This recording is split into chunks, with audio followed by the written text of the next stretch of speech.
Nimbo community, a once happy community, now a ghost town. In plain sight are deserted homes, empty market stands, and domestic animals abandoned by their owners taking the liberty to stray.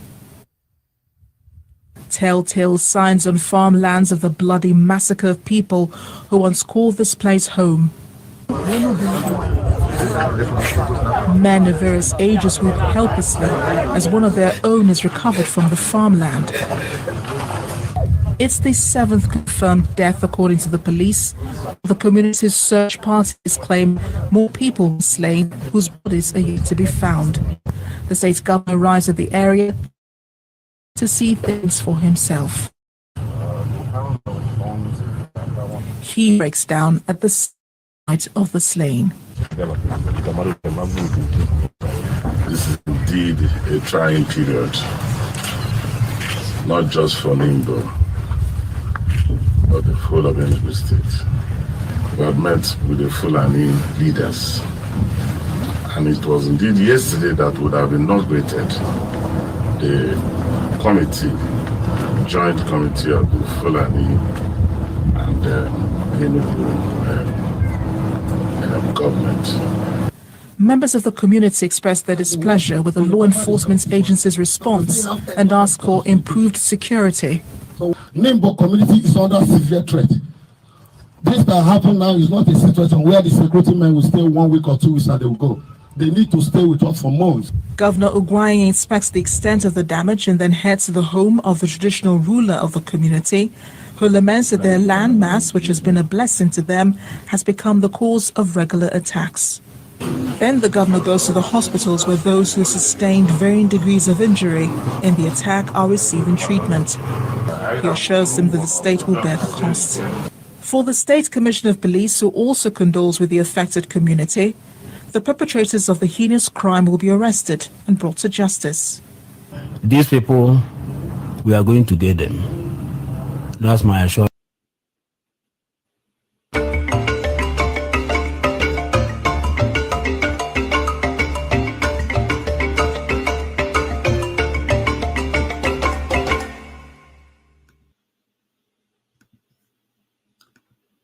Hello. On Wednesday, December 14th, 2022, Morocco will take on France in the semi-final of the 2022 Soccer World Cup going on in Qatar.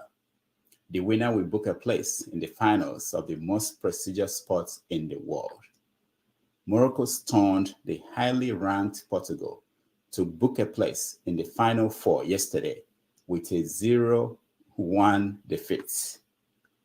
In that defeat, one of the world's most decorated players, Cristiano Ronaldo, went home again from the World Cup with a diminished chance that he will ever win the trophy for Portugal.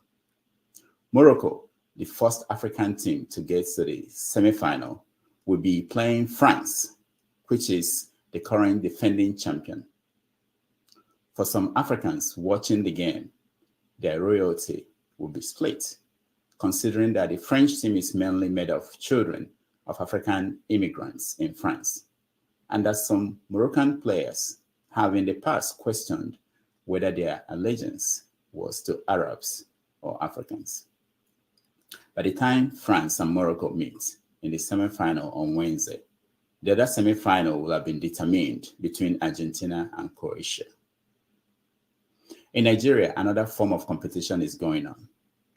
It is for those who want to manage the affairs of 220 million Nigerians. As voters prepare to elect a leader of the country with Africa's largest economy, candidates are crisscrossing the country to sell their platforms. One challenge that the incoming president will face is what to do to stop the perennial conflict between farmers and herders. In recent years, it had become virtually an undeclared war, with many casualties from the Middle Belt to the South-South. The rampant killings have become the instigator of the various movements for the breakup of the country. It is 4:30 p.m. in Lagos, Nigeria, 10:30 a.m. in New York City, 5:30 p.m. in Johannesburg, South Africa, and and 7:30 p.m. in Kinshasa, Democratic Republic of Congo. Wherever in the world you're watching us, welcome to another episode of 90 Minutes Africa. My name is Rudolph Okonkwo. My co-host, Chido Onoma, is on assignment. On our show today, Dr. Franklyne Ogbunwezeh, a senior research fellow and director for Genocide Prevention with CSI in Switzerland, will join us. We will talk about the killings in the Southeast, the insecurity in the Southeast, and the case of the herdsmen attack of Enugu communities. As an international leader in the study of conflicts, human rights, and genocide, Dr. Ogbunwezeh will give us analysis and solutions. Dr. Ogbunwezeh, welcome. Thank you, Rudolph, and then good evening, viewers who are joining us from all over the world. I welcome you in this hour that we'll be talking about the issues pertaining to the killings by herdsmen in Southeast Nigeria and the rest of the country as well. Thank you for having me, Rudolph. Thank you, Dr. Franklyne. It's nice to have you. This is something that has become very important as we look at the election coming up and we look at the general insecurity in the Southeast. I want you to give us what you understand by what happened in Enugu recently with the recent attack on Ehamufu. Well, thank you, Rudolph.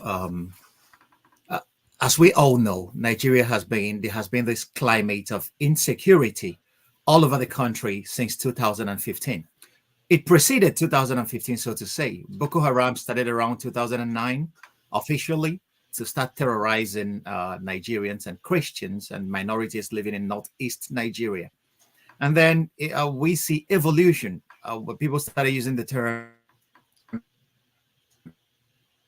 insurgents and broke up into splinter groups. We saw Islamic State coming in to hijack the Boko Haram movement in their quest to Islamize Nigeria. It was very clear from the onset. So, and then we, at the point, started witnessing another trend, the bandits. That took its moments after 2015 that President Buhari came into power. There were rumors going all over the place that these were hired mercenaries that were imported into Nigeria to make Nigeria a living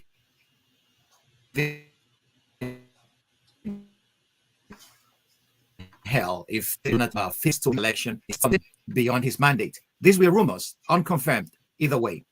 But the idea of the Fulanis having a clash with pastoral inhabitants of the Middle Belt has been there for quite some time. But right now, at the point we started witnessing what we can call ethnic cleansing, and ethnic cleansing is an atrocity crime. And it's morphing off into what people could refer as a genocide against the Christian and Middle Belt inhabitants of that region. Up till this time, the Southeast Nigeria and the southern parts of Nigeria used to be the most peaceful parts of the country.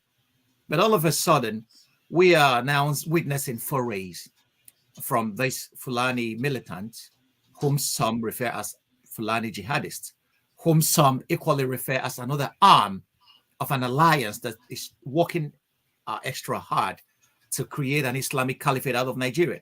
So we started seeing these forays, them crossing the Middle Belt into the South, especially the Southeast. We saw that in April 2016 when the militants crossed over and murdered about 40 people in a local farming community we call Nimbo in the northern Igbo land in Nsukka region of Enugu State.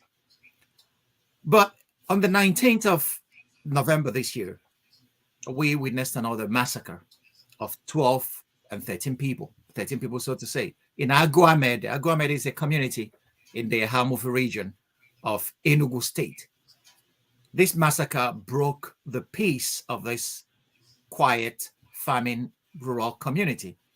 Herdsmen marched in for no reason at all, slaughtered 13 people in broad daylight and made away quietly without any challenge from anybody, from the security agencies, from nobody. So what we are witnessing is what we can call ethnic cleansing on a large scale, going on piecemeal. It's a kind of genocide by installment. The Nigerian government seems powerless or unwilling or unable to stop this. So, that's the threat of extinction that people in these regions are facing at the moment.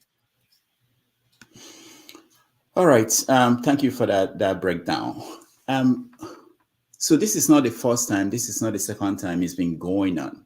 The Nigerian government, they've shown that they are not capable of doing anything. Do you know why? Oh, well, it could be for a variety of reasons. It seems to be there seems to be some element. There are credible evidence that there's some elements in the Nigerian government in cahoots with these people. A lot of international organizations and a lot of local agencies and human rights organizations have equally accused the Nigerian government directly of not doing anything, of showing tacit support to these militants. President Buhari was on record as saying that these militants are not Nigerians, that they come from outside, which is to say that the government knows where they come from. So if the government knows, what has the government done to stop this? So if the government knows, which measures has the government put in place to protect the lives and property of her own citizens being attacked by forces external to Nigeria? So, that acknowledgement alone that these are not Nigerians says a lot, more than words can convey. I don't know why the government is still pussyfooting in trying to arrest this trend. But the point lies in the fact that people are dying every day. Communities are being devastated. People are being forced to become refugees in their homeland in Nigeria in the 21st century, where we all have telephones. If you see the atrocious videos making the rounds of people being slaughtered and killed with machetes, then you cannot understand the government standing and they're watching how people being slaughtered without doing anything. I'm not a diviner. I don't know why the government is not doing anything, but the fact is that the government is doing nothing. And there are credible evidence that there are elements of the Nigerian government who are in cahoots with these people. This is evidenced by the fact that a lot of the communities have reported that when they got information that there were going to be attacks, that they went to the security agencies, but they never appeared until the attackers came, did their worst, and then disappeared into the night. And then nothing happened to them. In fairness to the authorities, I can say after the 2016 killing in Nimbo, about 5 Fulani herdsmen were arrested and arraigned at the Nsukka High Court. But the case has been adjourned so many times that we have lost count. Nobody knows what has become of that case till today. Nobody has been convicted. There is no major person that has been arrested and convicted of participating in these atrocity crimes across Nigeria, be it in the Middle Belt, be it in the southeast of Nigeria, be it in the south. Till today, there has not been any convictions recorded of people who were accused of doing all this. So the government has shown a marked incompetence in this regard. And then we have to state it the way it is. People are dying and the government is looking on. Now, do we know the people who are doing this? We hear a lot of things from the government, from different sides. Who are they? Where are they from? Well, Rudolph, this question should be directed to the government. The government says that these people are not Nigerians, which means that they know who they are, as to know that they are not Nigerians. So if you know that they are not Nigerians, that means you have more information about who these people are. And if you have this information, our question then becomes, what have you done with it? Which measures have you as a government put in place to safeguard the lives and property of your own citizens, whom you owe that statutory responsibility? So these are the questions we are asking. The government should know. The government has unlimited resources to get information. If the government could find Sunday Igboho when he crossed over to Benin Republic, if they could find Nnamdi Kanu wherever he was and bring him back to Nigeria, which is to say they have resources to do what they are supposed to do. Our question then becomes, why are they not doing that in this case? Right, we'll get to that in details. But let me ask you, we also have the it's the first division of the Nigerian Army in Enugu. What have they been doing? Do you know? Well, there has been a security architecture put in place that involves the military and the police and every other security institution of the Nigerian state.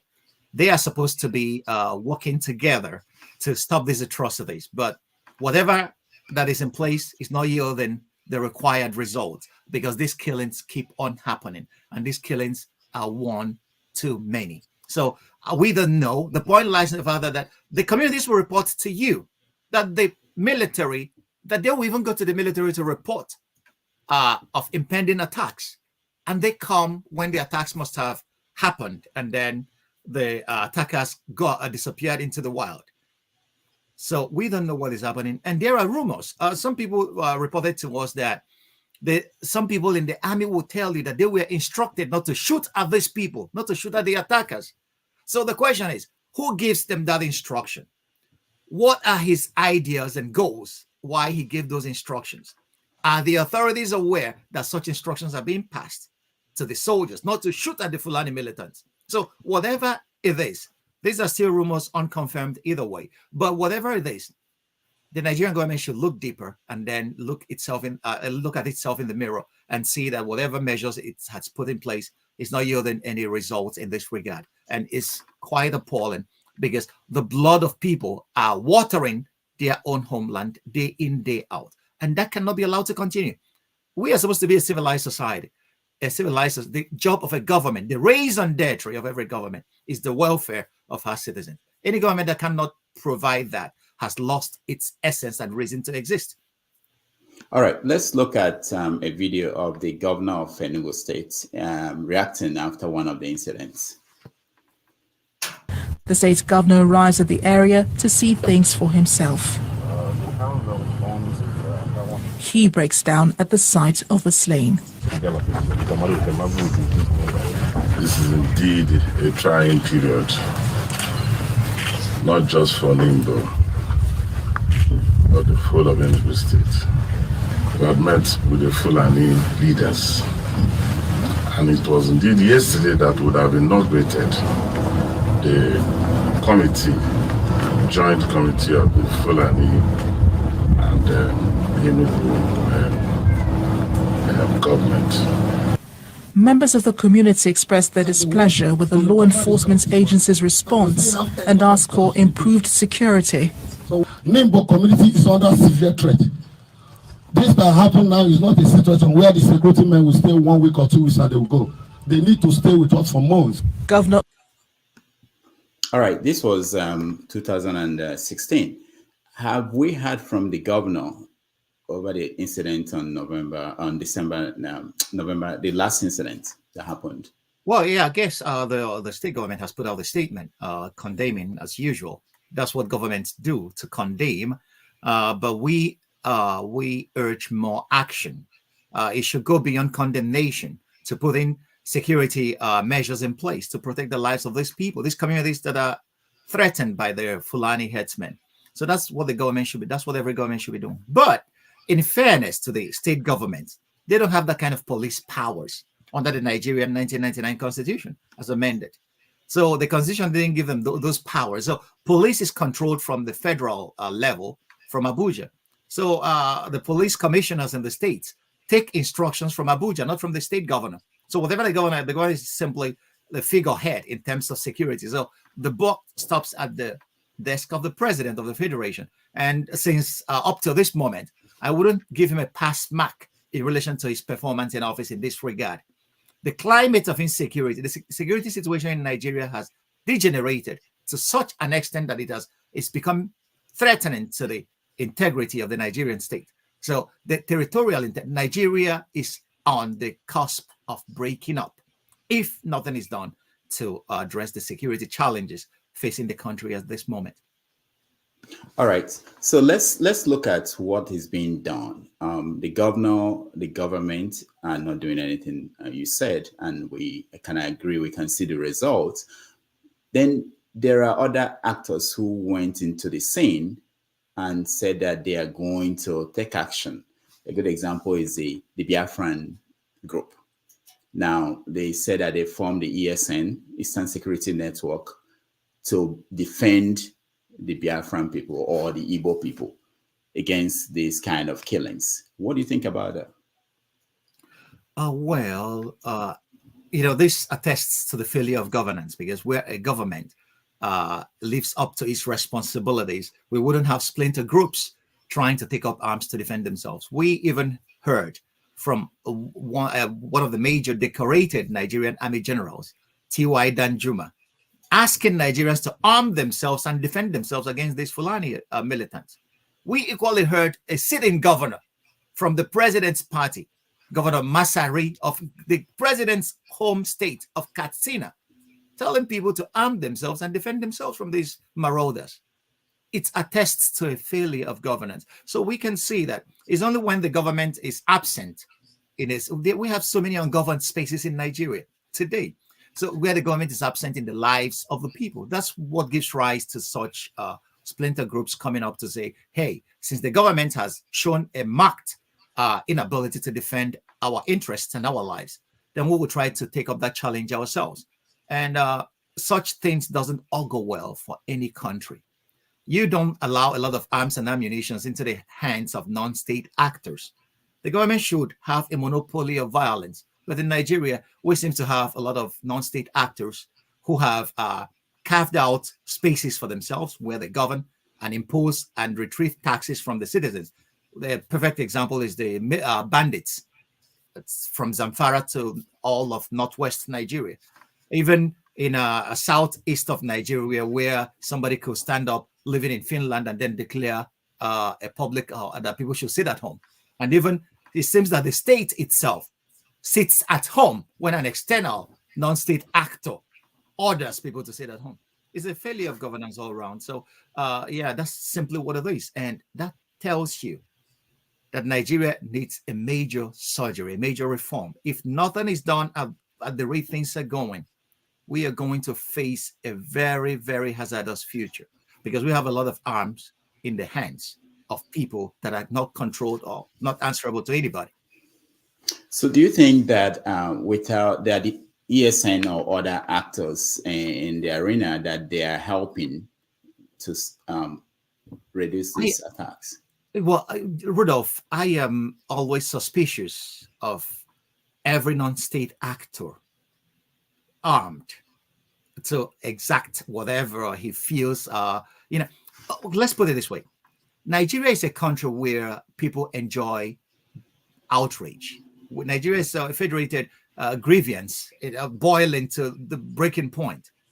We all are aggrieved in one form or the other. So if every aggrieved person arms himself to exact vengeance on the source of his grievance, it will be, a free-for-all. And then I don't know who will survive that kind of carnage. So this is why I am always suspicious of people with arms dictating terms. But it does seem that in a situation where the state is absent, that's what you get. So what should be the solution? Who should act? If the federal government continues not to act, who should act? That's what it is. If the federal government, if this administration fails to act, that's why I'm a Democrat. That's why I believe in allowing democracy evolve. We are a very young democracy, even though people say we are 60 years old. It took the United States over 200 and some odd years to come to where it is today. Europe has already 1,000 years history. So everything we see, and I wrote an article sometime that says, is philosophy stupid? Okay. Education is pretty important. Secondly, who should act? If this administration doesn't act, Nigerians, we are now in an election season. Everybody should arm himself with his voter's card and vote for people, competent people, who they believe could change this tide. Because Nigeria is like a ship listing dangerously to starboard. We will capsize if care is not taken. So we need to vote out this incompetent government and then put the right people in place who will take our cares and concerns as paramount in their consideration. It's very, very necessary. So I think we really need a change of government and a change of our attitude to each other. I love tolerance. An open society should never tolerate intolerance. I'm a student of Karl Popper in this regard. I know that you are familiar with Rwanda, the conflict in Rwanda, Darfur, and all the other parts of Africa where we've had all these kinds of activities, genocide, killings. What do you see if, for instance, in February of next year, we don't have a change in government or a change in approach from the federal government? What do you see happening? Well, I have voiced this concern. I am afraid. First of all, I wrote an article titled, "I don't envy Nigerians' next president." I don't envy whoever will get into office because he will be facing gargantuan tasks. What will face him from day one are impossible odds. My conclusions were he either becomes a Superman or he needs a lot of luck, or he becomes an undertaker that would preside over the funeral of Nigeria. I have traveled across the continent. I have visited major hotspots. Like Rwanda, like Darfur, when where conflicts were actually the issues of the moments. Then it's not a very, very wonderful. It's an ugly sight.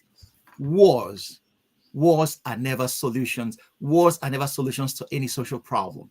So people who have seen war never advocate war at all, because wars devastate. A society needs more than 50 years to recover from a war. We have not, the Igbos, Nigeria has not even recovered from the Biafran War. We have not even talked about it, like the Rwandans did about their reconciliation, truth and conciliation, where people sat down in the Gachacha courts and then talked about the roles they played in the genocide. We have not even done that. So anybody who is advocating large-scale violence on the scale of war in Nigeria, that person has not seen war. That person needs his head re-examined, because wars determines who is left, not who is right. Let me play a video and get your reaction of this to this video, which is something that we've discussed on this program for the past few days. Hold on, and I put it in the context of people who are trying to do something. Now, one of the arguments we hear is that they are trying to do this because there is no other solution. What do you say to them? Hold on a minute. Let me get the video and play it for you. Part of the challenge with just a minute. Okay. I'm sorry. All right, I think I found it. Hold on. I'm so sorry. It's all right. Yeah, sometimes I get my computer freezes and they wouldn't be able to. I told you that I need special help from. All right. Okay, this is it. I got it. Let's take a look. So 10 minutes is not enough. So Simon, we have to first agree that we'll book you for another day. I'm not promising that yet, but let us handle the time I have here. Start at the beginning. So today we talked about what you said. You put out a statement that there should be lockdown, sit down at home for 5 days next week. We wanted to know what is behind that. Why do you think that people in the Southeast, they need to sit down at home for 5 days during this Christmas period? What are you aiming for? I think we have been celebrating Christmas for as long as you were born. Every one of us here have celebrated and continue to celebrate Christmas for as long as we were born. I don't think that Christmas celebration in 2022 is the most thing that we need. People are being killed in Nigeria. People are being kidnapped every day. Military, police, DSS, killing our people, and nobody is talking. Not the governors, not the elite, not the elected leaders, not the UN, not the international community. Nobody is talking. So it is time. We have to take this responsibility by ourselves and speak in a language that everybody in the world will understand. We are not interrupting people from celebrating Christmas. We are Christians and we value the Christmas celebration. But what we have to do is that the 5-day sit at home is preparation for what is to come in 2023. We are believing that 2023 is the year that Biafra will come. I will say 2023 is the year of Nigeria disintegration. The disintegration of Nigeria will give birth to either Biafra or whatever that the disintegration have to offer. Freedom of many nations within Nigeria. All right. So, what do you think? Well, there are a lot of things to think about in that statement. Anybody's entitled.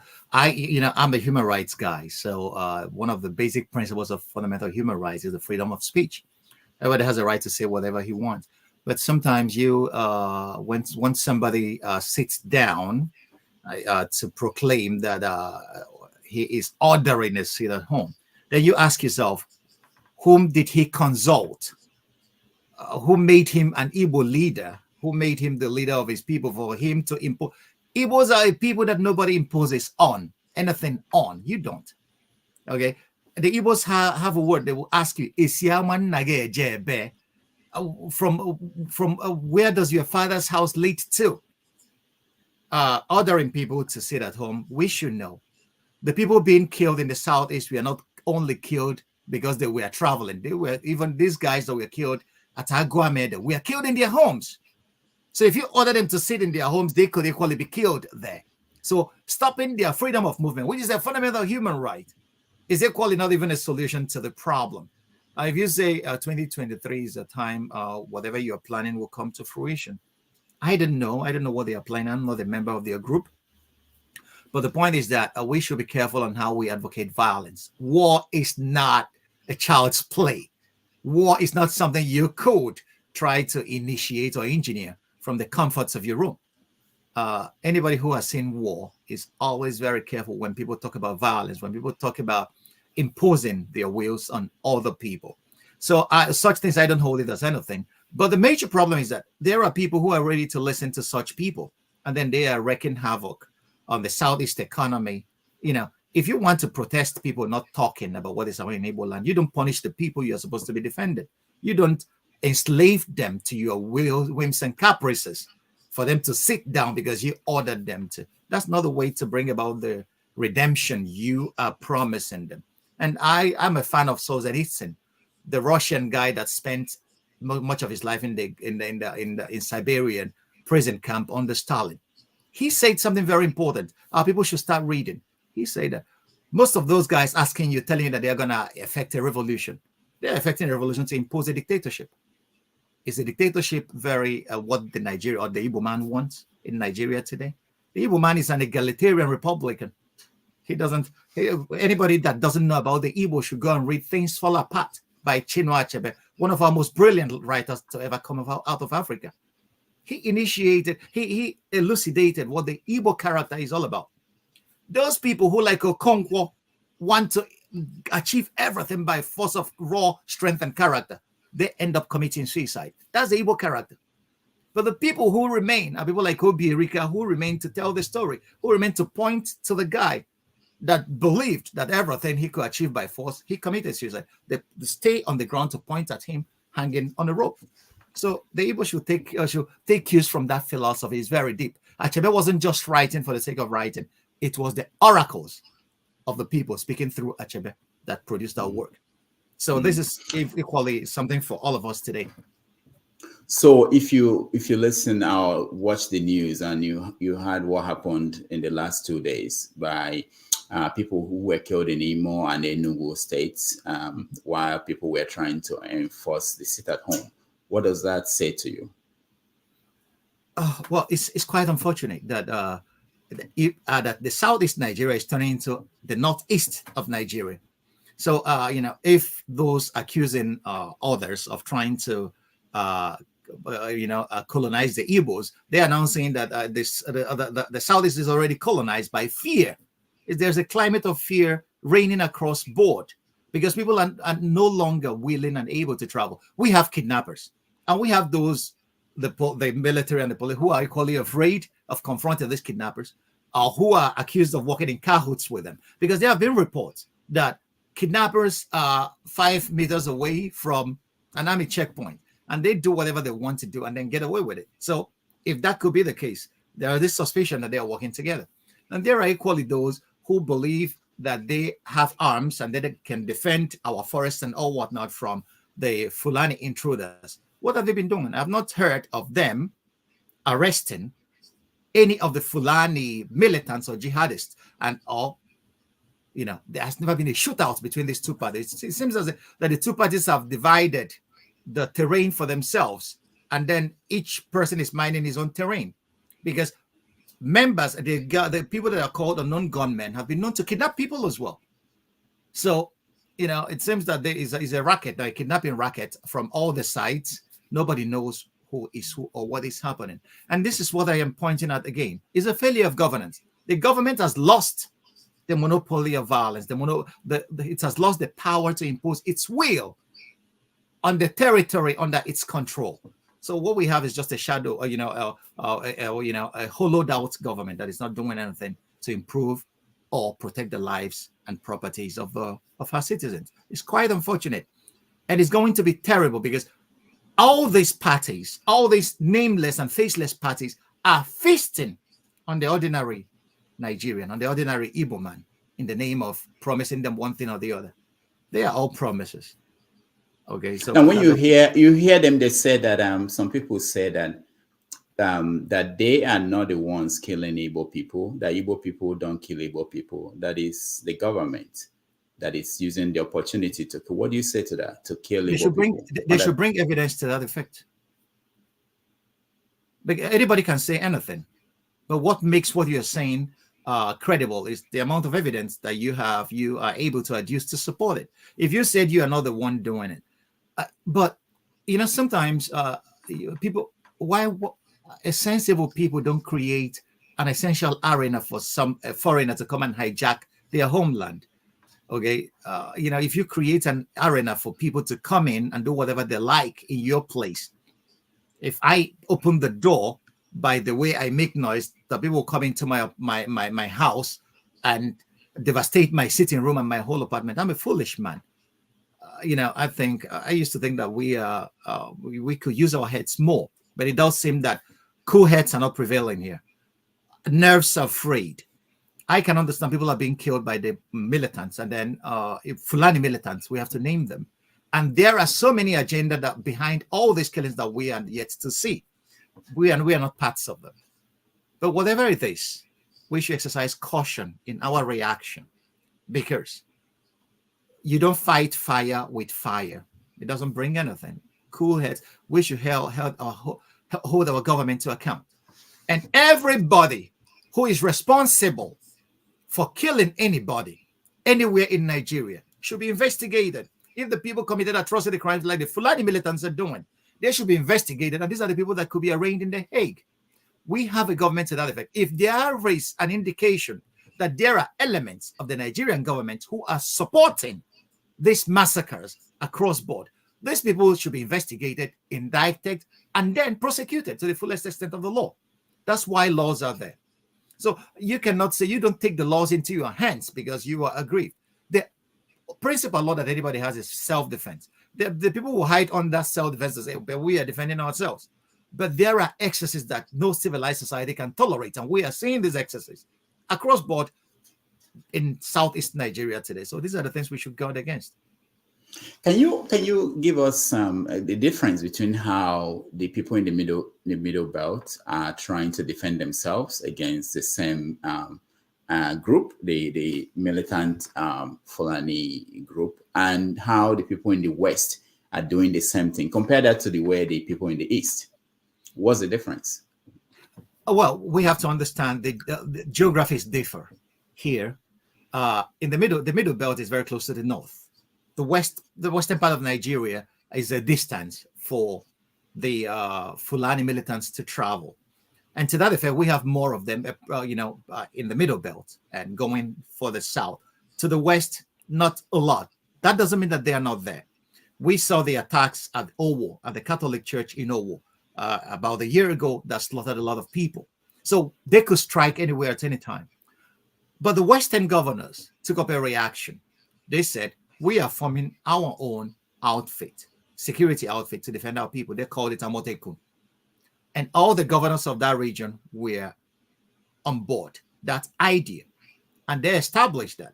And they armed those guys and to take up that function, which the Nigerian police and the Nigerian military has failed to take up in their area. This failure of the Nigerian military and the Nigerian police is witnessed all over the country. That was why Danjuma asked the Middle Belters to take up arms and defend themselves. That was what. Don't forget that Danjuma was an ex-military general, and he was a part of the Nigerian government. So if a guy that belongs to the establishment could utter such words, that means he has seen something greater than we ordinary mortals could ever see. That's the same reason why Governor Masari of Katsina State told his people to arm themselves and to defend themselves. So the military and the security, Nigerian security architecture has collapsed in this regard. No doubt. So in the Middle Belt, what are they offering as a defense? They are being slaughtered every day. About 1.5 million Middle Belters are in Benue alone as refugees in camps. So they are not offering, whatever resistance they're offering is a feeble one, because it's not yielding anything. It's not stopping their genocidal onslaught of the Fulani jihadists or militants. That's the same thing we're seeing in Southeast Nigeria. But the major problem is that the governors of the Southeast Nigeria have not shown enough political will or enough political backbone like the Western Nigerian governors have done in arming their own outfit. Coupled with that is the fact that due to the Biafran agitation in Southeast Nigeria, the Ibubago outfit that the governors established has not gained widespread acceptance among the people.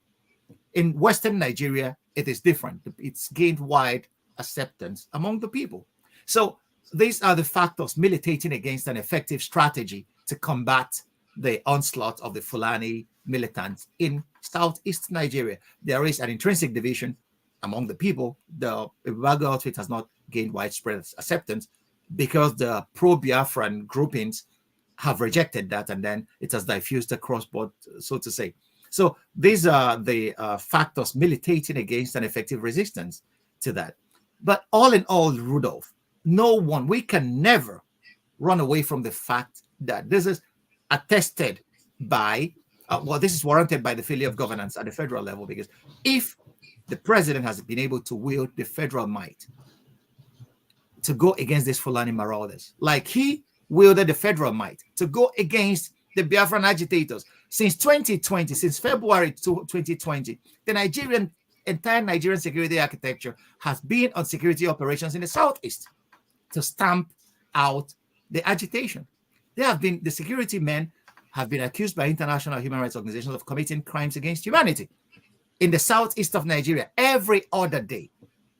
So why have we not directed the same federal might to go against the genocidal militants that are slaughtering people right from the Middle Belt of Nigeria to the Southeast of Nigeria? These are legitimate questions to ask the president. Okay, so for our audience who are watching, in another 15 minutes, we'll let you in to come and join the conversation. You can ask questions to Dr. Franklyne about his work and his opinion about what's going on in the Southeast. So let me now ask you, people are talking about the IDP camps that are already in Benue State, and that if nothing is done, we may soon see that in the Southeast. Are you concerned about that? Well, it's a major concern everywhere where people are being slaughtered, where there is a credible evidence of ethnic cleansing. People, if you frighten people enough, they'll leave their land for you, and then they go into refugee camps to stay there. It's human that people run away when they are threatened. So, it's a concern. But this is why we are we are even calling on the international community to raise pressure, to put pressure on the Nigerian government to do right by its own people. Because, we can say the Ukrainian war or the World Cup has diverted media attention from what is going on in Nigeria. But people are dying every day. And what major countries of Europe and America have not, the Americans have not realized that Nigeria is a country of over 220 million people. And this is a very strategically placed country in Africa. That if this country collapses, that 200 million people, there will be a huge demographic displacement. And the distance between Europe and Africa is only 16 kilometers. That's 9 sea miles. So what they are seeing now as a migration wave of Africans crossing the Sahara to come to Europe, that will triple. 200 million people on the move. All the policemen and all the militaries in Europe cannot stop them. So this is why it is equally in their own self-interest to apply pressure on the Nigerian establishment, the elite and the rulers, to do right by their own people if they want stability in Africa. Because whatever happens in Nigeria will have ripple effects across the entire continent. And it's dangerous at the moment. It's, the clock is ticking. It's getting 10 seconds to 0.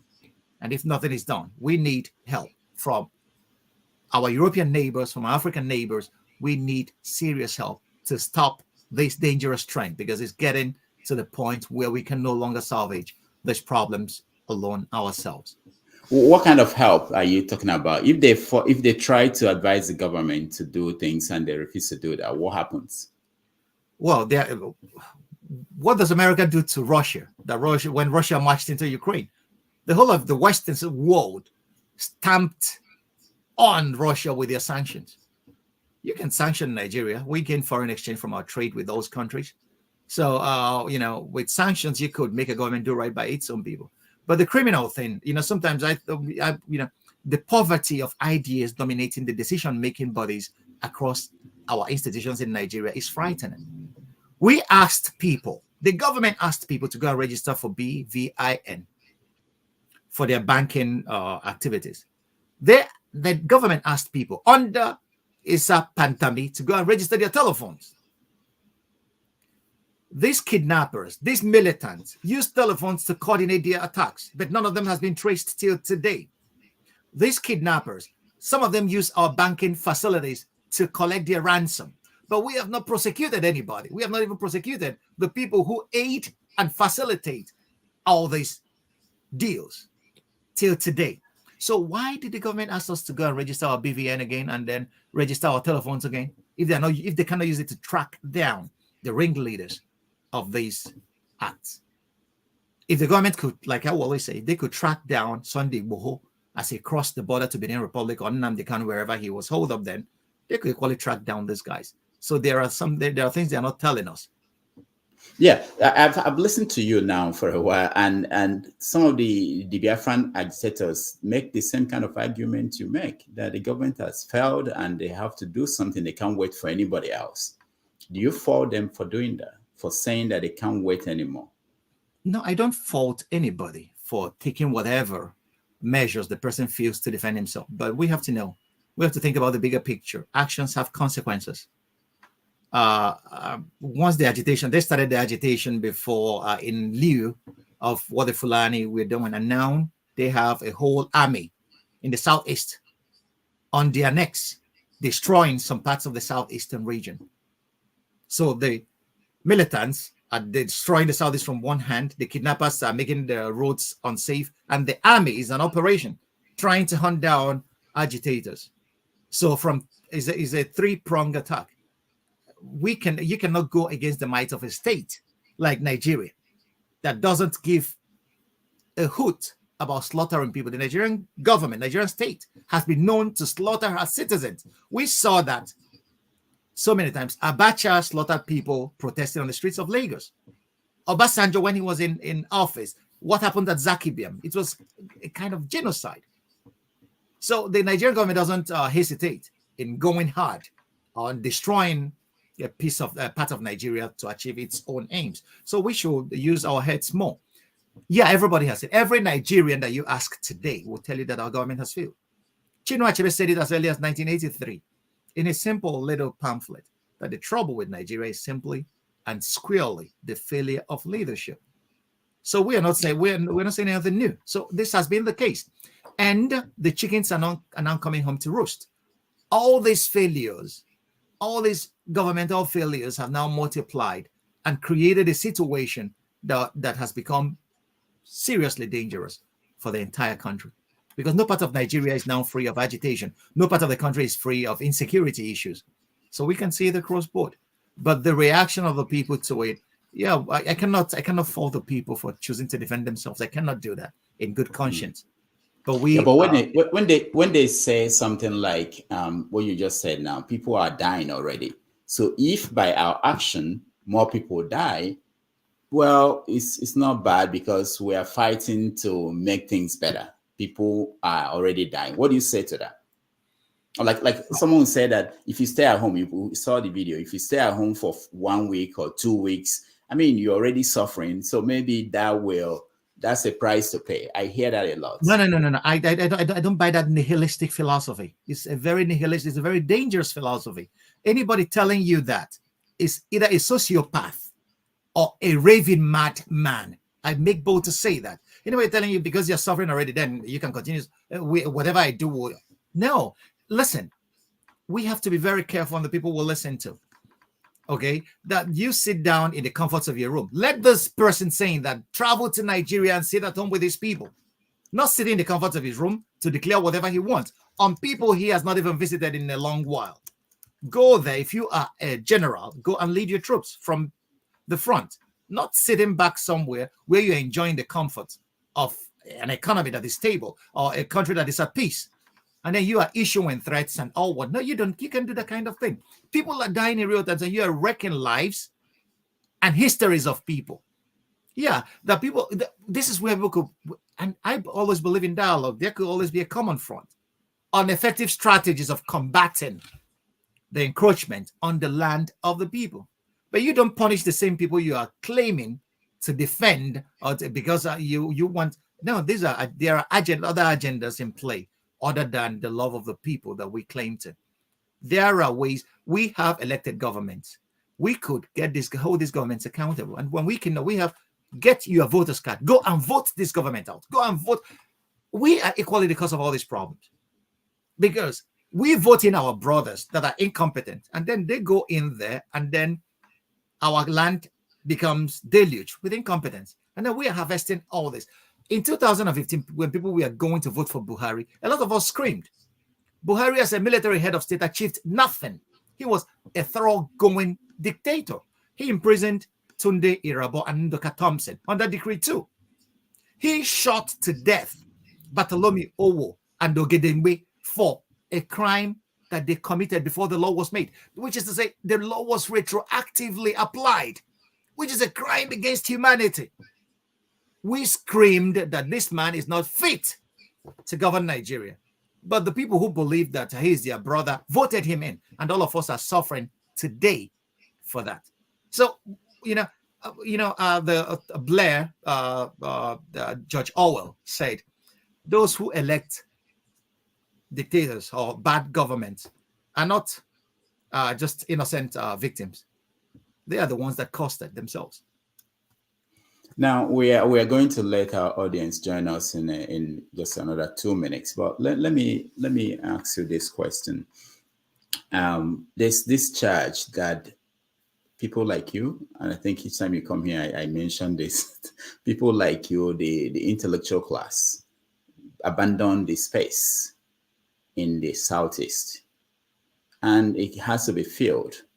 And that people who filled it are people that maybe you don't recognize as Igbos or people who are pursuing things in the Igbo way.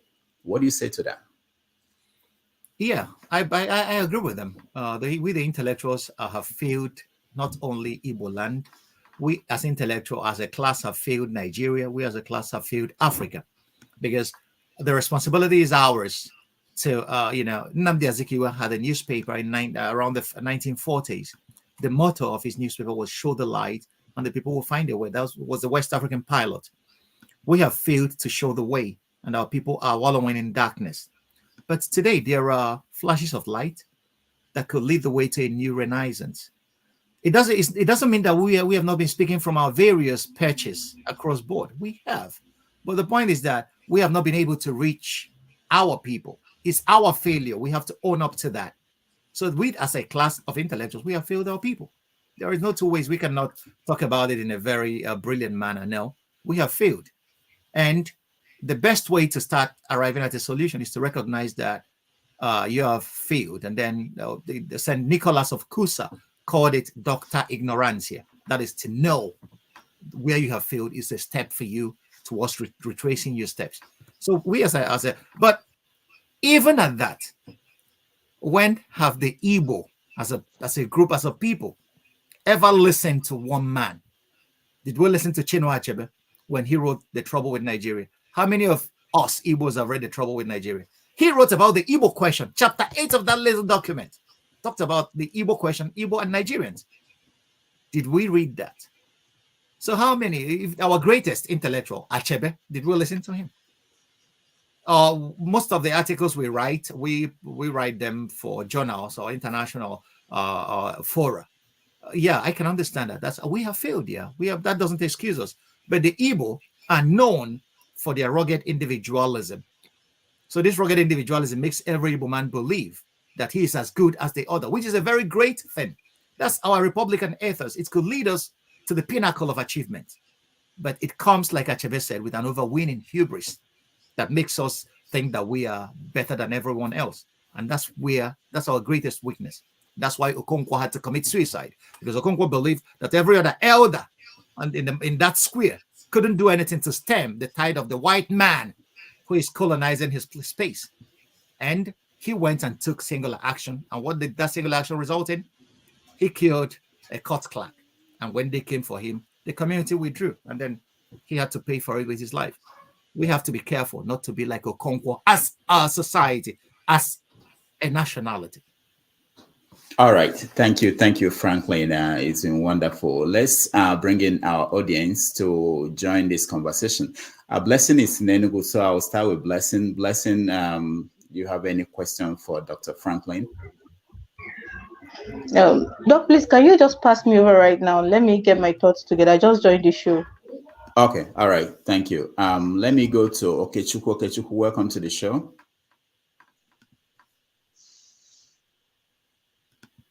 Okechukwu, can you unmute yourself? All right. Okay, go ahead. Okechukwu, go ahead. Okay. Good afternoon. My name is Okechukwu Emmanuel, and I'm calling from Canada. I didn't join the conversation from the beginning. I joined like 2 minutes ago. But there's something Mr. Franklyne said that caught my attention. We as Ndi Igbo, we have been through a lot. And it doesn't seem that there is solution in sight. And we keep going round and round and round and round, hoping that we have a space in Nigeria where we do not. I was a kid back in 1982, and we used to have this perspective that Nigeria go better. Till now, with all my beard white, it's still the same problem. I think the best thing for us to do is to exit Nigeria. And like we all know, looking at people that have done it in the past, it's not going to be an easy way or easy route. Since 1945, we have been victims of the Nigerian state. And that was before independence. The programs in Kano, the civil war or the genocidal war against our people, which my father lost 38 siblings. The effect of that war is still very visible in my family as we speak. And then we keep expecting a messiah, a messiah, a messiah. It's time we take the bull by the horn and leave Nigeria. If they want to kill us, let them come and kill all of us. All right, thank you. Let me say before you answer, Franklyne, for those we call you, please just go straight to the question or comment, make it brief so that we can get as many people as possible. And Okay. Franklyne, I don't know if you want to take one at a time or you want to take three, and then whichever way. Okay. Well, first of all, let me. I will take this one straight, and then after that, maybe we could take it in clusters of 3 or 4, and then we'll go from there. My brother, I can feel your pain. I can feel your pain. But faulty analysis always leads to faulty solutions. Okay. So you made a claim that we have been victims of the Nigerian state since 1945. The Nigerian state was not in the Nigeria as an independent nation, started in 1914. Not as an amalgamation. Go ahead. As an amalgamation, started in 1914. I know all that. What my comment was a summary. I didn't want to go into how Nigeria was formed. The experiment to form Nigeria started in 1872. I don't want to go back to all that. Okay, Chuku, you have to let our guests answer you. Okay, so when we say that we have been victims of the Nigerian state, every other. Sorry, I'm getting an echo. Please mute yourself. I don't know who. I'm trying to mute everybody. If you are not speaking, please mute yourself. All right, hold on. I think I know who that is. Okay, go ahead. All right. Okay, so can you hear me now? Is it clear now? We can hear you. Every other Nigerian nationality could equally say the same thing, that they've been victims of the Nigerian state, and with good reasons. Okay. If we say we exit, who are the we? We exit Nigeria. Who are the we? Do we talk about the Igbos who are living in Kano, who have established roots there, who have spread everywhere across the length and breadth of Nigeria, not even Nigeria alone, across Africa and everywhere? I have a different view. Your views, I'm not questioning it. If you arrive at the solution as exiting, I have a different view. My view is the Igbo spirit is too creative to be bottled in one little space. We don't even need Nigeria. We need entire continent to express these creative energies that we came endowed with. Why am I saying that? First of all, those proposing exit, if you can achieve that peacefully, great. But there is no way you can attain that without going to war in the present Nigerian configuration. I'll give you instances of places. You said those that have tried it. Which states have tried it in Africa and how did they fare? South Sudan, Eritrea. The Tigrayans tried it in Ethiopia this time, and what happened? So, and then what are the resources you will use to that effect? I don't mean mineral or whatever. International resources. Nigeria is a state recognized in international law. Your agitation could be recognized if you are able to make that case.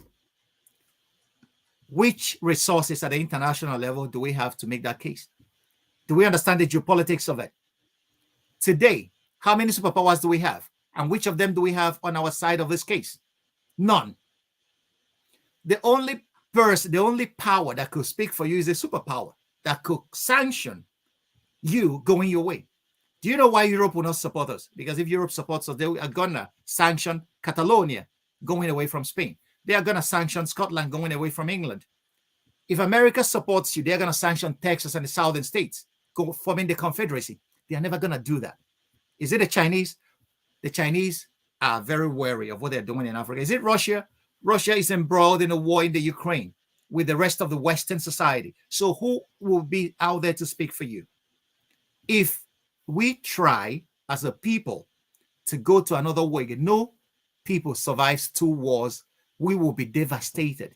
This is what we are. So look at the practicalities of it. How do we tend to achieve it? Yeah, we have a goal. Everybody can have a goal. It is good. If we can achieve it peacefully, great.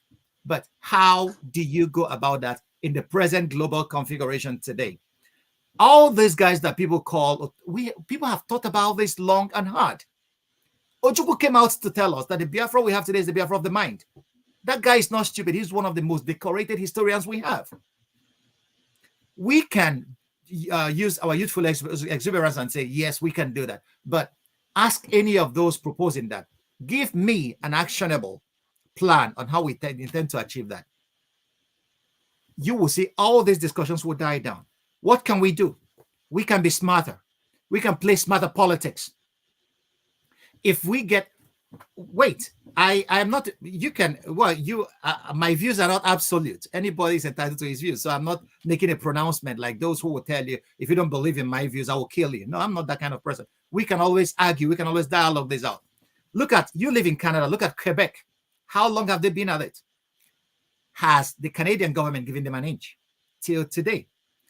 We could gain, I'm not finished. We could gain a lot of things.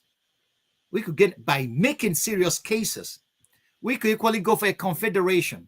We could equally go for regionalism. These are things that will be music to the ears of those other Nigerians that we are in the same space with.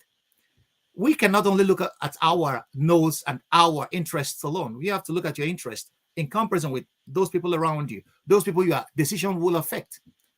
The Igbo man is being feared in Nigeria because of the Biafran war. You rightly said, we have not even recovered from that. We have not. Most of all these people talking about the war were born after 1970. We never see the war.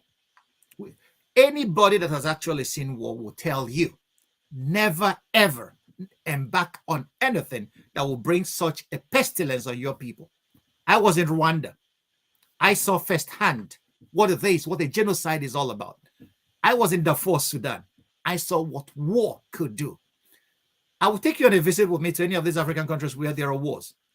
After that, if you keep on this path of trying to challenge the territorial integrity of a state that is dysfunctional, everybody agrees Nigeria is dysfunctional. Everybody wants Nigeria to break apart. We can dialogue that out.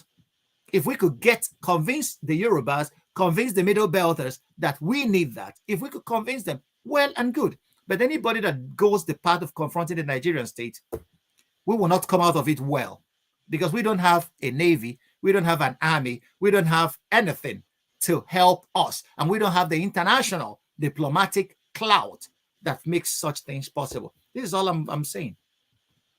All right, thank you, Franklyne. No, okay, Chukwu, what we are going to do is I have to get you out so that other people can come in.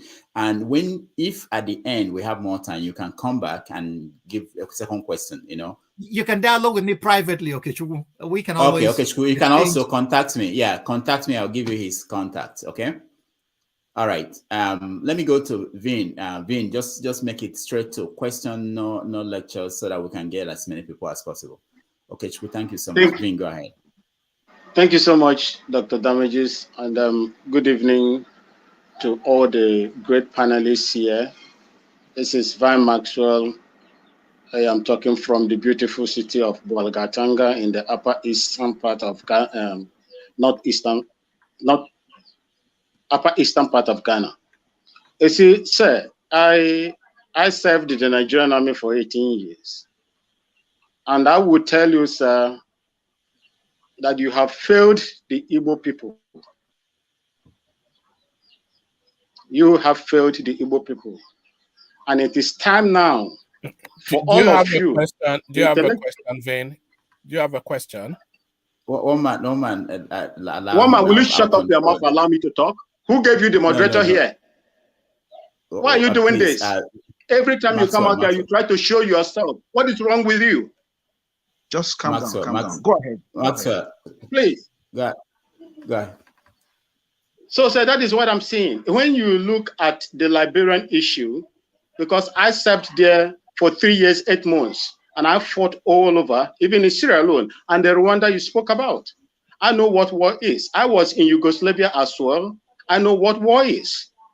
Okay, so the Liberia Chancellor organized himself to fight let me say, a very bad government of Samuel Kanyado in Liberia from the United States. I do not know whether you know about that.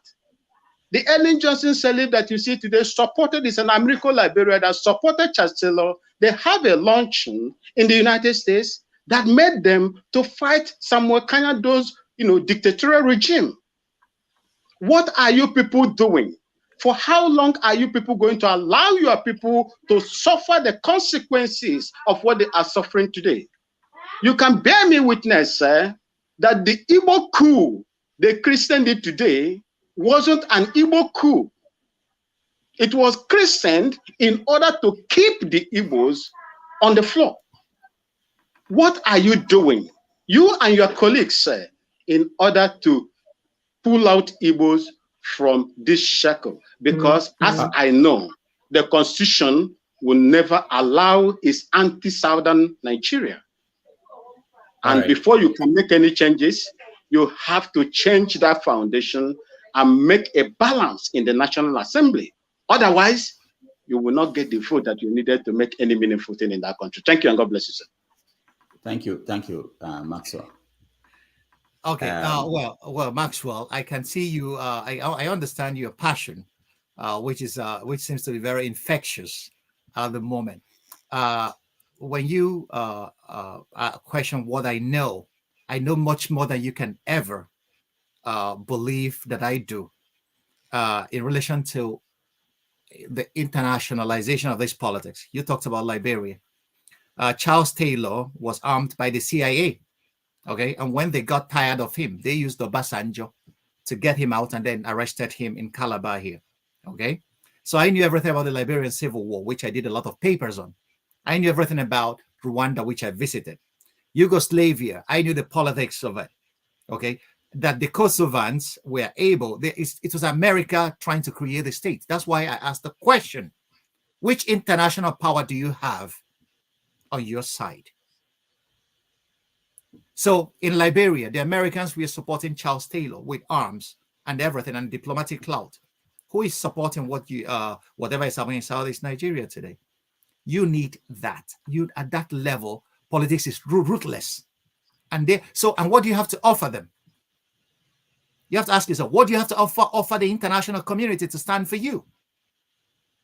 Are you strategic enough that they can use you as a stepping stone to fight Russia or China in the Southeast? You are not. Do you have any natural resource that could help them in producing lithium batteries for the electric cars that they are making today? No, you don't. So we can scream from here to kingdom come. You can call all your intellectuals names. You can call everybody names. It doesn't change these facts on the ground. So if we don't come to that table with something that we can offer them, freedom is not something you just wish. Remember, how many people are you talking about here? We are all screaming. If a single bomb is dropped in Onitsha today, every Igbo man will become a refugee. Have you ever thought about that? And do we have the facilities to counteract that if we rise in unison to stand against a state that is corrupt and dysfunctional? When states are dying, they commit genocide. Nigerian state is so dysfunctional that it's dying already. Why should we offer the blood and bodies of our young people to this genocidal machine? This is where thinking is called for. It's not about screaming and showing that we can. Those guys that you are playing, they are playing smarter. They go to Washington and ally themselves with the powers that be. Who do we have? And when we will be killed, it will not be televised on the newspapers because the press across the world will be forced to keep quiet. So what do? Adolf Hitler, who is one of the most terrible men ever to live, said something. He said, don't die for your ideas. Live and fight for them. Let the other guy die for his ideas. We should learn that. All right, thank you, Maxwell. I have to get you out so that we'll give room for other people. Austin, you're next. Austin, okay. Unmute yourself, Austin.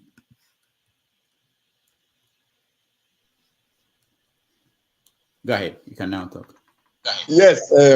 In this case, what is the best solution to our problems in Nigeria?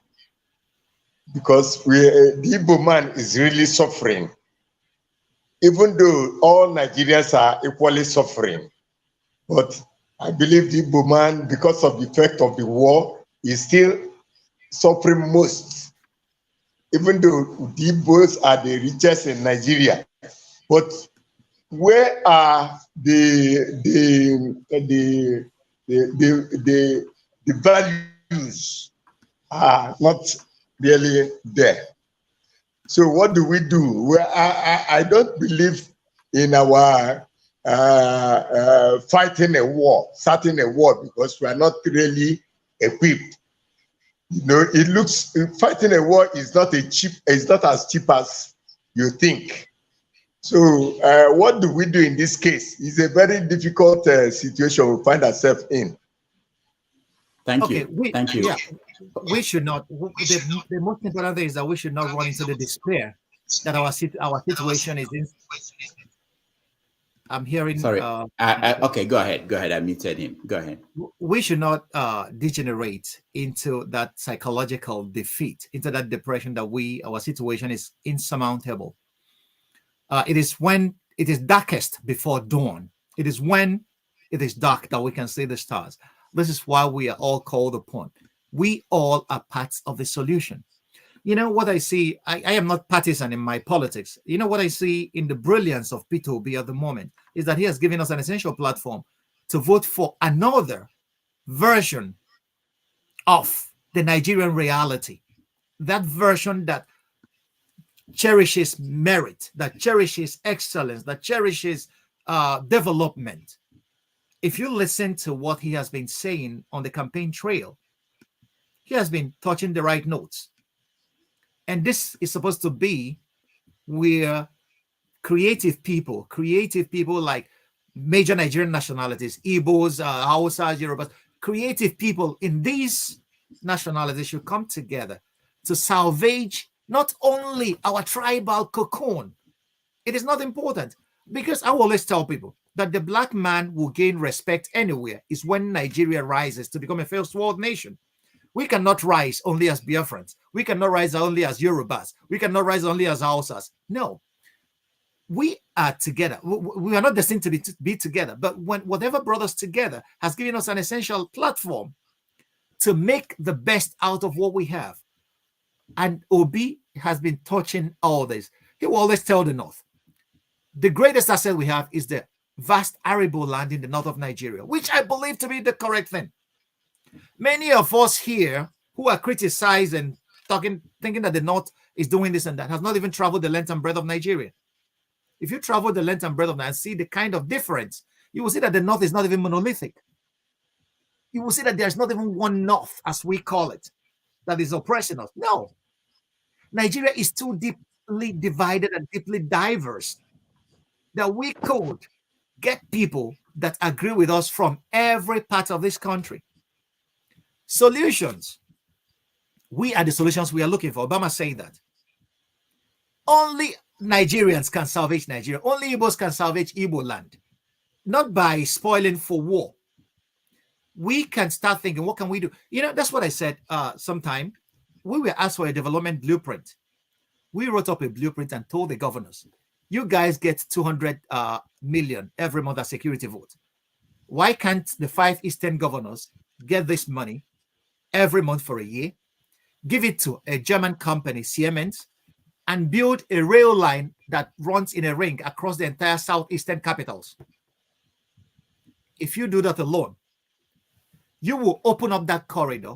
You will create massive employment. Infrastructure will be there. If you talk to investors, they will now come in to invest because you have infrastructure to scaffold development. They will build their industries, transport their goods to the market, and then you will create massive jobs for your people. And then you will connect your whole region. And I will always tell people, I live in Germany. As a student, I was traveling from Frankfurt to Berlin to go and chase a girl. Until Nigeria becomes, or Igbo land becomes a place where you could travel from Enugu, go to dance in Onisha, and come back tomorrow morning without even wasting any time. We are not developed at all. So do we need the federal government to do that for us? So these are simple solutions that governors could start implementing in their states and enrich the lives of the people. But give a local government chairman the massive amounts of money they get every month What does he do with it? He buys jeeps. We don't have roads that he drives them on. But we are here criticizing a faceless cabal that doesn't exist in my imagination. There are little things that we could do, holding those people responsible. I was so proud of Imo youths who one time stood up to a guy that have been in the Senate for so many times and said, you are not going again. You didn't achieve anything for us. These are the kind of resistance we need to start building across board. It must be political awareness. We have to be politically aware. Start from the local. Every politics is local. If we start from the local basis to challenge those we send to these places to represent us, by the end of the day, you will see them sitting up to carry our concerns and interests at heart. And then our people will have a better life. This is what happens all over Europe. Politics is local. We live in civilized. Right. We should see it that way as well. All right. Thank you. Thank you, Austin. Thank you so much for joining us. I will let I'll remove you and let someone else join. Proudly Bear, you're next. Oh, before you hold on, let me read a question on the comment section. This is from Pansat. He said, please ask on my behalf, can Mr. Franklyne tell us the difference between Saddam Hussein's Iraq and Nigeria regarding the Iraq war conducted by the US? Okay. That's the question. The Iraqi history is something different altogether. You have to know Saddam came to power using the Ba'athist Party, okay? And then the Americans armed him in 1979 to fight against the Iranians. They gave him all the weapons he needed. And they gave him even the chemical weapons he used on the Kurds. So when he fell out of their favor, what happened? They kicked him out. You know, he was the guy that they were referring to when they called him, he's the son of a bitch, but he's our own son of a bitch. So they were using him to, you know, stabilize the oil market against the Saudis, play them off, because Iraq has the second largest oil reserve in the world then. So, and George Bush and the new cons connived and then marched into Iraq upstaged the regime. Iraq was not involved in 9/11. It was 19 Saudis. Instead of attacking the Saudis that were their greatest beneficiaries of American largesse, they attacked Saddam, who was already degraded to a great extent. So if you compare both countries, I don't see basis for comparison, actually. We can say Nigeria under Buhari. Buhari has only, on May 29th, he leaves office. He must leave whether he likes it or not. And Nigeria is blessed, you know, with a lot of human resources. The Nigerian human beings are some of the greatest I've met, you know, in my journeys across the world. Iraqis too. But there are no, you know, the Iraqi, if you ask me about the Iraqi war, which of the wars? Is it the Gulf War that they fought from 1979 to 1988 with Iran? Or is it the American War of 2003 that where the Americans sent the Marines to kick him out? And which Nigerian war? The Biafran War.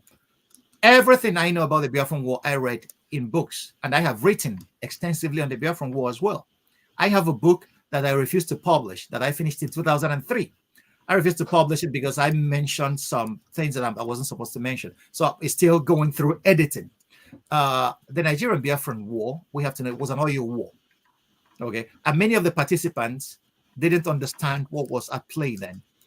If you read Ralph Uwechwe's book on that war, Ralph Uwechwe was Biafran's ambassador to France. And your eyes will open really well to what was going on, the internal dynamics in the Biafra of those days. Forget the speeches that everybody was making. And then you will ask yourself, why did the British have to side the Nigerian government?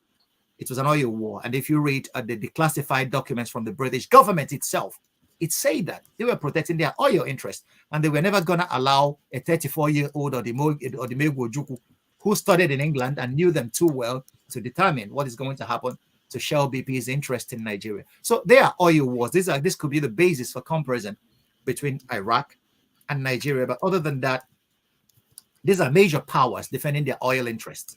And when major powers rise to defend their interests, smaller nations get swallowed up in what they don't know. And their major leaders will think that they are fighting for a just cause, but they are being used by forces external to them to attain their diplomatic goals. So it's unfortunate, but today, with the benefit of hindsight, we see all this. In the documents, these actors themselves put down in their own archives and sealed for 50 years. So if you want to know more about the Biafran War, you really need to go to British archives.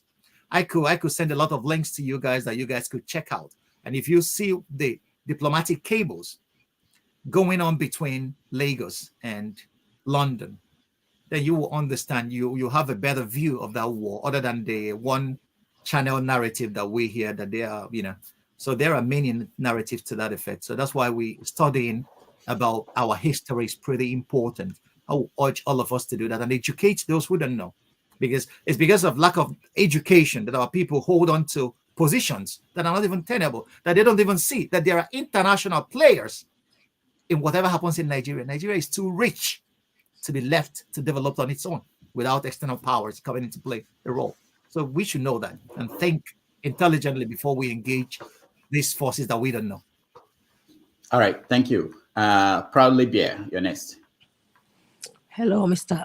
Damages, and hello, Franklyne. Nice having you here.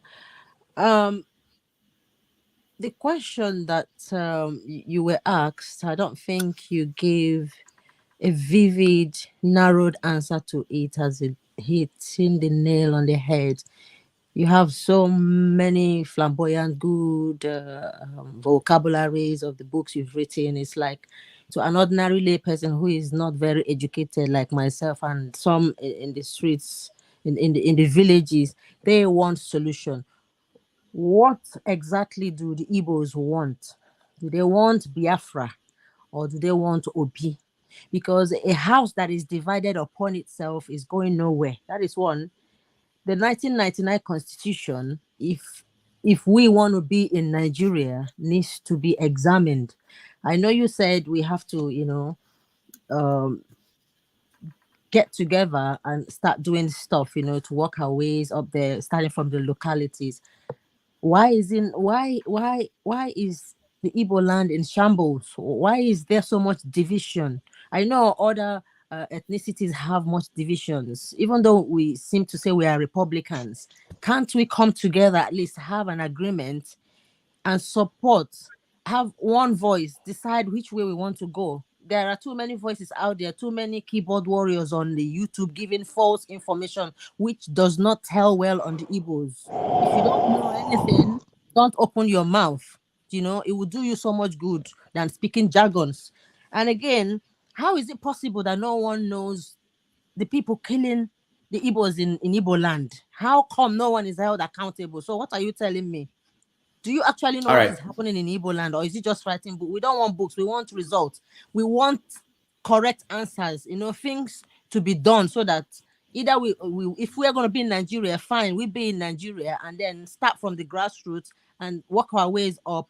How can we make Igbo land better? If we were going to be in Nigeria, fine, but and a better way, in a better way, not as the way it is now, because it's not good at all.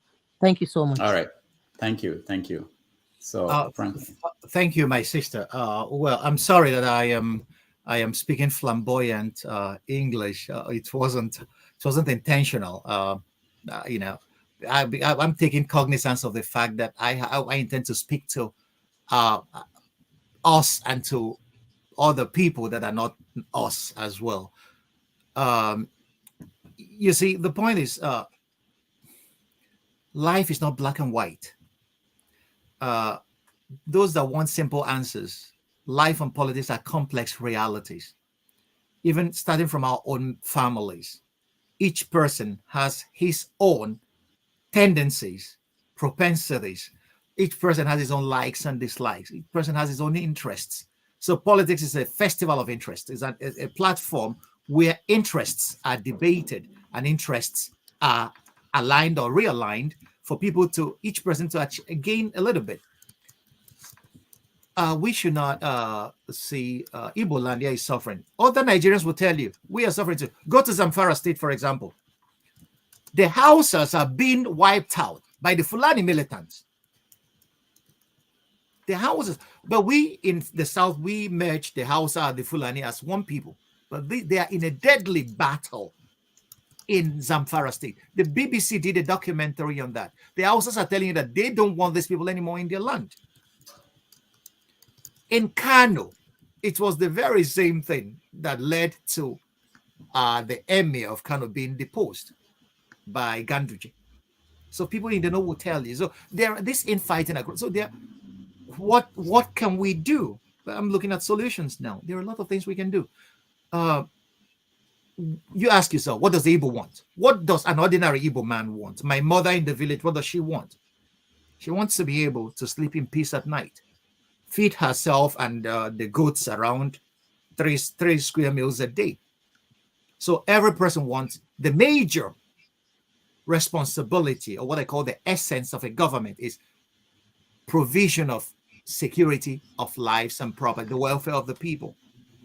All of us need that. So if the government is able to provide security and then provide the economic playing field that is level, where everybody could invest honest labor and then go home with the proceeds thereof. That's what we need. Do we need more? We don't need to be greater than our neighbor. We can be greater than our neighbor if we get our governors to think about developing, making Igbo land the Bavaria of Africa. Look at it. Go to Nnewi alone. These people are fabricating machine parts like there is no tomorrow. What are the government investments in those areas? These guys could create massive amounts of jobs for our people.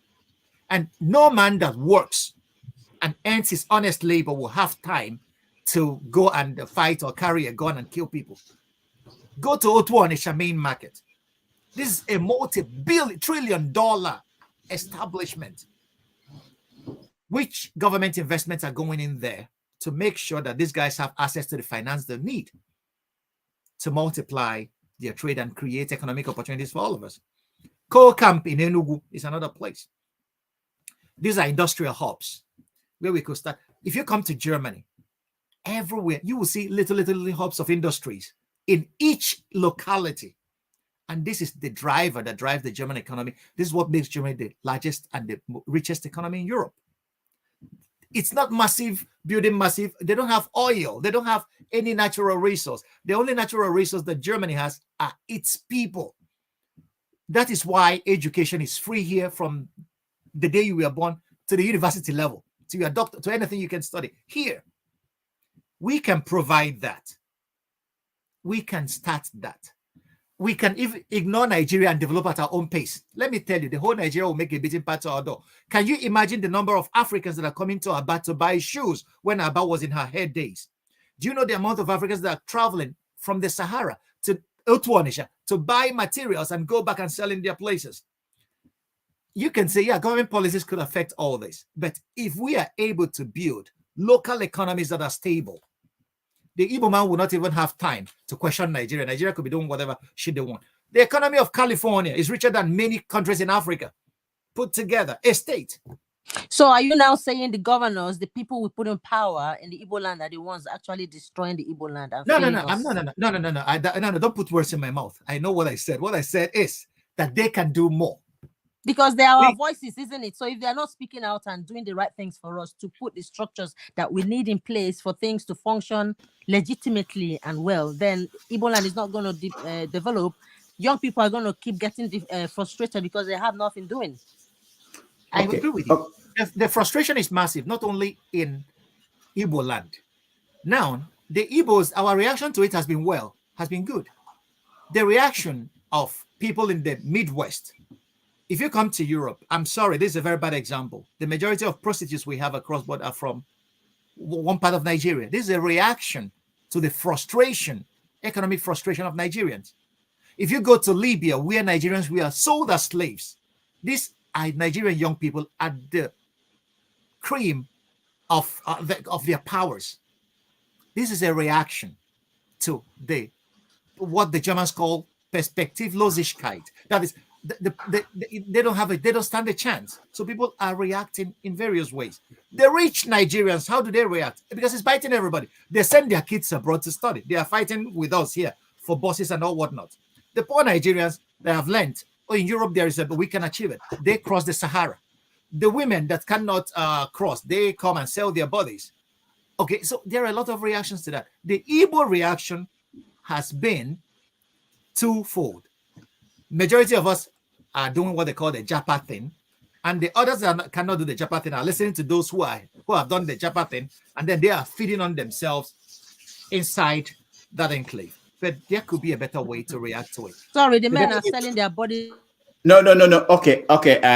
Proudly, Bia, we can't let you. This is not a conversation between you and the guests. So you can come back if we have more time. Okay, let's get other people involved.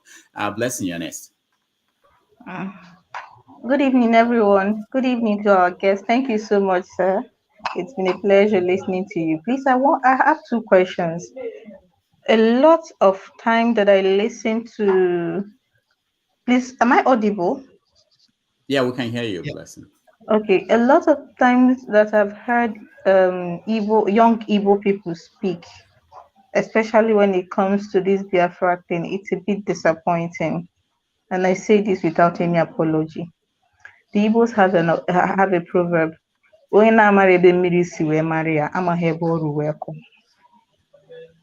Most of them, what they know about the war is hearsay. Ase na ase. Asekwa na ase. That is all they know. And this, to a large extent, has taken a huge dent on their psyche. So when you hear them profess support for either the Kanu faction of the IPOB or the ECAS faction of the IPOB, it does not come from a place of personal deep conviction. It comes from a sort of shallow thinking that is bewildering. You hear them talk and you wonder, is this person reasoning correct? And I'm asking, the damage that has been done to these people's side, because I have no choice. I have no problem with anybody supporting what they support, as long as blood is not being wasted, which is my second question. But what I'm trying to say is there a way to get these people that have believed so much in so much misinformation out there to go back? Is there a way to re-engineer their psyche on this whole Biafra thing? Because there's a lot of misinformation. Number two, I want to talk about the killing in Enugu, because Enugu has a very special place for me. I heard, I'm going to be very bold about this. I don't know if it is safe, but I've heard word on the street, severally words on the street, people pointing fingers to a certain person, that since this person came into Enugu, things have just gone haywire. And I want to ask, this person is a highly placed person in the military. I want to ask, in this situation now, because the Nimbo massacre of 2016, they were pre-warned, the indigenes were pre-warned like 2 days before about the impending attack, and some of them were able to leave town before these people attacked them at dawn. Now, if you have people who are complicit at the tier of the security apparatus, how then do we go back, regroup, and re-strategize and protect our own people? That is my second question. Thank you. Oh, well, your questions are quite a handful. I am not going to deal with the words on the street because I don't have credible evidence. And in my profession, I am a guy that deals with evidence. So if I have evidence, I could speak to the issues.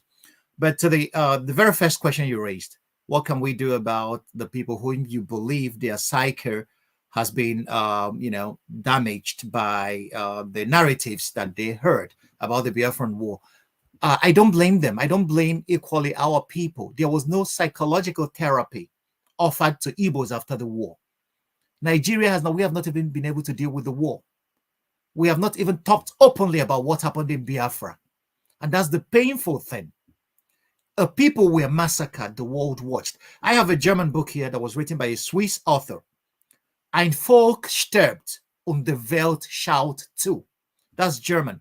A people were dying and the world just watched. That was Biafra. Frederick Fawcett, who wrote a lot of brilliant novels, was a reporter in Enugu in Biafra when he was 16 when they started. Tilman Silge, a German guy who started an organization that is called Voices for Persecuted Peoples. He came out of Biafra that damaged his psyche, he started that organization. Steve Jobs talked about Biafra in his autobiography, which I have here. Excuse me. I'm not advertising. If you pick up he talked about Biafra, what Biafra did to him. There was a Mayrock that burnt himself to death on the streets of New York to protest what was going on in Biafra. So Biafra was a tragedy for the Igbos. And I'm not missing what's in saying it. It was a tragedy for us because it, wars destroyed the psyche of a people. There were studies that were done in Germany about the Jews. There was a little girl born in the 1990s. She didn't experience the Holocaust. But she would wake up in her dreams and would be screaming as if to say she was there when it happened. And the researchers concluded that trauma is passed on in the genes from generation to generation. So some of us are still carrying the trauma that were passed down to us genetically, the traumas of Biafra. So that's why, that's why education is pretty important. If we don't know all this, we will not even know how to start helping our people. We were a very traumatized race. We were traumatized. The war traumatized all of us, even those that were born after it. We are still carrying scars of that war in our genes. And it affects the way an ordinary Igbo man reacts when the word Biafra is mentioned. It holds a place deep in our hearts. But that is not the reason why we should make mistakes that may bring such traumas again back. I don't know. There has never been anybody, both in Nigeria or from the Igbo side, who were defeated in war. A defeated people. What we are suffering today is what defeated peoples all over the world suffer. They are alienated from the politics of the country because if they give you power, they will think, hey, if this guy was able to challenge us at the other times, this time around, if they have power, they will eliminate all of us. Because those who did you wrong will always think that you would revenge when you come into a position of power. So they will do everything to shut you out. It's normal. And this is where we need to think more. We need to be a thinking people instead of a talking people. We talk a lot. I thought that Ohaneze could have been a vehicle for that. If I was the president of Ohaneze, the very first thing I could have done is to initiate a dialogue with mental health professionals on how to do a truth and reconciliation, that we could talk about Biafra. We were forbidden from talking about Biafra. Even history was banned in our schools so that Biafra will not be discussed.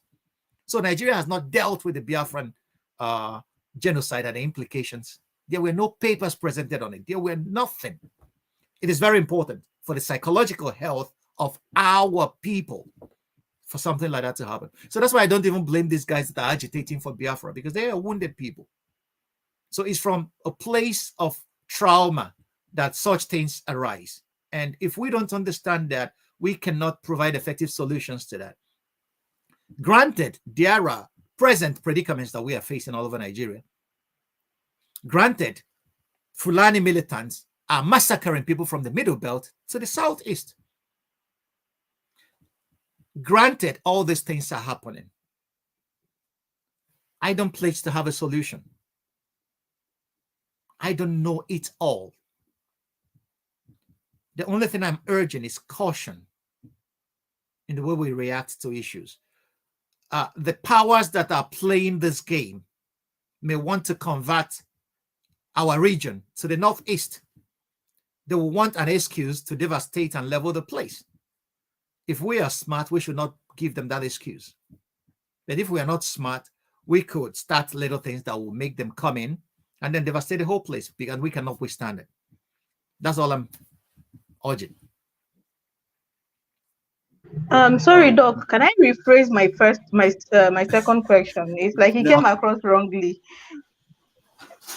Okay. Can I? Blessing, just because I didn't hold on, Blessing. Stand by, okay? I know you're in Enugu and you have a special your information about this, but let's give other people a chance who can come back to you. Okay. All right. One man. And let me also say to people who if you're in the studio, turn on your camera so I can let you in. And if you have had the opportunity to ask a question, I took you out. You can come back after we go one round. And then make sure, for those I'm going to reach, please think about your question and just go straight to the question so we can get many people involved. Okay, one man, you're next. One man. All right. Thank you for having me again, and good to meet you, Franklyne. And firstly, apologies for Vin's just verbose outburst. Is ex-military, so I think that explains that. But I'm somewhat of an outsider looking in because I feel as though I'm intruding on a clan meeting.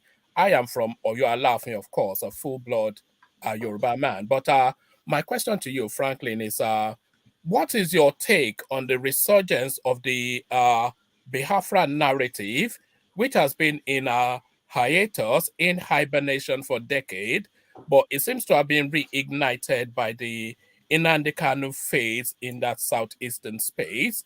And then is there and then a follow-on, is there somewhat of a disingenuity in the pivoting to the Peter Obi narrative off the back of just yesterday, the Nnamdi Kanu narrative that was inviting an exclusion from Nigeria to a mythical land called Biafra? So all of that, Franklyne. Oh my God, this is a minefield. This is a minefield. Okay. The Biafra narrative has never been in hiatus since after the Civil War. There has always been. Even your brother, Wale Adebanwi, he lectures in the States, made mention of that in one of his most brilliant articles he wrote. He accused the Igbo elite of not talking about Biafra, that the people talking about Biafra were the Ibadan, Lagos press axis. So Biafra has always been there since after the Civil War because it never went away. The reasons why the war was fought in the first place were never addressed. So we could still see it all over Nigeria till date. So the only thing is that we all swept it under the carpet as if nothing happened and moved on. But the dirt under the carpet started smelling. And then we started smelling, not because Nnamdi Kanu started it. No, we have been talking about Biafra. Igbo people have been talking about Biafra. It's just like Biafra sounds like the Igbos' river of Babylon, where they sat down and wept. If people never heard that, it's because they've not been paying attention. So Nnamdi Kanu was not the first. Ralph Wazulike talked about it with Mosob. So it was never in hiatus. It has always been there. It has always been a consistent narrative. Okay, so pivoting to Peter Obi, I don't think that there was a pivot into Peter Obi. The point was that Peter Obi came out just like a force of nature and swept all of us, every other person in his path, with the things that people that talked about Biafra have been talking about. Nnamdi Kanu was bemoaning the failure of Nigeria. Sorry, Franklyne. Do you not think there's a disingenuity in just yesterday Nnamdi Kanu and then 360 Peter Obi? Is that not a lack of credibility to that space? I was coming to that question. That was what I was going into it when you came in to repeat the question again. Like I said, Peter Obi, these are two different narratives. Peter Obi came out proclaiming what even these people that were talking about, okay, the people that were talking about Biafra, why were they talking about Biafra? It was because Nigeria became a dysfunctional state, because Nigeria was not protecting the lives and property of people. Nigeria was not creating opportunities for her young people. Okay, so and these guys felt that their solution was Biafra. It's like people telling you that Jesus is the answer. Okay, they watch the problem and say Jesus is our answer. So, but when Peter Obi came, Peter Obi started making the same points. But Peter Obi offered another solution. We have to walk at it using the political process. Okay, it's not agitation. Biafran agitation with the Yoruba Nation agitation are the same thing, except the fact that the Yoruba Nation never experienced the war or the traumas of Biafra. Sunday Igboho was saying the same thing. We are being killed in our homes. We are being killed in our farms. We are being killed on the roads. We need to take action to defend ourselves since the government has shown gross incompetence in handling these statutory responsibilities. So they are the same. Agitations have been everywhere. Isaac Boro started agitation from the Niger Delta in the 60s. when he said the resources of our land was being used to develop every other part of the country, but we get nothing out of it. He screamed in those days. Everything he screamed about is still happening. The Niger Delta is an ecological wasteland still today. So Nigeria has been a theater of agitations. So when people say, what Nigerians, one thing that unites Nigerians is Nigerians recognize merit and good things. Many of them have, especially the young people, they have seen in Peter Obi and their aspirant, somebody that understands their language, somebody that understands what they want to see Nigeria become. Because Nigeria has been like a leaf eaten by the locusts. All the resources we have, vis-a-vis where we are on the race tracks of development, there is nothing to write home about. Look at Dubai. Dubai was a piece of desert. Look at Saudi Arabia, a piece of desert. These guys are making the same money from oil that we made over the years. People will say the population has been a factor. Yes, but did we engineer or put factors in place that could make our population actually evolve to a point where they could develop themselves? We never did that. Every Nigerian leader we have had in the past, all of them, save none, has been there to get something for his pockets or his section of the country. And that's why we all failed. For his section. The people who had a vision for the country, we are not given the opportunities. Somebody like Awolowo. You get the point. So these are the issues that are being, so what the Biafrans are saying and what Nigerians are saying, everybody wants to develop. P2B said, the Fulani man doesn't buy bread cheaper in Sokoto, or the Igbo man buys bread cheaper. No, there's nowhere bread is so cheaper in Nigeria. We are all suffering under the same umbrella that PDP gave us and the APC has worsened with their broom today. All right, thank you. No, one man, no, sorry. Can I hear next? Yeah, thank you. Good morning, Dr. Franklyne. Good morning, Dr. Damages and every other person. Thank you, Dr. Franklyne, for coming. I listened to you. I agree with a lot of things you've said here, but I still have my my question to ask, and that concerns. But before I start, I think one man need to apologize to the people of Biafra for referring to Biafra as a mythical whatever. That that guy is so disrespectful. If Biafra should be equated to being to be mystical, that means Yoruba nation is mythical as well, and what they call it, the Niger Delta Republic is also mythical. But this is it. Biafra is not a myth, and Biafra has been in existence, and Biafra will continue until we get to our destination. But this is it. While you are giving your view, you stated that the non-state actors, I'm referring to the Biafran agitators, the ESN, IPOB, and whatever, that they should not take law into their hands. They should seek redress through the legal channels. I don't know which other legal channels are we going to seek redress, because take for example in Imo State last time, the people of Imo State voted for their candidate of choice, and someone was enforced on them. You don't expect such a person to speak for the people of Imo State, and this applies to every other state in the southeast and maybe across Nigeria. People like us, we've traversed Nigeria, not just for visiting. We've lived in different part of Nigeria, so we know more about the political happenings in the country. So when we are talking about Biafra agitating to secede from the country, we are not just doing it just because we just wake up one morning and just this. No, we have a pressing issue, and somebody like Kapitobi, I see in him as one person that has been trying to relate with what we are agitating for, and not just Biafrans. It goes around to across the country. So I am rooting for P2B, as some of us know here, but as well, I wouldn't want to ask those asking for secession to stop. I wouldn't want to use force on them, because they have their own view. They have their own personal interest. So you stated that we should not take laws into our hands. We should do this and that. And you also stated that we should go by maybe seeking for international, help. I don't know how these people are going to come and help us, because they have, that they have oil interest, and they will do everything possible to defend their oil.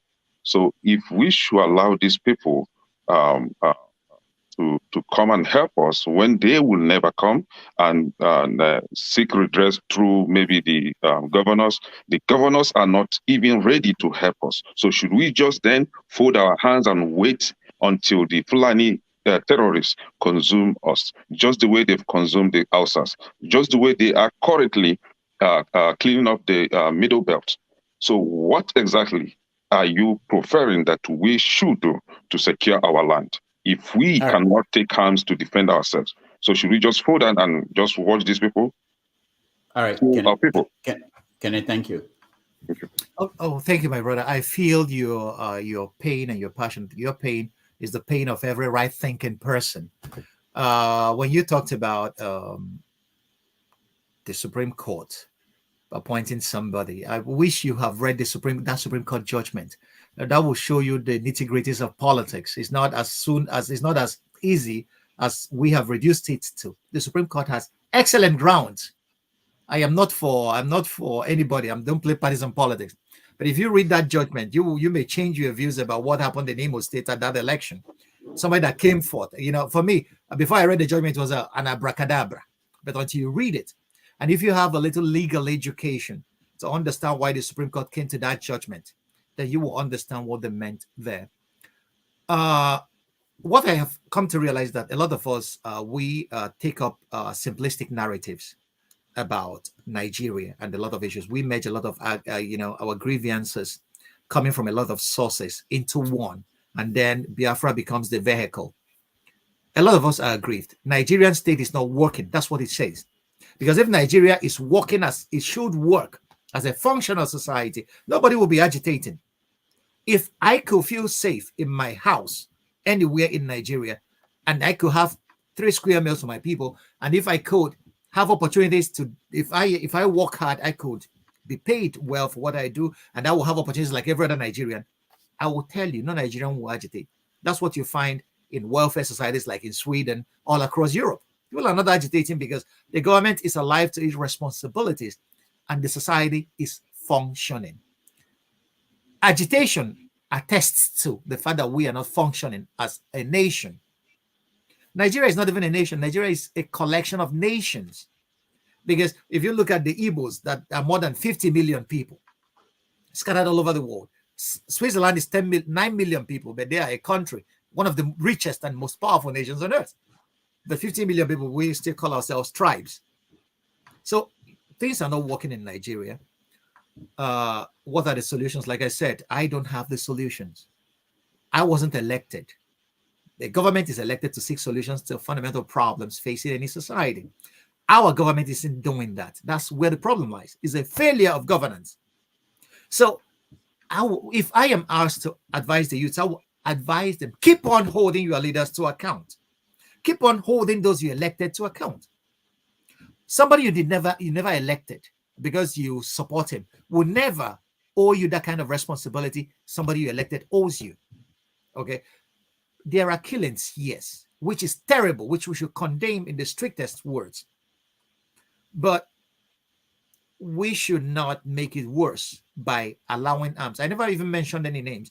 The non-state actors that are having arms, the Fulani herdsmen, they are non-state actors. So any government that allows non-state actors to bear arms and wreak havoc on her jurisdiction has failed totally. Nigerian government has failed. So no government that is responsible will allow non-state actors to arm themselves for anything. In Germany, a few days ago, a few guys were arrested because they were planning a coup. You can't even succeed with a coup in Germany, but that they got together and they were stockpiling arms to do whatever they want to do. The German state stepped in and stepped hard on them. And when they finished with these guys, no other person will ever rise to dare try that. This is what functional societies do. In Nigeria, the case is different. because we have a lot of issues that we really need actually to sit down and dialogue out. In fairness to President Goodluck Jonathan, in 2006 or thereabout, he convoked a national conference where we could sit down and iron out all this. The results of that conference, his major failure was not implementing that before he left office. We should try to lay our hands on those documents to see people that we elected went there on our behalf and spoke our truths to every other Nigerian. If you get your hands on that, get your hands equally on the report of the Oputa panel that Obasanjo convoked when he came to power. See what Ohaneze Ndigbo delivered as the accusations against the Nigerian state. I wrote an article that is online. You could Google and then find it. It's called The Igbo Case Against Nigeria. I laid out the fundamental cases that we as a people have against the Nigerian state. So these are issues that will make you see what the solutions we are thinking about. We need higher order thinking. We cannot solve the problems with the same attitude that brought the problems. Arms. No. In the world of today, even the oil we think that we have is not even interesting to the world powers anymore. Saudi Arabia has more. Iraq has more. Venezuela has more than we have. Even when America needed oil, they never came to Nigeria. Even when Europe needed liquefied natural gas, they went to Qatar instead of coming to Nigeria. So who is even interested? So this oil, we are going to drink our oil someday because nobody is interested anymore. We must have something else to offer the world. And this is when I don't want to sound like I don't campaign for Peter Obi, but when he talks about moving from consumption to production, that guy is smart. He knows where the world is going. That's what every Nigerian should start thinking about. Because if you think that if we shoot our way and get the state we want, and then if you get an enclave and the whole world and international powers are against you, you will not make a headway. We will starve. Look at what is happening. We should study South Sudan. They have independence now. Study that country. Study Eritrea, where Isaac Afwerki is the president. They got independence from Ethiopia. These are instances we should study in Africa. And we will see Africa is essentially the playground of major powers. Without studying this, and we make the same mistakes they make, then we'll have ourselves to blame. That's all I'm advocating, my brother. I don't have all the solutions, but I'm just trying to be a guide on how we could start thinking about the solution to our problems. All right. Thank you, Franklyne. Thank you, Kenneth. Thank you so much. CM, we are next.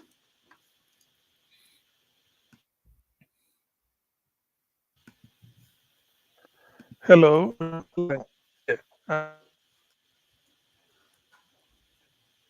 I coming out? Am I loud and clear? CM, you are not. You're not coming. We can't hear you. All right. We have to come back to you, CM. CM, we can't. Loud? No, we can't hear you, CM. We'll come back to you. Christian, you're next. Dr. Damages, can you hear me? Yeah, we can hear you. Go ahead. Okay, thank you for taking me. I'm not used to coming on this kind of program for the intellectuals because I'm not an intellectual. But I like to use the words of intellectual to speak to people. First correction to Blessing. I know she has gone out. IPOB has no factions. It's only one IPOB. If she wants education on that, she can come and do them, or she can rig IPOB members. They will tell him or educate him that, or educate her. But having said that, you know, you, Dr. Damages, asked to Mr. Obi a question on the Adiola program, where you asked him what changed. That was their question to Mr. Obi. You know, he said that Nigeria is a car with engine, knocked engine, and then you ask him what's her changed. And I also followed the part with Tommy. He said his fellow intellectuals, and that's the Western world intellectuals, who are saying Nigeria is a failed strategy, are whispering to him that Nigeria is a failed strategy. And then their grandee, Chief Doctor General Olusegun Obasanjo said, the first lesson he learned in his military career is never reinforce failure. So having all this in mind, as this man you brought in is an intellectual, my question is this: why are the Igbos intellectuals so dishonest? Because I believe that their dishonesty is the reason why they keep reinforcing failure. And why have they not actually, as intellectuals, started thinking of a better way, or if they say that the IPOBs are not doing it properly, a better way to engage the international communities so that we can use the same resources the Fulanis are tapping from our own lands to engage this world community against us, to use the same to liberate ourselves? Or do we say that we should continue in bondage because we are afraid to engage in a serious, how will I put it? I won't say war, but I say whether it is war or whatever. But I know that the white man, whatever he got through violence.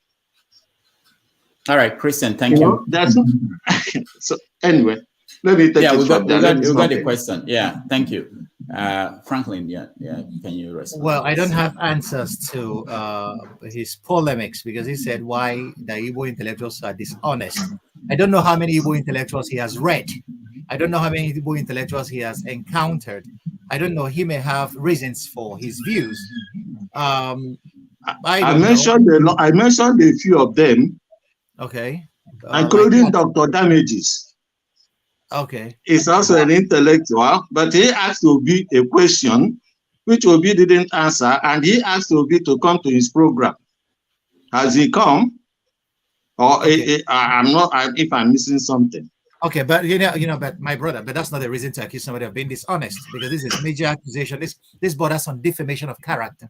And if you live in the Western world, you know that such words are not something that people take lying low. A politician may not answer a question, but he may have reasons for not answering. That he didn't say anything doesn't mean that he's dishonest. It may mean that he doesn't have answers for you. So there are many reasons. But when you frontally call people dishonest, you have impunged their character to no end. So when it comes to political discussions, we can always discuss, we can always dialogue. So, and this is where it is important that we refrain from impugning people's character and then talk at the issues. The fundamental thing is, a lot of us have not read many Igbo intellectuals. I say it here without fear. How many of us have read Achebe, what Achebe said about the Igbo question in his trouble with Nigeria? Can you tell me what Achebe said? We don't even know. If we don't listen to Achebe, who else can we listen to? Achebe is one of our greatest intellectuals, one of the most respected intellectuals worldwide. But how many Igbos have read him? This little pamphlet, not up to 20 pages, Achebe enunciated anything any Igbo man needs to know about our situation in Nigeria. He criticized us, Igbos themselves too. He narrated what Nigeria owed us, what Nigeria did to us. And then he showed us ourselves in the mirror. But we never cared about that. But we are pointing fingers. Igbo intellectuals. So a lot of them have done brilliant work trying to direct us. But how many of us listen to them? If you want quick solutions to complex problems, you are neither gonna have a solution nor an end to the problems. The problems will continue. And this is the major reason why. Because most of our agitations don't have that kind of, because we are very good in labeling people. If we label those who could enrich whatever we have as a political view, it may go a long way in getting us what we want. But anybody, and this is what cults do. If you study the lives of James Jones in Guyana, he blanketed the intellectuals and then poisoned people with the Kool-Aid. So we should be very careful. Any agitation that lacks intellectual content will falter and die. It's as simple as the day following the night. Look at what the Jews did. Zionism was an intellectual movement in the 20s, in the 1800s, before they attained the state of Israel. When? 1948. Without intellectual content, anything we are doing is a practical waste of time. We should think about that. Every society must have thinkers. Thinkers are the ones behind producing the views and the ideas that drive every society. Not those who are screaming. Are they? No. Achebe, I always refer people to Achebe, one of our greatest. He has thought for us. But did we listen to him? So I don't believe that Igbo intellectuals are dishonest. Dishonesty is not should not be a part of a political discussion. Politics is an issue of interest. This is what I have. This is what you have. What can you give me to get what you want? If we start playing it that way, we could have galvanized the people from the Niger Delta, from the Middle Belt, and from Western Nigeria. We could have gotten what we want. But if we start throwing fingers and calling these people Sabo, or that the Yorubas did this, or that the Middle Belt has killed us during the Civil War, we'll never go anywhere. Because if you come not trying to dialogue with people, they will not dialogue with you. And alone, we cannot do it alone. You always need people.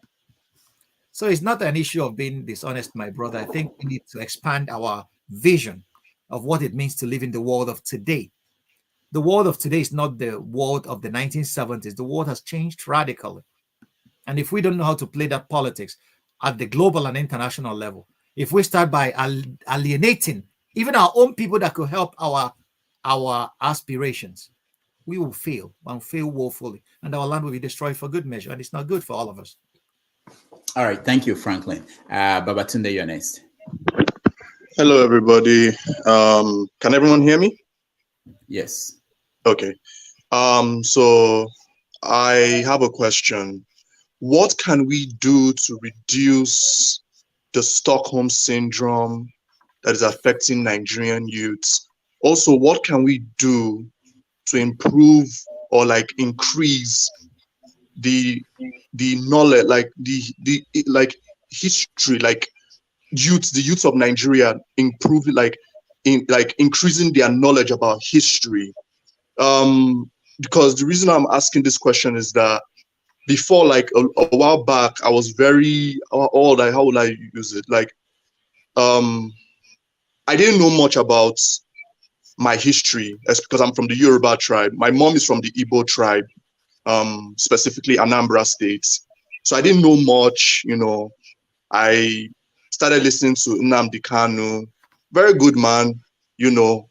I would say it's not everything about that Nnamdi Kanu spoke on IPOB radio that I took hook, line, and sinker. You know, some things that he said, I was like, and some things that he said, I was like, yeah, that sounds like something that I can go and verify, and I verified it, and it was true. I believe, you know, because I've heard people talking about the Biafra agitation, and I honestly believe that anybody who is agitating for Biafra, especially if you're doing it in the right way, where you're not killing your brothers and sisters because of sit at home and stuff like that, I believe you're doing the right thing. Because the books that I've read, they are spoken about. There's a book I'm reading right now. It's called Hebrews to Negroes. It was this basketball player that brought it out, Kyrie Irving. So I've been reading up on the book, and they have been talking about the fact that some of the African tribes are not Jews. You know, we are not Jews because the word Jew doesn't really even exist in the Bible. That we are actually Hebrew Israelites. So the Igbos, for example, I consider them Hebrew Israelites. You know, how the Africans, not just Africans, but people with dark skin were living in Israel before they were expunged out and they were broken out into 10 tribes, like they were broken into 10 tribes and they spread around the world. You know, it started making sense to me because, you know, I myself, I'm in the US, I've been trying to convert to Judaism, but I've been thinking about it, that am I really a Jew? You know, is that word even for me? You know, for example, I look at Israel, I look at the Ethiopian Jews, I see how they live, and I'm like, okay, even the Ethiopian Jews are not being accepted by the European Jews, or even whether we call them Ashkenazi or Yemenite, or well, I don't know about the Yemenite Jews, but the European Jews. I was like, you know, like we as Africans, we need to love ourselves more. We need to make sure that we have, you know, I would say our own countries or even our own nations. I'm not saying that because I'm supporting Biafra doesn't mean that I want Nigeria to break up. I'm hoping that a situation can come where this election that is we're coming into that's happening, we can vote in somebody. And me, I already have my candidates. You know, thanks be to God. I don't want. Yeah, I'm not really going to talk about my candidates. You know, but okay, Babatunde, yes, thank you, thank you so much. Sorry about that. Yeah. All right. All right, Franklyne. Oh, well, he made a statement. I don't think he needed answers to any questions. So, yeah. All right, thank you. Okay, let's go to Pascal. Pascal, you're next. CM, I'll come back to you next time to know if you're good. Pascal, you're next. Thank you very much for giving me this opportunity. I watched an interview conducted Sir Ahmadu Bello. I think that interviewer was Frederick Forsyth, if I'm correct. And there was a statement Sir Ahmadu Bello made. He said, Northerners first, Northerners first. The interest is Northerners first. See, mind you, I have lived in the 6 geopolitical regions of Nigeria. I was born in a place called Kotogora in Niger State. I had my primary school in Mina, my secondary school in Mina before I left. So I know the North very, very well. I want to say one thing. You broke my spirit when you gave me the impression that a Biafra is not possible. I totally disagree. I totally disagree. Because there can never be a developed Nigeria or a developed a developed Nigeria with Igbos. There can never be a developed Southeast precisely with the Igbos still in that contraption called Nigeria. The best thing is to break up. It's unfortunate that very senior Igbo citizens, people like Dan Ulasi, I'm sorry to call names, are still rooting for people like Atiku. What has Atiku got to offer? What has Atiku got to offer? Nothing. Other than this is somebody who got the tickets, bribing people or buying up their votes. What do you expect? Take back the money when he gets there. So it's annoying to see Igbo men like Dan Ulasi saying he has been in the PDP. Now, Buhari is a Northerner going for 8 years, and you're rooting for another Northerner to go for another 8 years. The question is this: what do we do to get that Biafra? Because I tell you the truth, like I said, I have lived in the North. Let me tell you the gospel truth. I worked with the federal authorities before I left. There can never be a developed Nigeria or a developed Southeast with, the Biafra still together with these people. The Biafra man, the way I see the Biafra man is one man carrying 10 people on his shoulders. He can never move forward except he drops those men. Because the Igbo man is blessed by God. He's a natural developer. My father would tell me, he's so rest in peace, he told me that everything you see in the Southeast today is a product of 20 pounds. You talked about Newi. After the war, was Newi what it is? It took courage, it took men, to bring Newi, to bring Onitsha, what these places are today. And I tell you the gospel truth, we can never move forward being in one Nigeria. So I want you to really give me hope. How do we go about achieving this one Nigeria thing? How do we go about? Because it is the only solution. There was no Nnamdi Kanu. Today is the 11th of December, 2022. By the 11th of December, 2012, I never, not even you, I'm sure, knew a man called Nnamdi Kanu. But see, outside God, after God, he's the next God I see. Because there is nothing that man has ever said that never came to pass. So the question is this: please tell us, don't break my spirit about Biafra not being possible because we don't have world powers behind us and what have you. Tell us, how do we put these Igbo men together? Like I said, I started with the interview by Ahmadu Bello, who made it clear that the northern interest first. The northern interest first. If people like Dan Olassi are not, I don't want to call names. If they put heads with Obi, can you compare Obi to Atiku or to Tinubu? No, it's not possible. So all right, how do we do to get this Biafra? It is the only way out. It is the only way out. There is no more way out to get a better nation where you and I and your family back there in Nigeria will be safe. So please, how do we get a Biafra? Thank you. Okay, go ahead, Franklyne. My job is not to break anybody's spirit, not even yours. But the fact lies in the fact that nothing is impossible. You can get whatever. Agitation is a very legitimate instrument of politics. You can agitate and get concessions, and then you can equally agitate, and then the other participants in the political process will say, no, we are not granting you that. So what do? If you are powerful enough, you could take it by force of arms. But if you're not powerful enough, you will be smothered. These are the options. So it's not about breaking your spirit or not breaking your spirit. This is what is called real politics. This is what it is. You can believe whatever or whoever you want to believe. It's our almost possibility. It's our right. But the point is, a sensible man looks at the facts on the ground and measures them against what he believes in.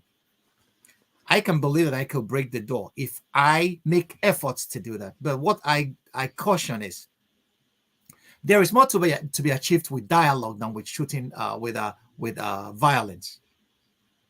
Having said IPOB is spearheading this thing, and IPOB has never. No, Pascal, sorry. I am not, my brother. I'm not discussing. I have not even mentioned the word IPOB. I'm not discussing IPOB here. I'm discussing killings in the southeast, and I'm entertaining questions in that regard. I don't know why you guys feel. I don't mention. IPOB is not the only group agitating. The Yoruba Nation are agitating. Okay, so the IPOB is not the only group. So there are agitations across board all over Nigeria, my brother. So we should calm the temperature. Dialogue is important. If we want to achieve anything in Nigeria, we should listen to other people as well and see their viewpoints, and then try to see how we could get them work together with us for whatever we want to achieve. Thank you, Pascal. Let's get back to CM and see if CM is good. CM, go ahead.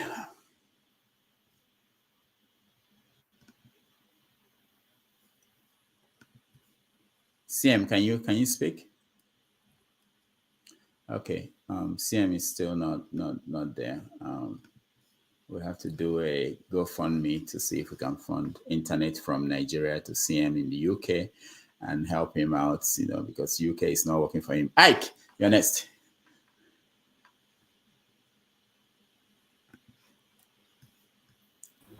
Ike, can you unmute yourself? Okay, I did it. Go ahead, just speak. Okay, good afternoon, everybody. I want to thank Brother Franklyne for being in this platform today. I have to be honest, I just came in about 20 minutes ago from the church, but I had some few commentary was making. First of all, I want to thank him for bringing the issue of Eritrea and the Southern Sudan into this conversation. If Dr. Damage will always remember, whenever I come here, I used to say that Ojukwu made us to understand that Biafra is a spirit. It lives with us. But the problem is the way we want to achieve it is another thing entirely. So my question to Brother Franklyne is, seeing all what the so-called political elite in the southern and the eastern Nigeria is doing with its people, when we elect people to represent us, they go there, they speak another language. What is it that the people of the Southeast will do? The thinkers, the intellectuals,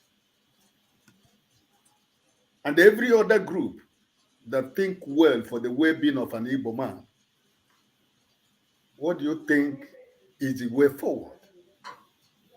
You just gave an example. The Yorubas, you have some people aspiring for Yoruba nation. But the Yorubas are not saying that there is not going to be election in Nigeria. You have people in the middle belt, the people in Benue State. They are not saying that we are not going to have election in Benue State. Otom is saying, let the Fulani people leave their land for them. But in our own case in the East, our own agitation, like as she said, is a normal thing. It's acceptable all over the world. But it's the way we are agitating the agitation is the problem. Because the same people we are trying to protect is the same people we are killing. And the political elite in the Eastern Nigeria, by the governors of the Eastern Nigeria, because they have all become lions. We have fallen into the hands of the lions there through the governors we have in the whole Southern Nigeria. So right now, you can't even differentiate the genuine people who are aspiring for well-being of the Igbos and the people that are being used by their masters in the federal government. So what is the solution between the thinkers, the intellectuals, and the political class? How do we marry these three together to bring out the best way forward for the Igbo man? Thank you. All right, Ike, thank you. Well, thank you, sir, very much. I was listening to you. It was your question came from a very deep place. What can we do? The only solution to social problems is politics, no matter how dirty we may find it. We have to play politics and more politics. We have all to become part of it. We don't have to elect people and go to sleep. Power corrupts, and absolute power corrupts absolutely. The guy that said it about the Catholic Church, Lord Acton. He was writing about the Catholic Church when he said that. The guy was supposed to be one of the holiest organizations. I'm a Catholic myself. But in this group, is it power here? If you give anybody absolute power, it corrupts him. One of our attitudes to politics in Africa, which one guy articulated well in the idea of two publics. I've forgotten his name. I would when I remember, I will just let you know. Is the fact that we were colonized. Okay, so the white men came with Olu Yibo. So we didn't identify with the state. We identified the state as a contraption that was imposed on us by the common colonial masters. So we took leave of the state. We only go to the state when we need something. And then instead of contributing to making the state better, we call it Oroyibo. Now they book Oroyibo. Now they na side easy. On your bag, then you keep it. So, and then it informed our attitude to politics. We elect people and allow them, we go to sleep. Here in Europe, you elect people and everybody's politically aware. Everybody listens to the news, reads the newspapers, and you see them going to their communities to vote on issues and tell their elected representatives, you don't do that kind of nonsense. Some of the things you hear, stories you hear coming out of Nigeria, if it happens here, the society will collapse immediately. The vice president of the European Parliament was arrested yesterday.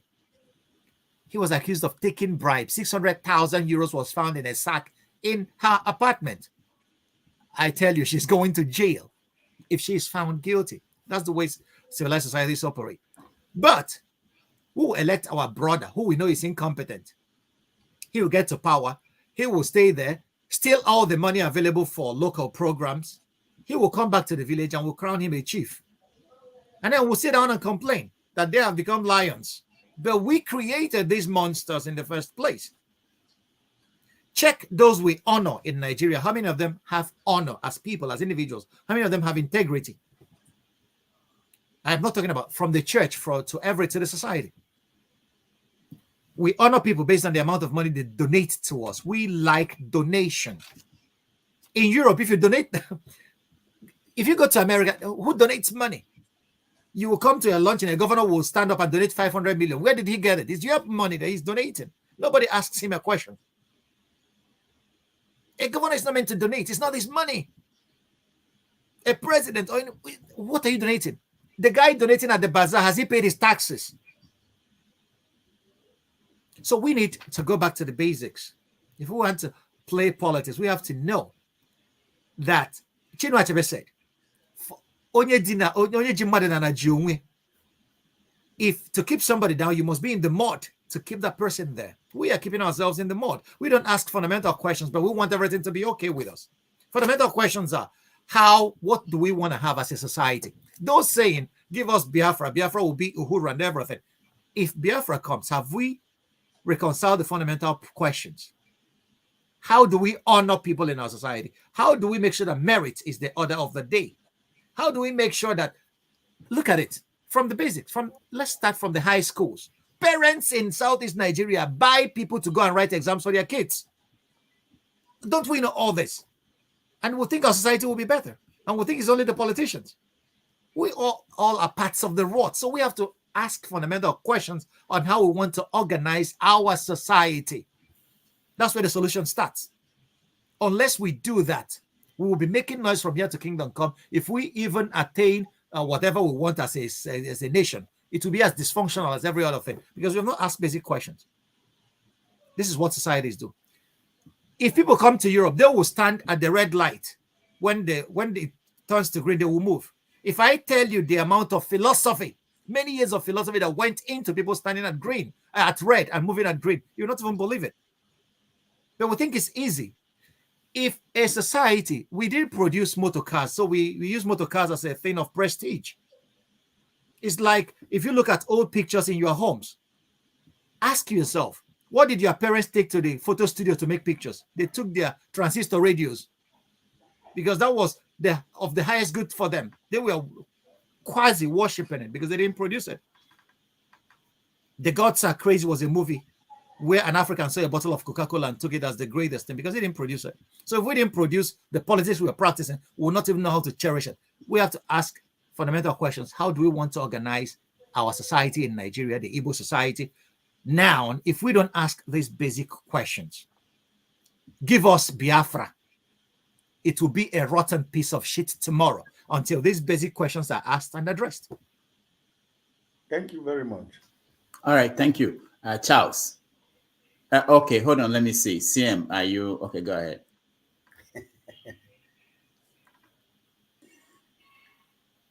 Unmute yourself, CM. We do this every week now, praying that CM will be free to talk to us. CM, okay, go ahead. Okay, no, it's not good, CM. No, we can't hear you. Charles, you're next. CM is using a Kwankwasia network. Thank you, sir, for coming. Please, this your lecture today. Can people like you put this in tape, not in writing, because our people don't read, even me. Put it in tape so that our people can, if there's listening to this thing every time, not book again, because writing is very, if you put it on writing, they will not. How can we start changing our people to know that our problem is those people we elect in our office that represent us? But if you can say this thing till tomorrow, our people will say, we want Biafra, we want Biafra. Okay. Somebody is believing Simon Ekpa that in 84 days, like he said, he's telling people now, people are believing this. Our people are believing that in 84 days, Biafra is going to come. Our people are believing this. Killing people because of this. How are we going to change that? Our problem lies on our PVC. We are talking about people we elect. Ekremadu forfeited 40 properties to EFCC.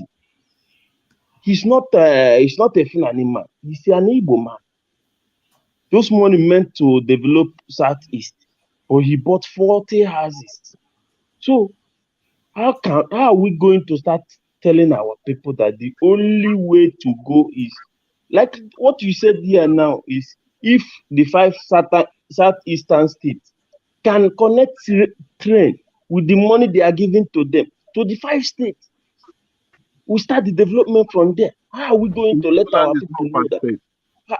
What is the end plan of this agitation? Let's turn this agitation to a political movement and use it to bring our people out of what we are now. Okay, my second question is, We said According to 1 person Ohaneze, each. there is 12.5 million Igbos living in the north. Do you think that there will be a time every Igbo that is, they will give us a country called Biafra that we can be able to come back together and stay in one place, in this our tiny place? How can 12.5 only in the north? In the west, we don't know how many people there. So how can we come together and live in this small place called Biafra? Is it possible? Thank you, sir. All right. Thank you, Charles. Well, the first part of your speech was a speech. It wasn't a question. I didn't get any question out of it. But the second part, there are estimations that the Igbo nation is more than 50 million people strong.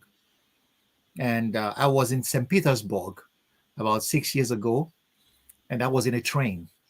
St. Petersburg is in Russia. I was in a train. I was going for a conference. And I was at the back of the train was a guy shouting on top of his voice in Igbo. So I was thinking, an Igbo man in St. Petersburg in Russia, we seem to be the only two black people in that train. And I was hearing an Igbo man's voice. Well, it's been the same everywhere I have traveled. So this is a very enterprising migratory race. And they have the creative energies not to be out of place. It's not because they don't like the Saudis. No, they want to go out and see the world. That has been the Igbo man. That's the Igbo spirit. It's enterprising. It's Republican. So the Igbo man, there's never a time all Igbos will come and dwell in Igbo. It's never going to happen. Okay. And again, the Igbo diaspora is growing stronger than you guys know. The Igbo seems to be colonizing the world with their reproductive abilities. Check most of the European teams that played in this World Cup. Switzerland, for example, there is an Okafor playing here. There is an, and so many other names. So the Igbo diaspora is growing stronger. The second generation Igbos being born in the diaspora. So the issue is that we have to start thinking global. Politics is local, but we have to start thinking global. Start thinking global in the sense that what are the implications of the decisions we'll make today on the coming generation of Igbos, not only living in Igbo land or in Nigeria, but everywhere else. And this is what an enterprising people should do. That's why I call for more thinking, more studying, more reading. It's not only screaming and shouting, and when they are good, we have that role. Okay. I loved what happened in South Africa. And if people living in South Africa knows, if you know the history of how South Africa, Mandela and co. dialogued their way to independence. They faced a juggernaut, a very oppressive state, the apartheid state, that was bent on forever making the black man a second-class citizen in his homeland. Mandela went to prison for 27 years for it. That was a wasted generation. And what happened? At a point, they saw that with the force of arms, this state has more arms and more power than we have. And they were being supported by every major Western state. From the United States to Germany, even Israel. Every major Western power supported apartheid South Africa. Their arms didn't get it. It was agitation of people. Even Bob Marley. When Bob Marley, one of his best songs was Zimbabwe, when he was singing about apartheid and white colonialism in Africa. And he was talking about Africa will liberate Zimbabwe and all the rest of it. Africans we are supporting, with the frontline states, supporting South Africa, the ANC and co. Even the armed wing. Some of them studied in Nigeria. Even Thabo Mbeki was sometime in Nigeria during when Obasanjo and Murtala was in power. We are in power, sorry. So, but they realized, yeah, the agitation will keep going, but we have to start dialoguing with this system. So you use two-pronged approach. And they dialogued and they got independence. But there was a branch, the ANC youths, that never wanted to ditch the armed struggle. And a lot of people will tell you that that was what led to Winnie and Nelson divorcing, because Winnie was still maintaining links to those elements that are, and then Mandela had to make a decisive cut on all the rest of them. I don't know the true story, but these are some strains of the thought that were going on there. And then what happened eventually? One of the radical voices started playing politics. Who is this radical voice? Julius Malema.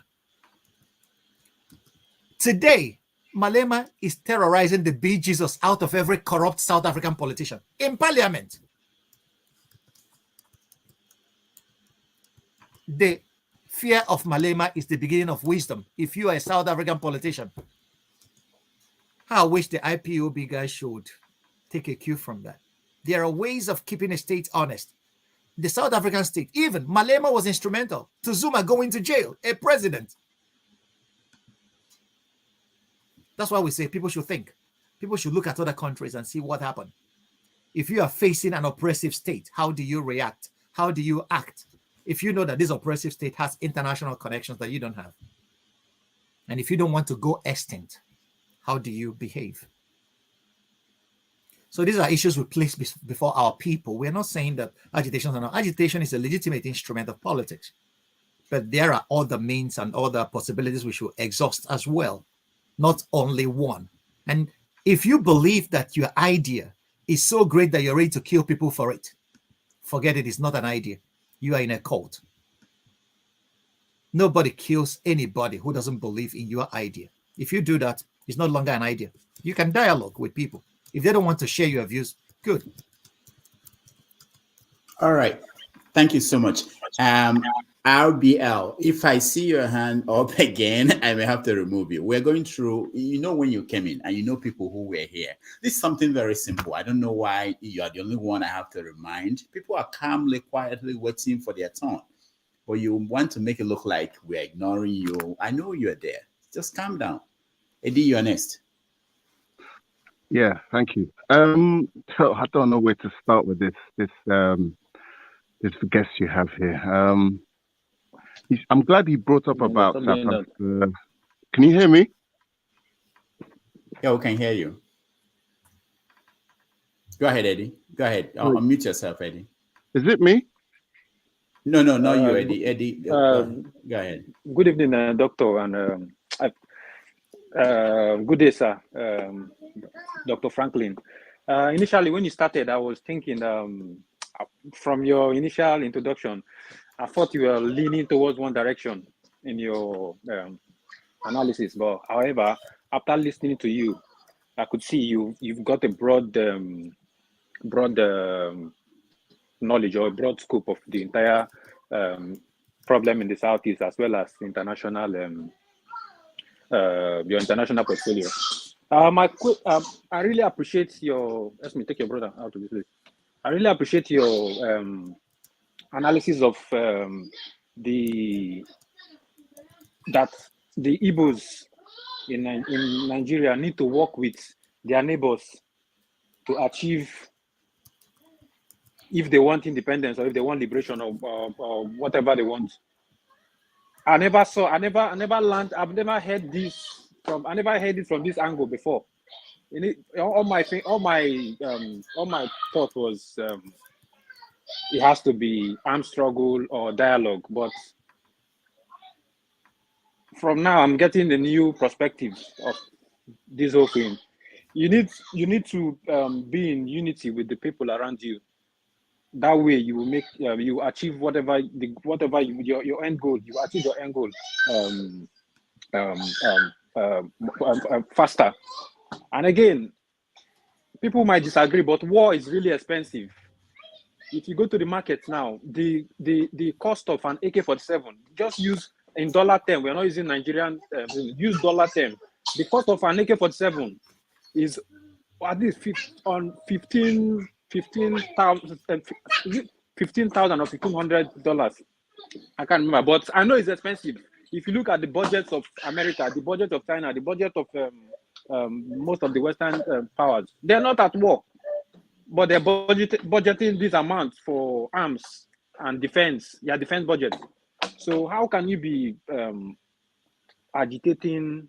And again, I'm not against anybody. You can agitate. It's not my business. But how can you be agitating when you don't have the mind, you don't have the finances? Although Igbos do well all over the world, they do well all over the world, but you can't muster muster resources, muster arms to successfully do your agitation. So they should put that in mind. War is a really expensive endeavor to go in. It's not just making social media rants and all that. They should also tell the people that. And lastly, I feel we are fighting the enemy within. As Igbos, I'm from Port Harcourt, but I'll call myself as an Igbo man, because if we go through history, my people they've been intermarriages and whatnot with the Igbo ethnic group. We are fighting within. If you understand if you get what I mean, we are fighting within. Like a house divided against itself will not stand. So yeah, that's my decision. But mainly is that if you can expatiate more on that the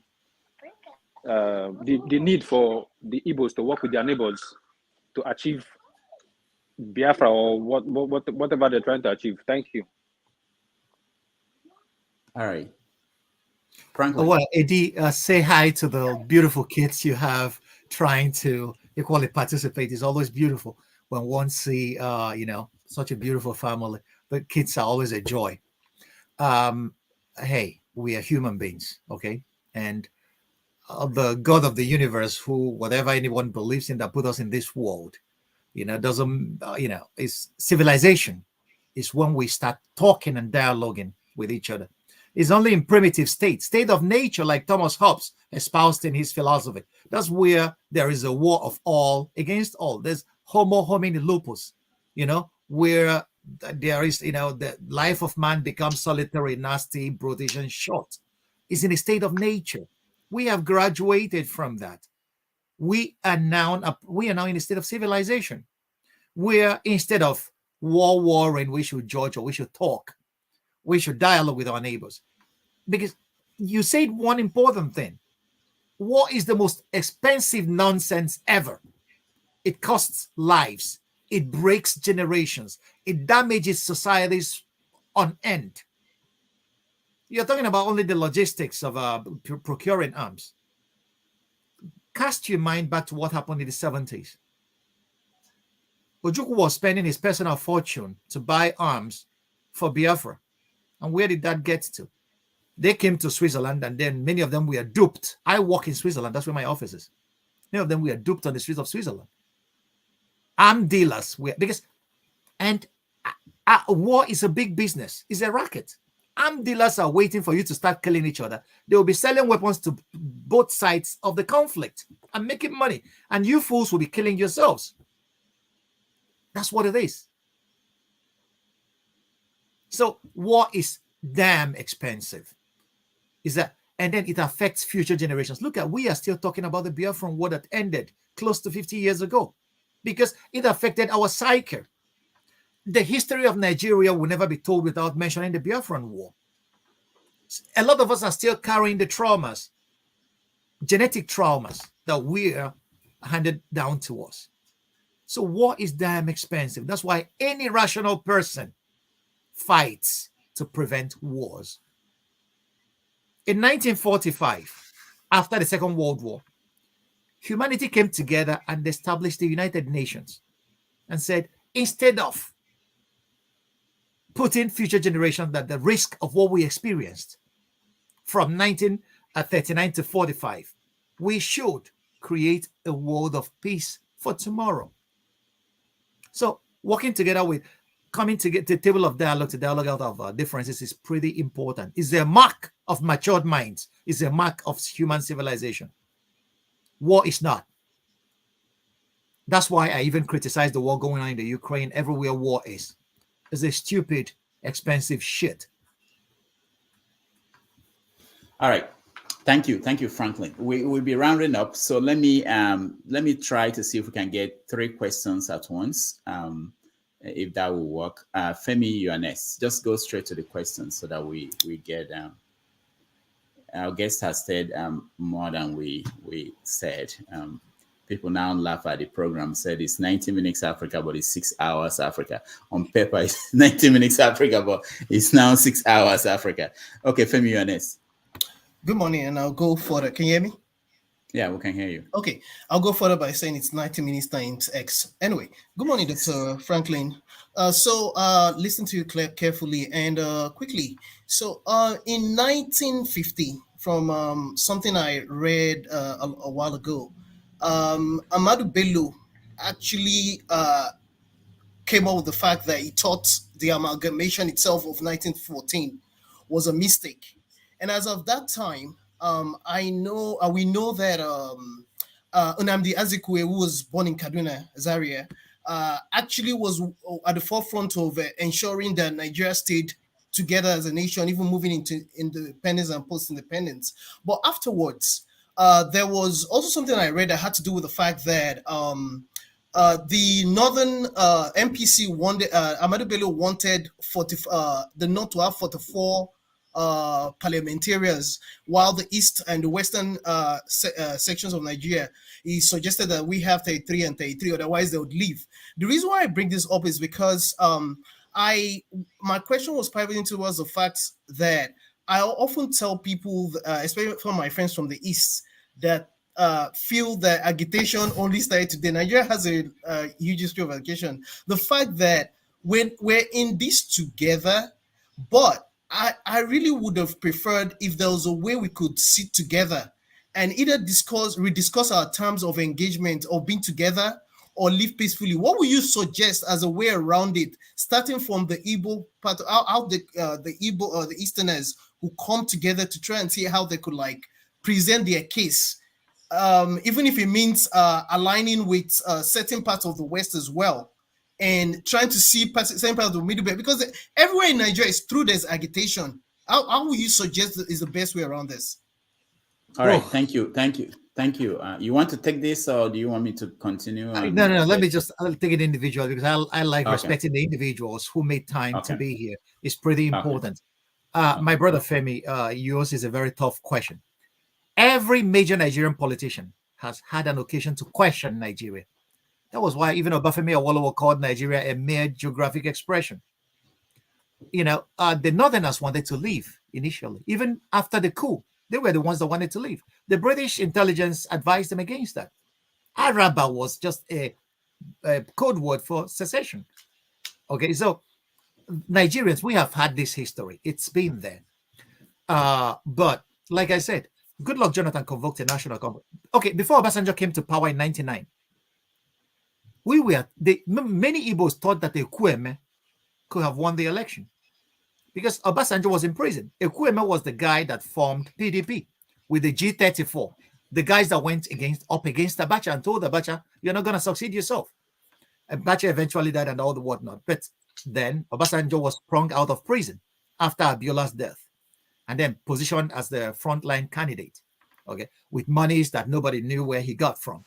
And then Ekwueme believed he was rigged out at the Eagle Square in Abuja, and Obasanjo became president. There was calls going on from the Nigerian intellectual circles. We wanted them to convoke a sovereign national conference to discuss the terms of being together in Nigeria. Nigerians, we've been speaking about that. So if you could cast your mind back and read the newspapers of those days from 1999 to 2003, you will hear calls about sovereign national conference. But Obasanjo ignored that and then consolidated power. And then, but Goodluck Jonathan came in 2014 or thereabout, before he left office, and then convoked a national conference, which was a scaled down version of what the intellectuals were agitating then. And then, but the recommendations were not implemented. But Nigerians had a good dialogue there. If you could get your hands on that document, the recommendations of that conference, it will be a good lead to the discussion, the fruitful discussions that took place at that conference. Nigerians, for the first time, spoke to each other. All of us that are agitating, ask many Nigerians, if you are Yoruba people, how many Igbo friends do they have? How many times have they sat together to talk about Nigeria? Igbo people, how many Yoruba friends or Fulani friends do you have? How many times have you spent time? Let each group bring its arguments to the table. Let us dialogue it out. We don't have such opportunities in Nigeria anymore. The fronts are hardening, and it's very dangerous to society when they stop talking. Any society that stops talking would destroy itself. It will implode upon the weight of its own contradictions. So that's why I urge dialogue is always better. We can, we have been Nigerians have intermarried along tribal lines that if anything starts happening today, we will have people that are our blood that we will hurt in the process of trying to get what we think we want. So dialogue is pretty important. I don't have solutions to that, I will confess. But what we can do is to start listening to each other. The Igbos have legitimate agitation, legitimate grievance. They were murdered in a genocidal war. Nigeria shouldn't take that for granted. Until the ghosts of Biafra are propitiated, Nigeria will keep on running around in circles. The Igbos should realize too that every other Nigerian ethnic nationality has a grievance. We should listen to each other and then dialogue. From there, we could start talking about solutions. But if I feel that my grievance is the only grievance that there is in the world, my claim is the only claim there is in the world, we will never reach a compromise on anything. And politics lives and survives on compromise. Societies live and survive on compromise. Marriages live and survive on compromise. Let's start learning from the basics of society. That's all I have to say. All right. Thank you. Thank you. Alexi next. Alexi, can you unmute yourself?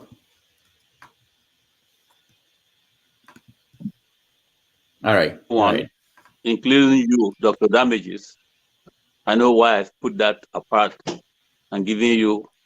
No, start from Alexi. We didn't hear you from the beginning. Go ahead. I didn't hear what you said. Start from the beginning. All right. I think we are going to skip Alexi and go to RBL. You're next. Just a question, please. I don't know where to start with your guest, Franklyne. I'm glad you mentioned about South Africa and apartheid. I remember during school, I used to see how brutal the apartheid system that they had in South Africa back then. Nobody thought they would ever get rid of this this apartheid. But here we are today. It's no more, and you have blacks in power. They got it through doggedness, and it came down to the round table to discuss way forward. What IPOB is doing, and I say IPOB under Mazin and the Kanu, is the right way, not through politics. You keep saying that we need to join Nigerian politics. What has politics done for anybody in Nigeria since it got its independence? Nothing. People are still crying to this day. So, no, what we should be doing is agitating for a referendum. Keep writing, keep pestering the people at the UN. They have the powers to intervene or quietly speak to the Nigerian state. Say, look, these people have a grievance. Give them a referendum. They have a right. It's human rights, not through Nigerian politics. The people you mentioned that you are championing, like this new messiah up there is Peter Obi. This is the same man that massacred his own people, the massacre members.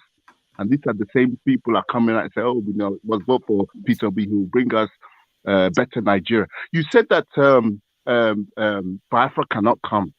Well, I would equally put the same question to you, is that a better Nigeria cannot come. Because if Biafra cannot come because they are chopping the oil in our land, then that means that why would they want Nigerians to have a good life if you know, the system betters them? So that means that your better Nigeria will never come. If that's making sense to you. And so I need to say another thing. There's something he said that I like the way he skirt around the that abracadabra that happens in Imo State. I like the way he skirted around that question. That somebody put that question to him. He knows that was a rigged to favor that man that's currently the Imo governor. He just skirted around. Oh, I'm not a lawyer, but you need to go into the details and you see that it favored him. No, it didn't favor him. This man is here to, that's how they skirt around these things to get away from questions that they cannot ask. They say, oh, you need to go and look at this and you get your answer. No. That was a rigged election. Nigeria don't practice politics. They don't practice politics. This man is okay. Go ahead, Franklyne. It seems there is a lot of things packed into one. First of all, he said I skirted. I don't know who told you that I'm not a lawyer. I don't know who told you that. Maybe you were not even listening to me. You were listening to what you want to answer to your response to me. You said yourself you were not a lawyer. I never say that. You could scroll and read and follow this again. I said, if you have some legal knowledge, I told the guy, if you have some legal knowledge, then you can understand why the Supreme Court entered that judgment. That's what I said. Second, okay. So when, you know, the point is, we come to most of these discussions with preconceived notions. I am Igbo. I know the pain of Biafra. Most of the pain some of us are carrying over are secondhand pain, because those that actually experience the pain are dead and buried and gone. They were those that died at the war front. So every pain that we feel is ours today are secondhand pain. And the aftermath, they are legitimate. It's not that they are not, they are very legitimate pains. We all experience that. So, but come to say that the answer is not politics. First of all, when you say that the UN can do something, what can the UN do? Does the UN have an army to send? They send peacekeeping missions. They don't need an army. When the war has already broken out. Hold on, please, don't talk. Let the guests answer. This is, please. Do you want me to answer you, my brother, or we're not fighting. You can always engage me. I'm all for. We're dialoguing here. You can always engage me, and then you can meet me privately after this, and then we can dialogue this out. The UN will always intervene when things have already started happening, like in Rwanda. They would say, even in Rwanda, there were major power politics at play. The UN, the United States were among the people that voted that UN forces should leave on the eve of the genocide, and the people were slaughtered. So who told you that such a thing will not happen again if we cross over to that threshold where violence becomes the norm? When I say politics, Aristotle wrote that man is a political animal. Everything we do has something to do with politics. It is either we play it or we kill each other. And killing each other is an expensive way of extending our generations. It's genetically stupid to bring yourself to a situation where you will be eliminated or you will be killed or you kill other people to attain goals. Yeah, we can say that the Western world attained the point they came to through violence, yes. But today it's no longer plausible. We are no longer in the Wild West. So we should start thinking about intelligent ways of getting what we want. If we don't get all of it, getting some of it by realizing that other people have claims as well, by aligning with those whose interests match ours. And then we could present a common front. And then the more the merrier, the more powerful. And then we could get to that point where we can say, if people say Nigeria is dead, Nigeria cannot be resuscitated, there are people who hold a contrary view. There are people who hold another opinion that Nigeria could be made to work if we get the right leaders in power. Achebe, our brother, said it, that the trouble with Nigeria is not only the failure of leaders, it's the failure of Nigerian political leaders to rise to the responsibility of personal example. So, which is to say, if we have a leader that rises to that responsibility of personal example, that he could get Nigeria working and correctly. I am not the only one saying this. So anybody that has done systematic thought about Nigeria, anybody who knows the history of war and the history of societies, anybody who has studied a little bit of philosophy will come to the understanding that there are better ways than armed struggle. Armed struggle is important when it is absolutely necessary, but when not, we have to think about dialoguing with our neighbors. And even every war ends on a dialogue table. Either you sign a surrender or you dialogue for ceasefire.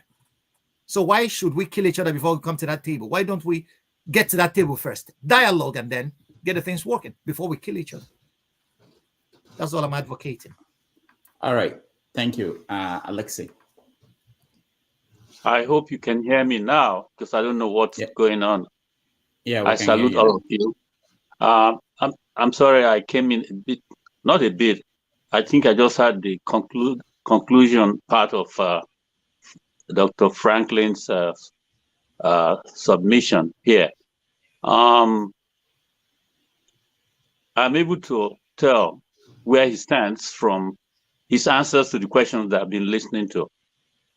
You see, I am one of those who believe that the intellectuals among the Igbo seem to feel comfortable that they are able to be in international atmosphere and feed from there and do their thing. Yes, we have become diasporal, and many of us are feeling comfortable and want to talk about our issues from a very selfish position. And that's what has been happening in this forum.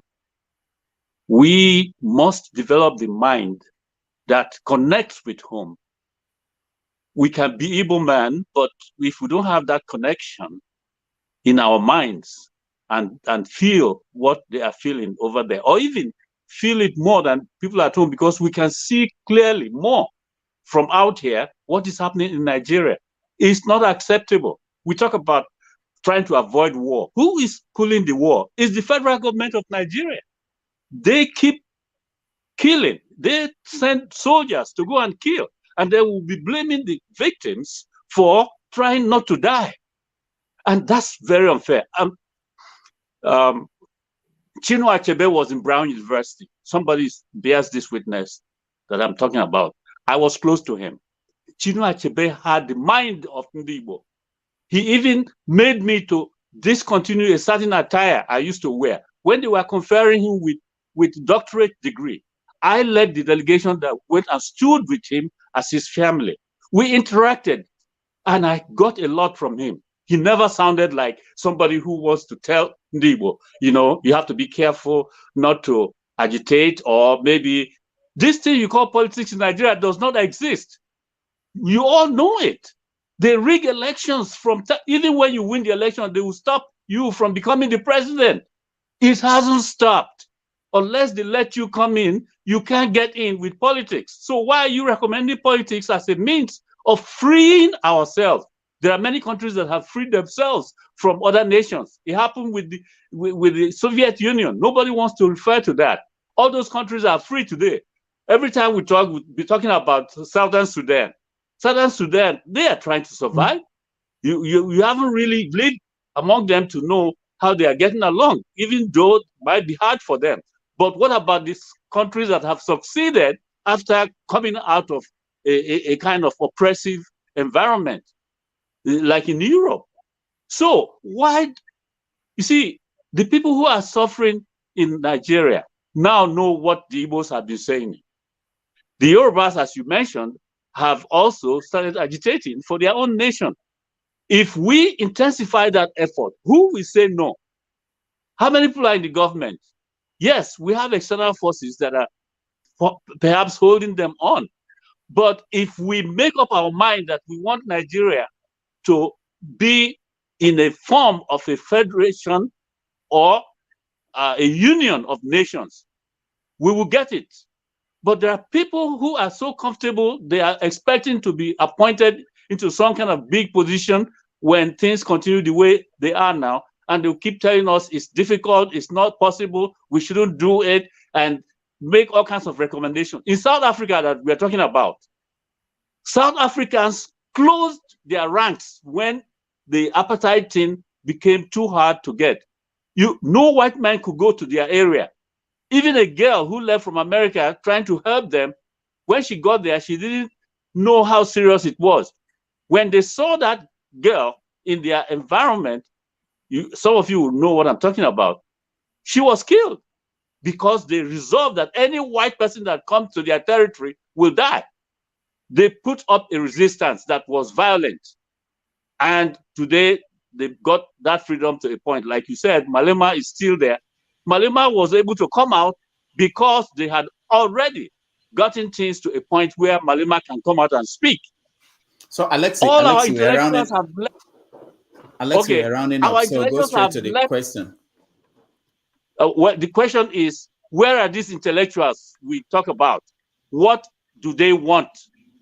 The Biafran people, both within and without, want Biafra. They have said it. If you doubt me, pressure the government for a referendum, and let's do it that way. It's one of the tools of getting what you want. So why just keep making it look like the victims are the ones who are creating the problem? Nobody called for any war. It's the government of Nigeria that keeps going to kill people and sending soldiers to do that. No one is attacking them. No one is blaming them. And they keep doing it every day. We end up blaming the victims. Why? How far would that take us? So that's my question to you is, why do we keep blaming the victims instead of intensifying our pressure on the government that keeps killing its own people? There's genocide going on now in Nigeria. Why don't we focus on that act and let them stop? There has been call for dialogue. Even priests, everybody has been talking about it. You think the Biafrans don't want dialogue? They want dialogue, but that dialogue must not be supposed to be something that will come out with any particular result. Let there be a superior argument, and let us accept it. And this political correctness that we keep using on the media is not helping us. Let us say the truth as it is, and let us find the best recommendation for it. Dialogue can work, but who is ready to dialogue? The government of Nigeria is not ready to dialogue. No, they believe in the force of arms, and that's what they have been using. Anything you see from Biafra is self-defense. Self-defense is what you are seeing. Yes. Alexi, thank you. So, thank you. What does he recommend? Okay, thank you. We really. What does he recommend? Okay, Alexi, thank you. I thought we'll end at 3 hours. We are over 3 hours. So I'm not sure how many. It depends on Franklyne if you want to keep taking questions. But I was thinking that we'll finish the people who are here. So please, when I come to you next, just a question, no commentary. Okay. Well, right. What do we do with the federal government that is killing our people? That's the question I have for him.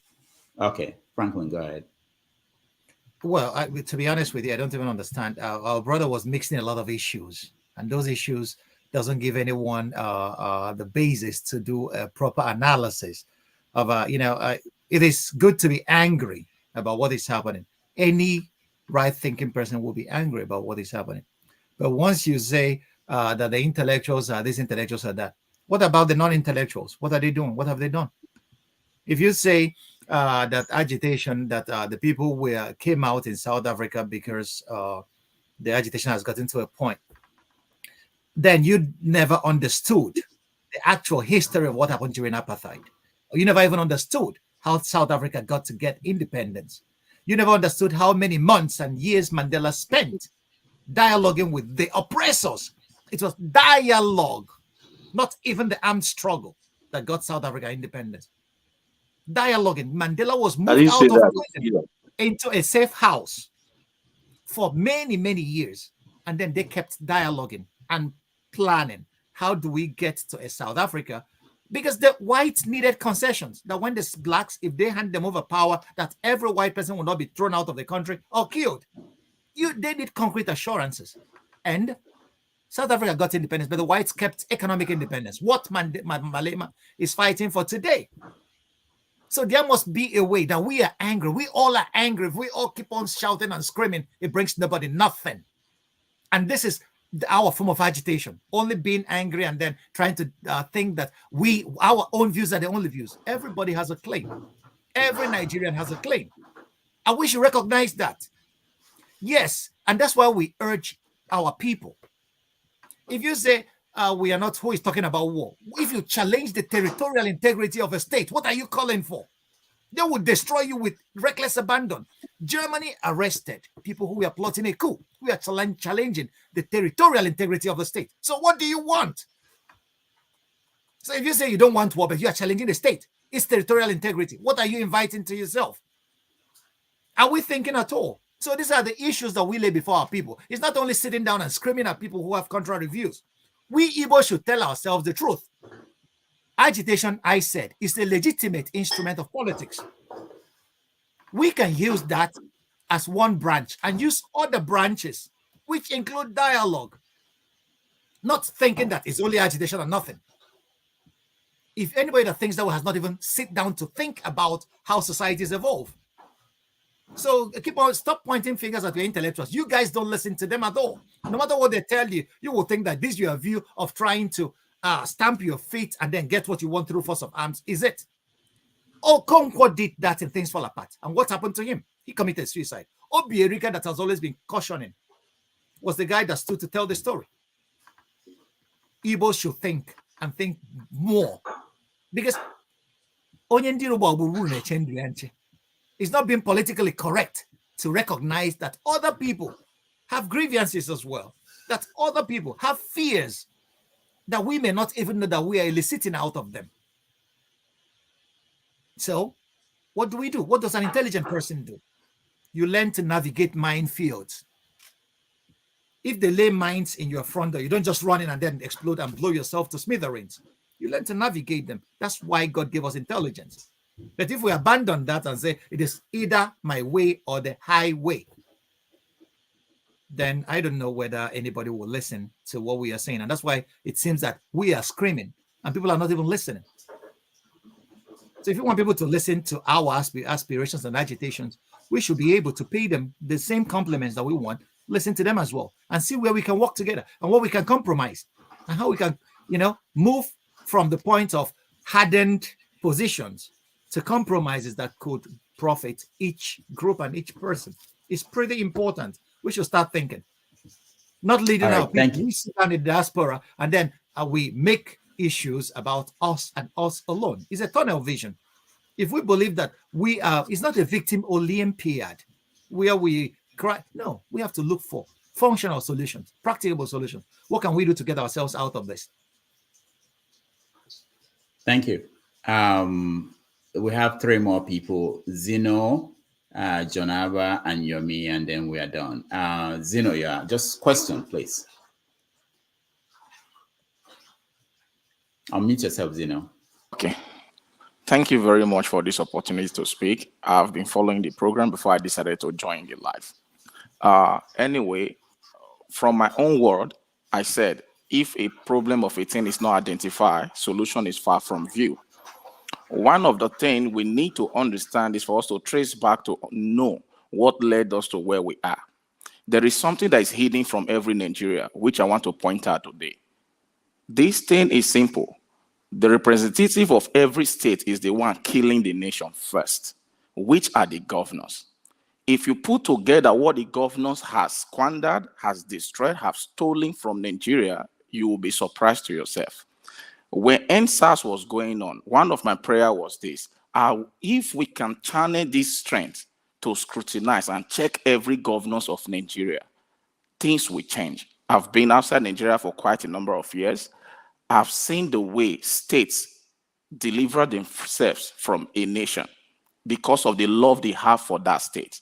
Our governors don't love us. They are the ones destroying the country.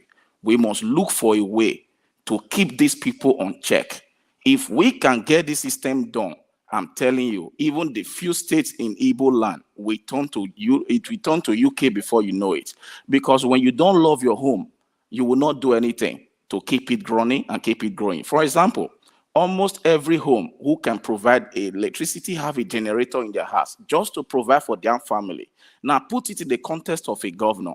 Let's imagine from 1999, if every state governor in Igbo land has been doing just one major project, today we will not be talking about referendum. Rather, the federal government will be compromising to keep everybody intact. When you don't have anything to contribute to any nation, they will not honor you. They will not respect you. Power will always come to you when you contribute to it. So my own word is this: we that are in diaspora should look for a way. Journalists, investigative journalists, let's bring systems together to check our governors. They are our problem. The battle we are taking to Aso Rock will not lead us anywhere. We have to first of all start that battle in our state. Because if our treasury from states are not taken out, we will not be where we are today. So this is what I want to bring in, that people should start thinking towards this direction. I understand the pains of everybody in Nigeria. We know what is going on, the pains of every Igbo. But go back there and calculate how much I've come to the 6 states of Igbo since 1999 to 2022. You will know federal government is not majorly our problem first, but it's our representatives who are governors. So this is what I want to say. And my question is, please, how can we put a system together to make sure our governors does not squander the money that comes to state? Let's see how we can start from there first. Thank you. All right. Thank you, Zeno. Okay. I don't know. At this point, it doesn't make sense because I keep saying, go straight to the question and people will make a speech. But I'll keep saying it. Franklin, do you want to take this question or do you want to get the other one? Well, Okay. let me, I will just give a brief answer. My brother, this is why we advocate politics. We should get involved. Staying on the sidelines is not acceptable. If we don't get involved, there is a saying that if you come to the meeting of your omunna and you keep quiet, the meat that was given to you and your neighbor will be eaten in your presence and you'll not even know. And this is what is happening. So if you don't get involved, your meat will be eaten and you'll not even know what is happening. It's because we are aloof to the political process. Nigerians will tell you that politics is dirty. And then we leave it to the dirty guys, and the dirty guys are doing us dirty. So if you don't get involved, we believe that we have the right to complain. Why would you complain? There are opportunities to get involved. It is politics. If you are not where the meal is being cooked, maybe you are the meal that is to be eaten. So when we tell our people that it's not being taken lightly that we are saying it, it is the fact. If you don't play that politics, if you don't join them to see how your resources are being shared, your resources will be shared without you. You may even be sold into slavery. Once they make the decision, there was this popular Igbo musician, Okonkwo. He played a song, Igbo Okuko Karere. Okoko is the Igbo word for the fowl. His kinsmen called them together for a meeting, all the animals for a meeting. And the Okoko said, no, I'm busy. Whatever you guys decide, I am a part of it. And they went to the meeting and decided that Okoko will be used for sacrifices to the gods. And today, Okoko is being used for sacrifice everywhere. The eggs of Okoko is being used by local dibias for sacrifice. The chicken being eaten in the kitchen. So Okoko becomes the sacrificial world champion of the animal. So if they are calling for a meeting, attend, or else you may become like Okoko someday. So these are things we tell our people. So it's not very, we're not just saying it for the sake of saying that, being politically correct. That's the nitty-gritty of life. Janaba, are you there? Okay, Yomi, you're next. Question, please. Hi, Dr. Damages. Can you hear me? Yeah. Okay. So thank you for the opportunity, and thank you, Dr. Franklin, for making time to come and help with discussing this issue. So I'll just go straight to the issue about insecurity and the herdsmen. To be clear, I'll just say that I prefer dialogue to fighting anytime, any day. However, we already have fighters and or agitators. Now, Dr. Franklin, is it completely impossible to get these fighters and agitators to focus on their state governments, as in focus on a regional level, instead of taking the fight to the federal government to try and gain some kind of autonomy? Is it possible to get them to realign their efforts at their state government and try and force their state governments to use whatever security allocation or budget that they have to join these agitators in facing the herdsmen that are on their land? Because that's a smaller fight than trying to fight the state government for autonomy. If they're able to win that fight and get rid of and tackle insecurity and get rid of the herdsmen that are on the land, perhaps that will create a common ground between the agitators and the state governments. And based on that common ground, they can begin to work together on other issues like education and health and the like. Is it entirely impossible to get, so that's my question, is it entirely impossible to get the agitators to join hands with their state governments, get the state government to take responsibility for the security of the land, get the state government to use their security allocation of budget in conjunction with these agitators to fight the herdsmen and get them out of the land? Excellent question. I have to, the agitators the IPOBs, the ESNs, the whatever Yoruba, these guys don't know the amount of power they have because they are very busy focusing on a narrow area. There was about 3 years ago, I wrote an article calling Nnamdi Kanu was commanding this guy will make a pronouncement. If he wants 500,000 youths to be on the streets of Enugu or about anywhere, they will come out. That is power. I wrote an article saying, if I am this guy, I will urge every of my members to go and get a PVC. This Biafra they are talking about, they will gain it tomorrow by, first of all, selecting their own candidate for all houses of assembly across Southeast and voting them in. The governors will have no power. They have won. They will hijack the state. It's as easy as that. You have massive following. Convert it to votes. Any governor will be begging you guys to pass his bill. You don't even need to go for the governorship. Houses of assembly from all regions. Vote your own people in. That's politics. That's how the game is played. And nobody will even challenge. If you want to pass a bill commissioning to buy a battalion of arms and ammunition for the state, you can do it because you have the power of the purse. That is politics. But once we leave the big picture and focus on the narrow things, we will be here screaming from morning till day till night and nothing will happen.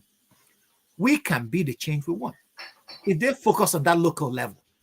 Every local government chairman, if IPOB was smart, they could have voted all of them out and then put their own people in there. You're not talking about Biafra again. You'll be doing Biafra because you control the whole states of assemblies and the whole local governments. As simple as that. And then the government, Nigerian federal government, will not even challenge you or arrest you, a leader, or do anything because you did it through the ballot box. That's their game. We play it according to their game. We are not there to, we go there and beat them there. That's what intelligent people do. And then we see how they will govern once they get that power. But if you don't get into and play that politics, you will not get it. If you challenge the state will come out and crush you. It's as simple as that. But if you say, okay, these guys have the arms, we don't. So what do? We find a way to get around it, hijack the state from inside, and it becomes ours. So if you have this massive following of voters, you can tell them what to do and they will do it. All these guys online attacking people. No, get your PVCs. Vote your own people in. Let them go and change that structure from within. That's how revolutions are effected in modern times. Anybody who tells you that politics is not important has not studied the history of nations. All right. Thank you so much, Dr. Franklyne, for this wonderful 3.5 hours. We booked you for 90 minutes. Ike, I can, if I let you come back for a second question, other people will want to do the same thing. So we're going to have a conversation after this. Well, we want to say thank you to Dr. Franklyne for joining us, and hopefully next time we call you to help us understand some of these issues about our country, you will help us to do so. It's been my pleasure. Thank you. I thank everybody that has asked a question or contributed. You guys are great. All right. So when we come back, we will do a retake, maybe review what happened and get your views. So let's take a break.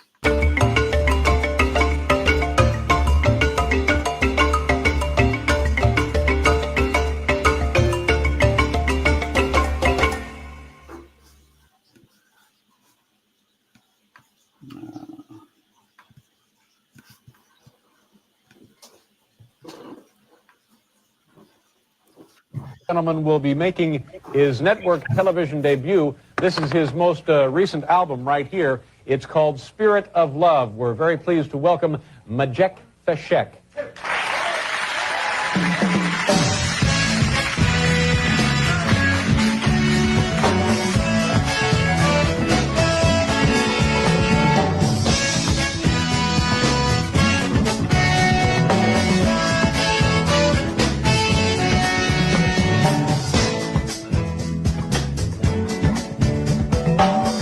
Arise from your sleep, Africa.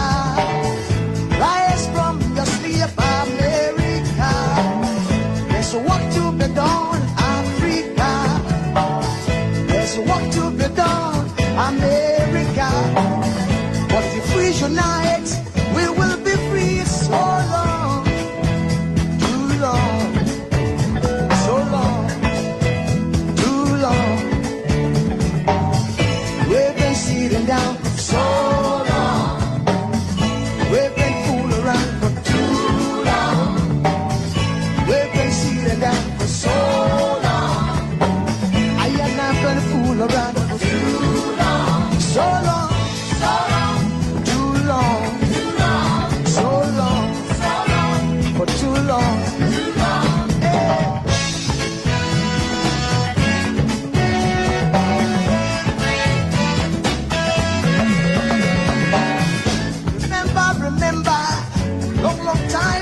remember the pyramid of Egypt, when we used to live like prince and princess.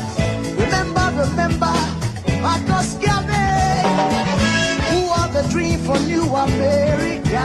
Oh, remember, Martin Luther King, who are the dream for New America. They say you are black, they say you are brown, they say you are black, they say you are brown. Only the angels of Jah is white now. Only the angels of God is white. So long, too long, so long, too long. We've been sitting down so long. We've been a fool around for too long.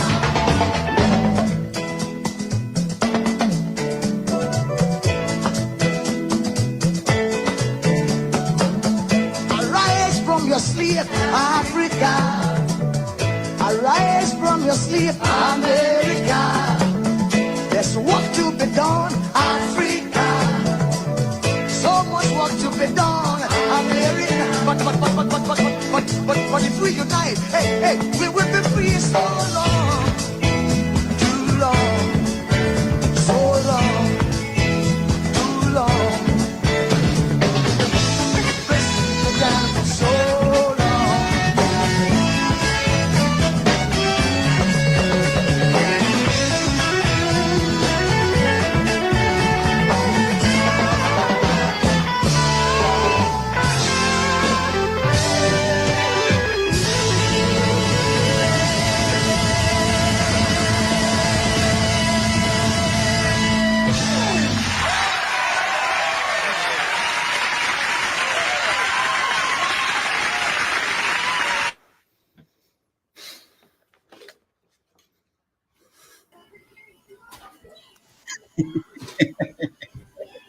I don't care what anybody says. Welcome. Why you play my uncle?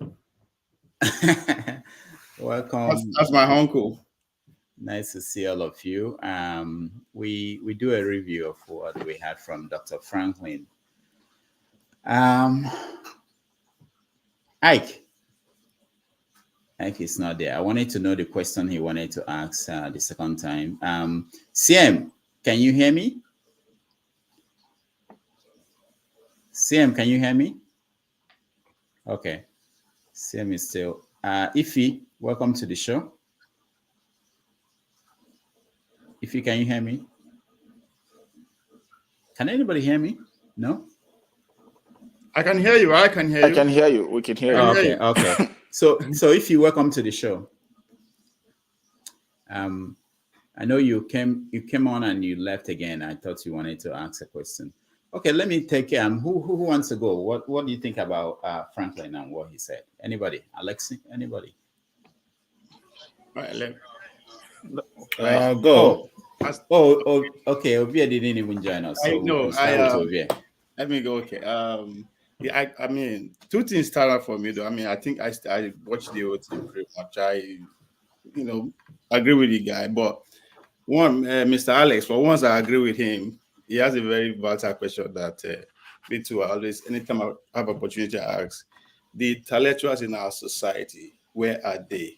What are they doing? But Mr. Alex put it further. What do they want? Even though it narrow it to the Igbo space, but to grow the whole country, and I've been asking that. The intellectuals, what are their roles? They are very, very important in every developed economy and society, especially at least of America. Their opinions are very valid. That's because they are involved in day-to-day activities of this, not just the society, not just the elite, but even the politics of today. You have those who are leaning towards right and leaning towards left. Policy are formulated mainly around intellectuals in every society. So those in our society, what are their roles? What are they doing? I went further to accuse them. I believe they are embedded with the political elite. They beat their bid at the time because, of course, the society is not conscious or they are not even ready to even conscientize the society enough to actually be able to depend on them in terms of how to survive financially. Nobody cares to read their books because we don't even see them.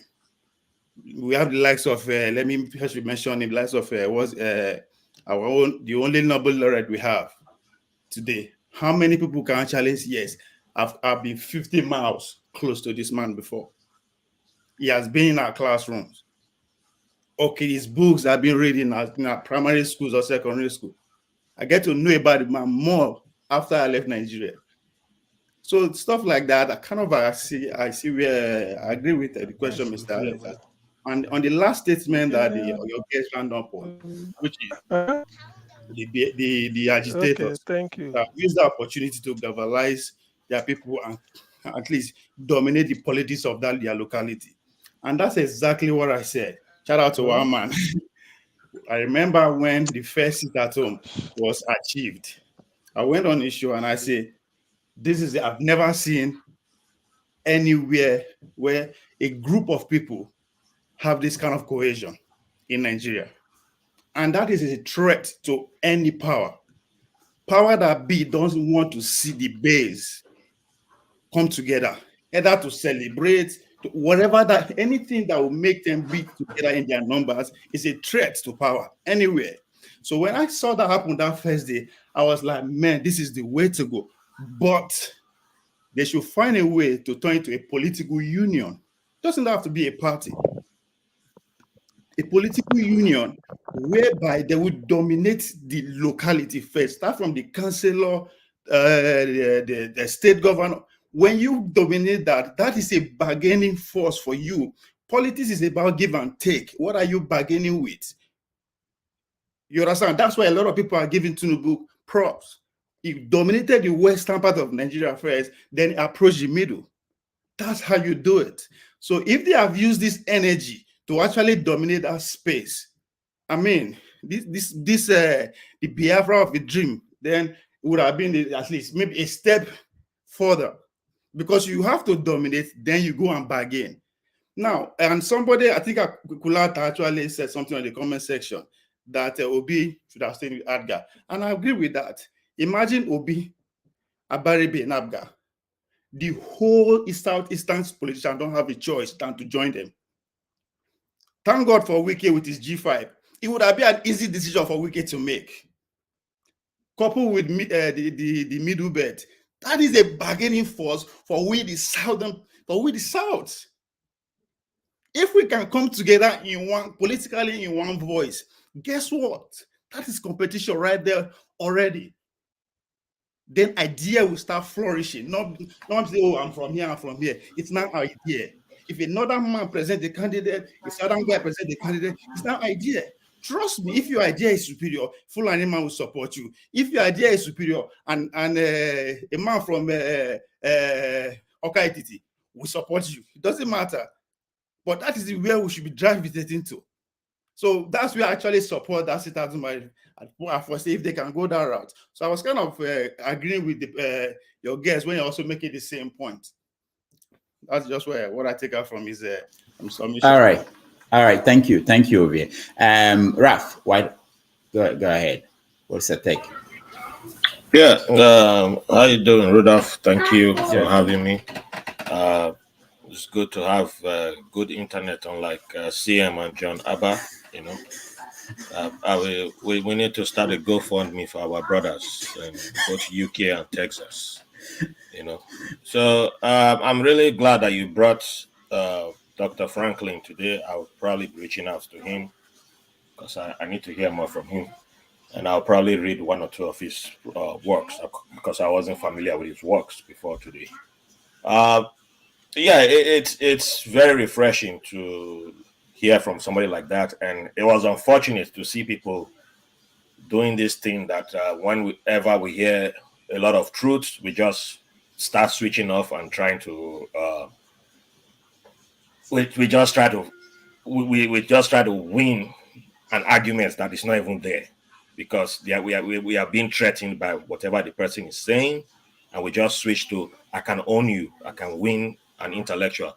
The man didn't come here he didn't say anything wrong.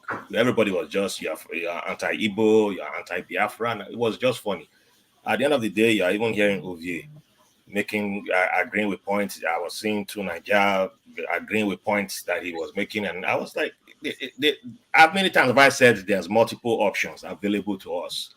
I'm not Igbo, but just because people have taken different routes does not mean that you only have one option. And it's the easiest thing to do is call for violence. The easiest route that always seems in front of us is calling for war. But if you've never been in war, you've never lifted a gun, it's like, oh, it's easy because you can just point here and say, these people fought war, and they got a result. But it's easy to call for the violence, but you don't know when or how it's going to end, because it's just like that example of bringing down a structure, a 20-story super story building. You can bring it down in 2 minutes, but when you have to build it up, it takes forever to build it up, right? Except you're doing the one that they have in China, where in 90 days, but still 90 days is not 2 minutes. So it's always easier to say, let us shoot guns, let us fight, let us this, let us that, bish, bish, bish, bish. But when they say, let us, when you see the solutions, when somebody's like, oh, there's other options, this, whatever looks like the toughest route, then people start saying, no, I don't like it. This man is not, intellectuals are the problem. You have not been doing anything. What do you mean by they have not been doing, they have not been speaking up? Part of speaking up is appearing on programs like this. Part of speaking up is allowing you to ask them questions. And you got to ask them questions. And we keep saying this, and nobody is speaking up about Igbo problems. If Rudolph did not give you a platform, you won't be able to speak about Igbo problems. Every time I come here, I've asked, when the flooding happened in Nigeria, the one recent flooding, it took 29 states. That means thousands, over millions of people were displaced. Is 29 states Igbo people only? Is that only Igbo states of the 29? 29 states of Nigeria. That's an example of majority of the country being affected by rain, flood. And we all missed that moment to see that there was a unified suffering happening. And everybody still came up here to say, Fulani, Fulani, Fulani, Fulani. And someone can easily just manipulate that situation into a different path. And we don't see how we fall for it. But if you had gone that route of collecting, going for the political gains, owning your local political machinery, you have the power, you have the negotiating chips, everything is with you. And even if you want to go the military route, when you already dominate your local, all the local political office holders are on your side, you already have access to weapons directly because you own you own part of the government in your region. And people don't want to hear that. It's like, no, you have to say only this thing. You only have to stick to one option. And when someone's like, oh, there's multiple options, it's not just one option that's on the table, then we start cussing out the person, we start saying intellectuals are not doing anything. And then he starts bringing you historical facts and dropping it in front of you, showing you examples from other African countries. Like I've said in the past, look at other African countries. They'll say, oh, they are too small. Nigeria is a big country. Okay. I don't want people to die. I'm not interested in people dying by the numbers. I'm not interested in large refugee camps in other countries because it's not fun. It's not it's not fun for anybody. I don't care if you're from my tribe or you're not from my tribe. It's not fun. It's not a good thing. But some of us just seem to have this dream of a massive suffering for a large number of people before we can achieve like a brand new Exodus, walk around for how many years the Israelites walked around in the Bible. I'll say, okay, well, like I said, there's always options, and hopefully we'll choose the right options. So everybody has an agitation on the table, and your agitation is not superior to every other tribe in Nigeria. Thank you. All right, thank you, Ralph. Let me hear from CM. Let's try him again. We didn't get a chance to hear him. CM, go ahead.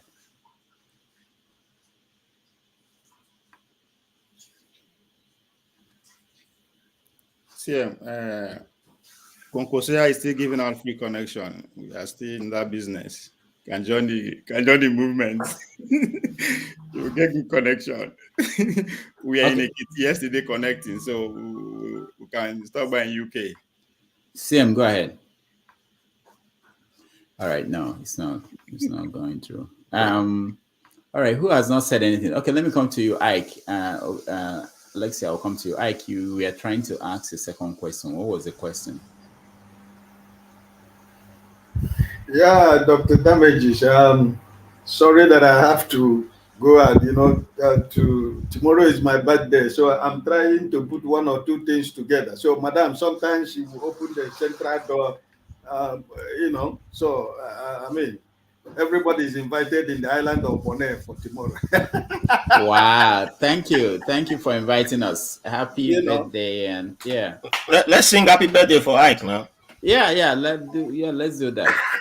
Everybody, let's sing. Everybody. 1, 2, 3. Happy birthday to you. Happy birthday to you. Happy birthday, dear Ike. Happy birthday to you. Thank you. God bless you. And I pray that God will give each and every one of us a day to celebrate. Amen. Yes. Amen. The question that I wanted to ask Dr. Franklyne before, I think it was Yomi also. Yomi, right? Yomi was asking, he brought something about why not go to the local area to fight this battle instead of going to the state. And also, Dr. Franklyne said something that that getting Biafra, for example, is as easy as going to drink water. The politics we're talking about. And I want to say that what I wanted to tell him, I said, may God bless him. Because why I wanted to say that was in 2008 in Mali, I was the vice president of Igbo community in Mali. And the issue of this Mossop came on. When that one, it was Mossop then, I think it was the days of Mossop. And honestly speaking, today is Sunday. What Brother Franklyne said here was what I told the Igbo congregation on that day in that hall. That listen, we have shared blood. We have fought for this independence through the barrel of God. This time around is supposed to be an action of mind, dialogue, speaking to your neighbor, hearing the side story of your neighbor, sharing the pain of your neighbor, having a conversation with people, and getting involved in politics, in local politics, in our community areas. Exactly, today is Sunday. This was what I told the Igbo community in Mali in 2008. I said, listen, every time an Igbo man carries the anger of the civil war and we misplace priorities all the time. Because like we are saying here, we understood that every set of Nigeria has one thing or the other to complain about. It's not just only we the Igbos. Every tribe has something to complain about. And if we cannot listen to the other side, and if we cannot hear the other side, it is going to be difficult for you to be able to draw any other body closer to you to be able to achieve whatever you want. And since the emergence of P2B, this has been my cry here in every platform that I am involved. This is the time that we should be able to reach hand across the bridge. Ojukwu said it. It was shaking the hand across the bridge. Shaking hands across the Niger bridge. We need to shake that hand. This is the time we need to shake the hand. Because we all know here what we're going about. Zeno just said it here. The power that the governors in the Eastern Nigeria has today, the weight of the state that the governors have consumed since 1999 to today. If people were asking questions, we will not find ourselves where we find ourselves today. Go to your local government. Your local government chairman is building a house of 50 million. Where did he get the money from? A local government chairman is riding on Rolls Royce, is going on convoy. Local government chairman in the present day Nigeria, and nobody is asking questions. And this was what I was telling my people where I lived in Kaduna for 5 years. I was the social welfare officer of Igbo community in Kaduna. We don't go to bed, like This was the message. This was our slogan in Kaduna. We don't go to bed with rapper. You know, in the night, he tie rapper to go to bed. But because we were living surrounded by enemies, we have a whistle, we have a sign that we were able to maneuver the problem we are having in Kaduna. We have a whistle when there is a problem somewhere. If Dr. Damage blow that whistle, the other person will blow that whistle. The other person will blow the whistle. The other person will blow the whistle. By the time you know it, you see more than 5,000 Igbo people in Kaduna State. And the northern people was beginning to ask questions. How do these people come together in a minute of 5 minutes? You see the Igbo gather from everywhere. That is the way we used to fight our battle in Kaduna then. There was unity. People were speaking to each other. The Yorubas joined us. They begin to have that whistle. They developed their own way of trying to join the Igbo community in what we're doing. Then we have interaction with the Yorubas, with the Southern Kadunas, with people from Plateau State, with the Biron people. We have a lot of people in Kaduna who came to become part of Igbo community. And this was the only way we were able to be the bridge across the Niger. And we were able to protect ourselves. So, I am an Igbo man. I am from Olu, for example. I used to say it all the time. The civil war was fought in Olu zone too. And Hope Uzodinma has already destroyed the Imo state as a whole as of today. So, it is time for us to try to listen to the other person and know where and how we can work together and to be able to bring peace and have a country that everybody will be comfortable with. Because when we are agitating only us, it's just not only us. Governor of Benue State, the problem is having with the federal government is the same agitation.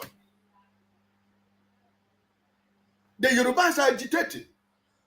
The people in the Niger Delta people are agitated in different forms and in different ways. But can't we be able this time around to be able to hear ourselves and listen to ourselves and hold our people, our local leaders and our politicians in our zones accountable for what we have found ourselves in? Because there is something Brother Franklyne said there which I understood. When you're trying to fight against a state, they're going to come with you with everything. We should recognize that.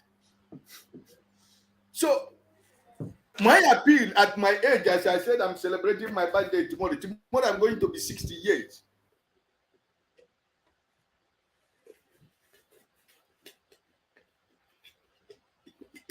I think CM network don't attack mine. Ike is network for tomorrow birthday party. Ike is down. So let's go to Alexei, and then I will go back to the people who didn't get a chance to talk to Dr. Franklyne, and we hear what they feel. Alexei, go ahead. Unmute yourself, please, Alexei.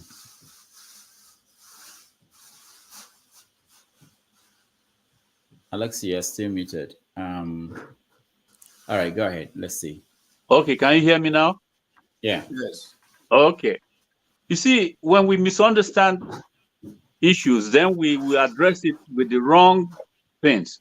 This thing about blame game on the Igbos and how they are trying to survive, it's not a fair deal to be accusing us of trying to fight, trying to shoot. When did the Igbos try to shoot? Not even during the Civil War. They were always on defense. Somebody goes and writes a book saying the Igbos invaded their territory and raped their people and all that. The truth is that even the river says old Papa, what's his name again? He said it. That Edwin Clark.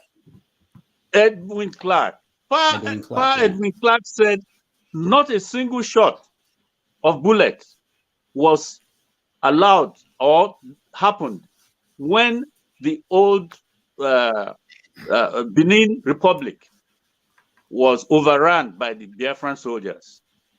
Not a single shot. You can refer to his speeches and the things he has said. What I'm trying to say is this. We are not looking at the true situation of this thing we call Nigeria. If we look at the true situation, we will find a better way of getting things done. I have even said it before. I say, look, let's ease off. Let everyone take care of their own place. All these things about what you do with your local government and all that. That is the time to exercise it. It's not now, while things are still the way they are and we're not able to get things going. Nigeria cannot continue the way it is structured. This idea that we must keep Nigeria at all costs is part of the problem. We can make a new Nigeria from easing off and then settling everything that we need to have in place and recombine. Things can happen like that. This accusation of, oh, the Igbos they are asking to fight, there was nothing like that. Everything that you see happening now is self-defense because everybody is being killed. Even in Benue, we were told, you arm yourself. Danjuma said it. So what is all this about? Everything is, blame the Igbos, blame them, give them the worst of picture in this whole thing. It's not a fair deal to be doing that. So I'm saying, let us stop. In fact, that shows that there is hatred in the minds of many people, including Igbos themselves, who refuse to see the truth about themselves. Let us look at the whole picture. See what Nigeria became to many people before now, not even what is happening now. What is happening now is more like the symptom of what was there before. You say, oh, let's not be tribalistic. What is being tribalistic? You be yourself, they say, oh, you are speaking your tribe. You are this, you are that. People are denying who they are now because of that effort to change the narrative about what has been happening amongst us. People are giving their God gift to be who they are, and they want to be who they are, yet the system is fighting them. That's not fair. And now we are excusing the federal government. The federal government refuses to obey its own law in the country. They sent soldiers to go and kill its own citizen. And everyone is keeping quiet and saying, oh, maybe they are the cause. They are the ones agitating. Agitation has become the order of the day. And I tell you what, the Yorubas have their own, made in their own way, and the Igbos are, and the Benue and Co are. All that is not because people just woke up one day and said they will not be. Look at the history. Look at the utterances of the old leaders. Do you want to start quoting what Ahmad Bello said about how they are going to overrun the whole country, how the country is theirs, and then others are going to be slaves to them? All that it seems like we don't even want to think about those kind of things when we are trying to find a way of settling down. Stop accusing the Igbos. They are not your problem. Nigeria is the problem. And Nigeria needs to be restructured. People need to have what they want in the way that they perceive themselves to want to live. The United Nations did not make a mistake when they say there should be self-determination, freedom in the nations of the world. Even if nothing happened, and we say, you know what, we want to be on our own. We are self-determined to be on our own. There should be a ground for considering that kind of request. If it is dialogue, of course, we've always wanted dialogue, but no one is trying to apply that. Say, okay, referendum. No one is trying to apply that. Everybody is held in a choke hold on the neck. You must stay and keep this Nigeria. I don't think that's a fair way to get anything done. So I rest my case by saying, relax this your accusation on Igbos. They're not even trying to separate the country. They just want to be left free. Freedom is what we want so that we can achieve what we are determined to do for ourselves. That is not possible without this agreement. Thank you. Alexi, thank you. You know, this is, let me say this because I get accused a lot about trying to stop some people and trying not to give people equal time. So sometimes I'm conscious of that fact, and I want to make sure that I don't give Alexei 5 minutes, and then when Thomas is speaking, I give him 2 minutes, you know. But so, sometimes it happens. So sometimes when I try to stop somebody, it's not really about what you are saying. I think about time that we have. If I'm going to let everybody here speak for 10 minutes, then that means we already have 1 hour that we have to spend on one topic if we are going, you know. So please understand that. Thomas, welcome to the show. Good morning, Dr. Rudolph. I think this is my Yeah, second nice to time of joining you. Yeah. Yeah, You thank really you. had a nice conversation and educative guest. My heart prayed for him so very well. May God bless him, bless his family and his endeavor. This is is in my space. That is what I stand and stood for. People that know me know what I stand for. Uh, we just have to change our mentality about this agitation. People, as he rightly said, he said, people have a legit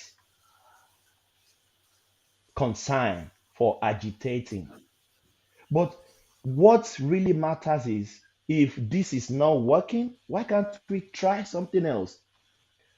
uh, Dr. Damages, he made a comment. He said, just imagine Nnamdi Kanu stood out and formed a political party and flog all the House of Assembly in the Southeast.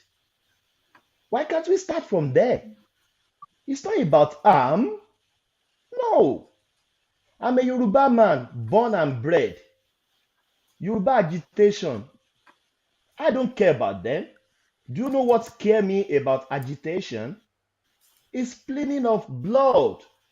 I wasn't born when Biafra War happened, but we read history. I don't want a blood of a Igbo man to be shed for any country. I don't want the blood of a Yoruba man to be shed for any country. That is what I stand for. And people know me on this internet. I don't care where you come from. Zeno, may God bless you as well. Your submission was so amazing. Zeno, do I pronounce it well? Zeno. No. Bloodshedding, I hate it. I don't want to hear it. I don't live in Nigeria. I have family members in Nigeria. I don't want them to be killed for any country. Any country. So that is my politics. Dr. Rudolph, thank you so much. Continue your good work. May God continue to bless you and all the panelists. That's my submission. Thank you.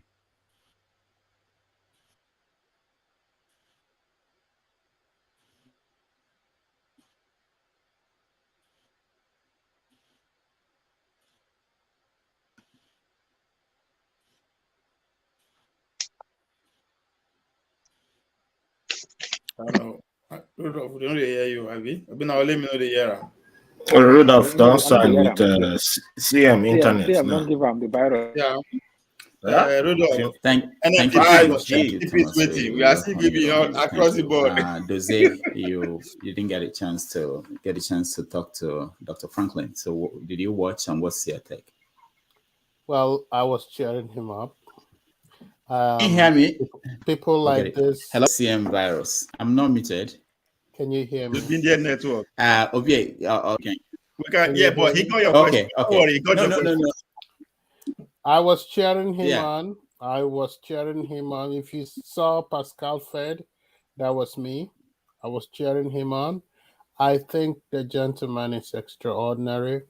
And I want you to understand that there are so many people who are absolutely able to the core, who thinks like him. There are many of them. The reason they don't speak is because you just don't know whether your cousin is IPOB. Okay? That's part of the reason why you don't speak. You can be speaking anywhere you are, and then by the time you get home, the virus of IPOB has gotten your cousin, and you might be at the fray. So that is part of the reason why people don't talk. But I urge the Biafrans to err towards common sense. I know it's very hard to tell a Ghanaian that the Ghana team will not win World Cup. Even when they have been defeated, it's hard to tell them they will not win the World Cup 2022. So the only thing I can simply say there is that I didn't want to even come out here, but Franklyne brought me out. We have many things to fight, like I said yesterday. If we look at those things and be able to fight them properly, sensibly, we'll have a very beautiful Igbo land. We'll have a very beautiful Nigeria. There is unrest across Nigeria. There is unrest in Sokoto. That is people are running away in Katsina. It's not a conspiracy that of the Fulanis that that people are being killed in Katsina. It's across Nigeria. We have a country that has failed. We should all admit it. Whether you are, I listen to IPOB sometimes. I also listen to the Yoruba agitators. In fact, their own agitation, they talk more than IPOB. In fact, they talk too much. But the point I'm trying to make in the conclusion is simple. Come back to your senses and look around. This year, I traveled to Onitsha. I traveled to Aba. I do it almost every year. There are so many things you can do better in your own place with the amount of money that is poured into your region. We have a lot of money in Igbo land. There are so many things we can do better to give as an example to other Nigerians. Thank you. All right, thank you so much. I'm going to people who didn't get a chance to speak when Franklyne was here. Okija, are you there? Christian, were you with us? I think I saw you. Yeah. No? My feet because I'm at work and I don't want to. Okay, Christian, were you there? Did you have the chance to speak to Franklyne? No. I didn't have the chance. Okay, go ahead. I didn't know. Okay, go ahead. Yeah, I wanted to ask Franklyne a question, but it's unfortunate that he left. And I wanted to talk to Zodian that he left, and Dozier said something right now. And every person keep on talking that we should dialogue, we should talk to our governor, talk to this one. I was a product of Nigeria, and Nigeria happened to me, whereby a policeman caught me. I was doing my business in Nigeria, doing everything. They caught me, put me inside their motor, carried me to a POS, and withdraw 250,000 naira from me. And I was shouting, and nobody is being listening to say what is happening to this guy. And Nigeria is where everyone is talking that we should, ask governor, hold our governor responsible, hold our House of Representatives responsible. In Nigeria, no one could come out now and talk to the governor and say, hey, you come and give us account of what is happening. What you say is the next morning you will be eliminated, and you will be killed immediately. So how then are we going to hold these people accountable? How are we going to? Zodon, thank you, you are back. I want to ask you, you said we should hold our governors and our House of Representatives responsible. Have you ever asked your own House of Representatives a question? Have you asked him a question? Because in Nigeria, how are we going to find the solution? The solution when you ask the question to the governor and your life will be safe the following morning.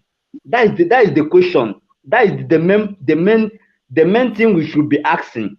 How can, if we are going to be holding this governor, this House of Representatives responsible, how are you sure that your life will be saved the following day? And and when it happens, no one will come out and speak for you. No one. Then how are we going to solve the problem? Thank you, Christian. Thank you. Want me to respond? Yeah, response, okay.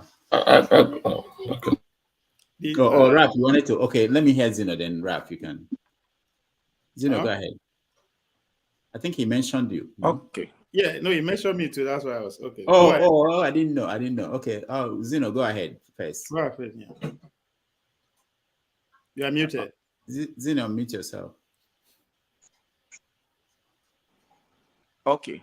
If you recall with the way I started, I make mention of something. If we can channel the same energy, I use the word the same energy, automatically it's already existing. We are not looking for it. We shut down the entire Nigeria by NSAS. Just imagine if that kind of strength was duplicated to every state to hold. No, Christian, you have to let him speak, please. Go ahead. So just imagine if that kind of unity is divided among the 36 states to hold their state government accountable. I'm telling you, things will change sporadically. Because first, most of the things we are suffering as Nigeria did not majorly come from the federal government. For example, if we attend bad primary schools, it's not a president that will come and give you a good primary school. You should know that already. That's why I use the word like having a generator in your house. Every governor is like a father of a state. Just like you are a father of your home. You secure your state first. You provide for them first. Not until you are a solution provider, nobody values you. You should understand that. If every state is producing something and the governor helped to make these things happen, you will see even the federal government will respect the state. But in a place where no state has anything to do, no contribution, no production, nothing, then they look down on everyone. So that's why I have to categorize into region. I used the word just now. If peradventure, the 6 states in the east and some other in the west and all that comes together and begin to do massive projects with the kind of allocation that goes to them, I'm telling you, things will change, sir. The reason why you are not going back home is because there is no home to go to. It's like a trash. If you come down today, you want to stay in Lagos. This Lagos you're saying is not Abuja, it's a state. So even if every state cannot look like Lagos, but there should be something like Lagos in every state. So, like for example, we have the agitation that are going on in the eastern part, the west, the south, every part of Nigeria. Let's just channel that energy. We are here now from diaspora. We will have to join hands together, create a system, create a voice. The reason why they will kill you is because you are going as a person. You don't have to go as a person, you go as a body. No authority will honor an individual. But when you go as a body, they will respect you. The reason why everybody is talking about the agitation now is because the agitation is like a body. It's not an individual. So we start speaking as a body. That is the way to achieve it. I'm not telling you the federal government has not failed us. 100% they have. But first, before we go to repair the federal government, how much have been able to hold our state? The reason why federal government also don't listen to us most times is because they know what the governors representing those states are doing with their allocation. Thank you. Thank you, Zeno. Obia, go ahead. Let me add to that. To his question that he has, how do we hold them accountable? Right? Yes, to some extent, the way at this stage of our politics, I still believe that the elite in our society still select who represented for us to vote for.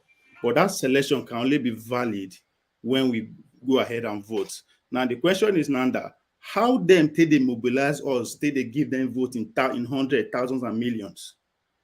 Use the same strategy. Now you have a very legit reason to go out there and mobilize people because of the injustice you feel they done to you. You can stand on that pedestal and start mobilizing people alike. Trust me, there are millions of people with the same country who felt the same way. You understand? It's all about organizing. When you bring people, everybody if you get different reason. But guess what? there's a common thing that we have to fight for. Say, okay, this our representative, we have to give them run for their money. So when you begin to carry that message around, now time it's not going to happen overnight. If you don't get it now, guess what? You will regroup again, because that is how the politicians have it.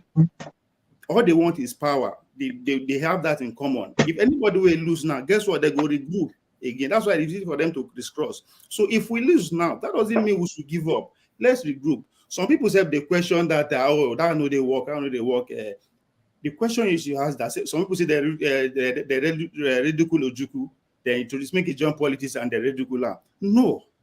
If you see Obi today, that is continuation of Ojukwu. Because if you remember, Ojukwu actually raised Obi and say, yes, I believe in this guy, he can make Anambra work. That is the continuation of it. If Obi no succeed today, guess what? Somebody will be inspired by what he's doing now and take it from there. That's how it works. That's why we will take our society together. And again, we are fond of approaching our elective officer individually. My Senate office show for Christmas now, like if you show village now, I go find way go see and go to tell and say, come, I don't get my children never chop. My mama they sick, all these things they sick. The man goes, okay, now I'll carry some few million, give you. Instead of you to actually mobilize your whole village, go sit down for your house, say, our constituency, how you take use that Ogasa, make him begin to explain. You not go kill everybody. So this is how the politicians think. Today now everybody they run after them. Why? They were able to sell us on stupid stories, but it works. You understand? They feel no way, but they'll come back again. When the 17 governors come together and say that the presidency must come to South, what happened? And just to make sure all of us boil into that, but why they are saying that they are also doing their internal angry, it's self-interest. So what's it beyond self-interest? Even though your next neighbor is not the same thing, but you can tell him that now the same person will represent you now. So if we work together, we will get small from each other for ourselves, and that's how we move on. That's how we get to that place we all want to be. And they say, oh, democracy no in Nigeria. It's not in Nigeria because me and you fail to get in. Who can change it? Now where everybody get involved, because the way it is now is flourishing because there's so much for them to gain. How do you expect them to change it? All right. Feeling part. So if we all join together and follow the process, before you know, and we'll get to where we want. But as I said, it's always easy for us to point out forth and argue and all that. Hopefully we'll get it someday. Thank you. Thank you, Obi. Raf, go ahead. All right. So one problem we have is how we tell narratives. And Obi has covered some of that. I believe everyone who lived in Nigeria and wasn't from not be big man, at one point in time, NEPA dealt with your area and you had to mobilize. When I was in Port Harcourt, Close 7, Elakoya Estate, we not get light for like 2 weeks, only Close 7, but all the other neighborhoods had light. So that's the worst. You are seeing your neighbors, all the other streets have light, right?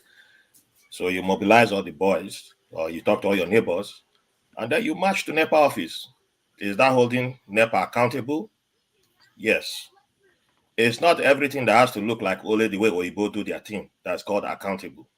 We have been holding people accountable right from time. You want to know another way we hold people accountable? It's go talk to your market women. They've been holding local government officials accountable since colonial times. And that's one thing we overlook right from time.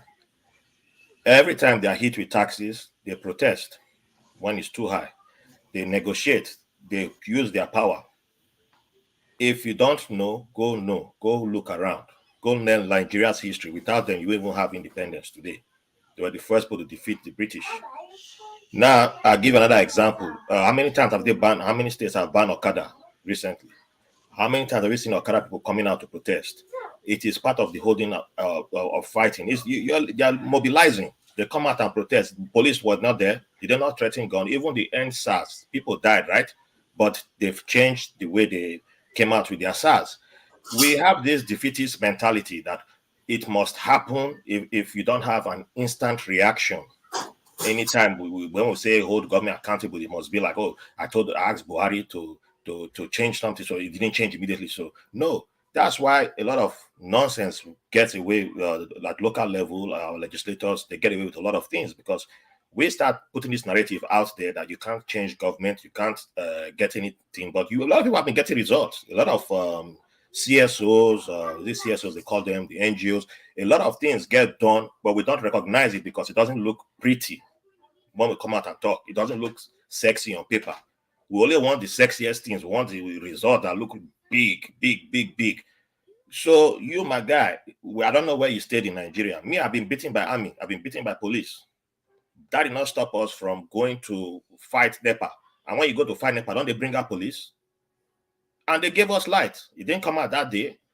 It didn't come out the next day, but we still got our light. That was holding them accountable because we paid our bills.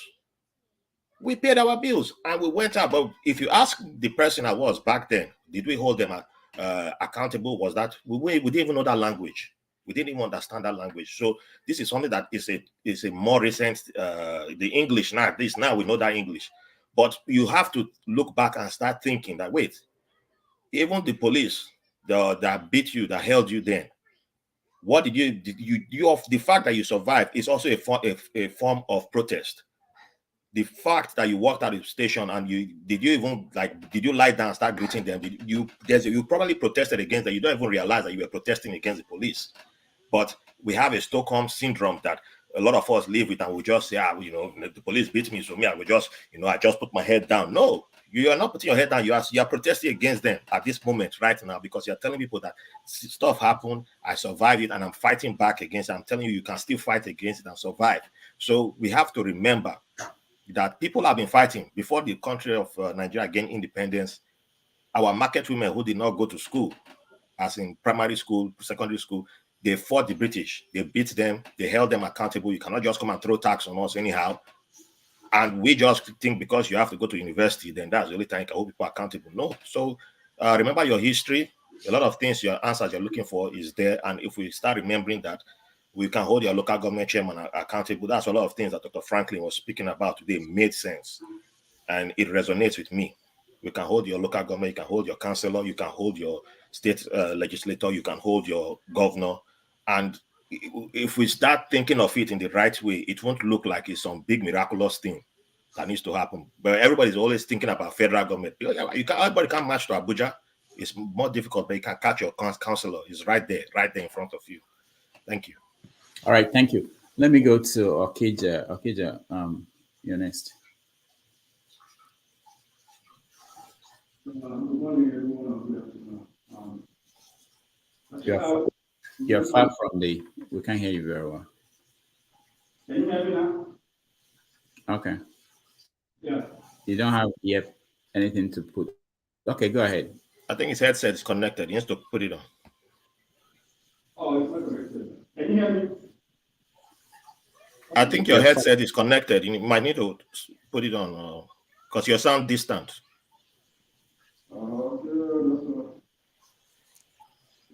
Now, obedient connection. That's all I want to rule Nigeria. Okay, go ahead.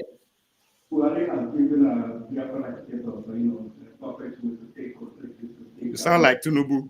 It's still the same. We can't hear you. Let me. We have to leave you for now. Fix the stuff. We'll come back. Rachel, welcome to the show. Okay. You my people. Can I talk? Yeah. You're free to talk. I will go greet Papa God, so I just come back. Yeah, we could see. So did you watch? Did you watch any part of Franklyne's presentation? I just come back now. I holla you say I did your backstage. Oh, okay. So what do you want to tell us? I hear some extract from OVA, and that my brother went to talk before OVA. Okay, go ahead. The thing we say, we know our problem, and it is the solution that we don't know. Let's assume what we wish didn't come to pass in 2023. So what is the way forward? Are we going to enter the street and do hey, and they bring God, ta, ta, ta, ta, ta, ta, and we enter house? It is time to plan. Like I used to say, those who they hear me, Me, I don't leave 2023 for them. But 2027 is a must. It's a must. When you plan well and execute well, there is result. So in our way to 2027, when I talk, say, no, all my children go enter from counselor to president. We go get what they call roadmap. We go get what they call blueprints. We go organize ourselves because you see this mind, you don't colo. So we got to remove waiting no good when it day here for every Nigerians. I not mean the oppressors, so the oppressed. All of us go remove waiting day here. Because waiting day here, when they don't put for here, you know, they make us to know, say, our number is our strength. And if we use our number with unity, we go overcome them. So we go remove all those ideology when they put for here. Then we go the whole symposiums. We go the whole town hall meeting. We go they meet our papa and our mama in their very village meetings. We go begin to educate them. It is our responsibility. Because we go train ourselves of our constitutional rights, everybody to the village. Because they say knowledge is power. So when all of us, when be the oppressed, get the right knowledge, the same thing, we go get our power. Information, when they talk, information is the key solution to anything. So that is what it will take us to overthrow them. And the preparation starts now. That is why, in our own small way, we created a platform called Andamogo Charity. We go use them, they do the job.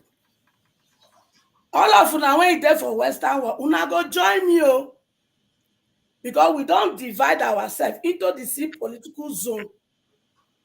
Some of you come, some of una come from each of those zones. Una go come take coordinator for each of those zones.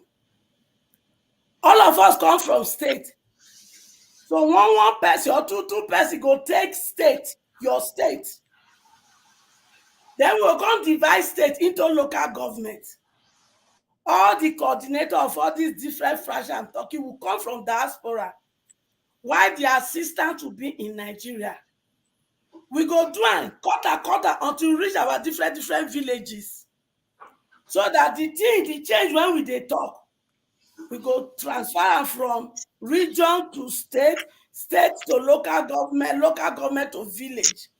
All right. When we reach village, we go do it together. Tell me how we go to 2027. So work there for us.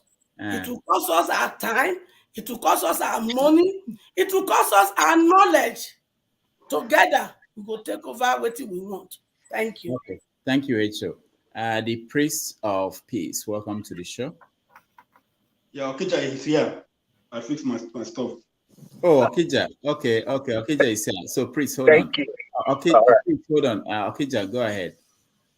Yeah, actually, I decided to come in after Alexi, started talking about, the Biafran stuff. I think, I don't know, I've had this discussion with Biafran agitators, and I think Obi and some other guys, they've emphasized it. Buhari has given Biafran agitators, a good opportunity to go and take over their land, free and fair election. I think, the last time Nigeria had a free and fair election was Abiola's election in 1992, was it 92 or 93? And they should go ahead and take over their land, I hope they know how the Muslim Brotherhood, how they won the election in Egypt. Muslim Brotherhood, they were involved in charity works, and they were, in the communities, and they were doing so many things from education, healthcare, and so many other stuff. These things are Biafran, IPOB or whatever. So they're not doing that. They're not doing those. They just, visit, giving people arms. You have to train your people. Muslim Brotherhood, they did that indoctrination, education. And when the time for election came, they won. You go to Palestine, Hamas, every election they have in Gaza, they win every election. Over 95%, they win.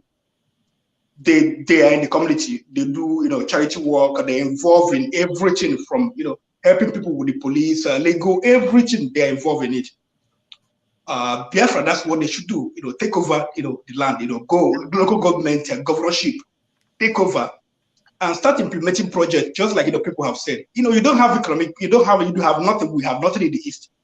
When was the last time we have visionary leader like people like Sam Mbakwe, M.I. Okpara, people that built it, even Jimobodo, like Proda, Anamco, Adapam, all these things were established by these old people, Premier Brewers, and so many other stuff.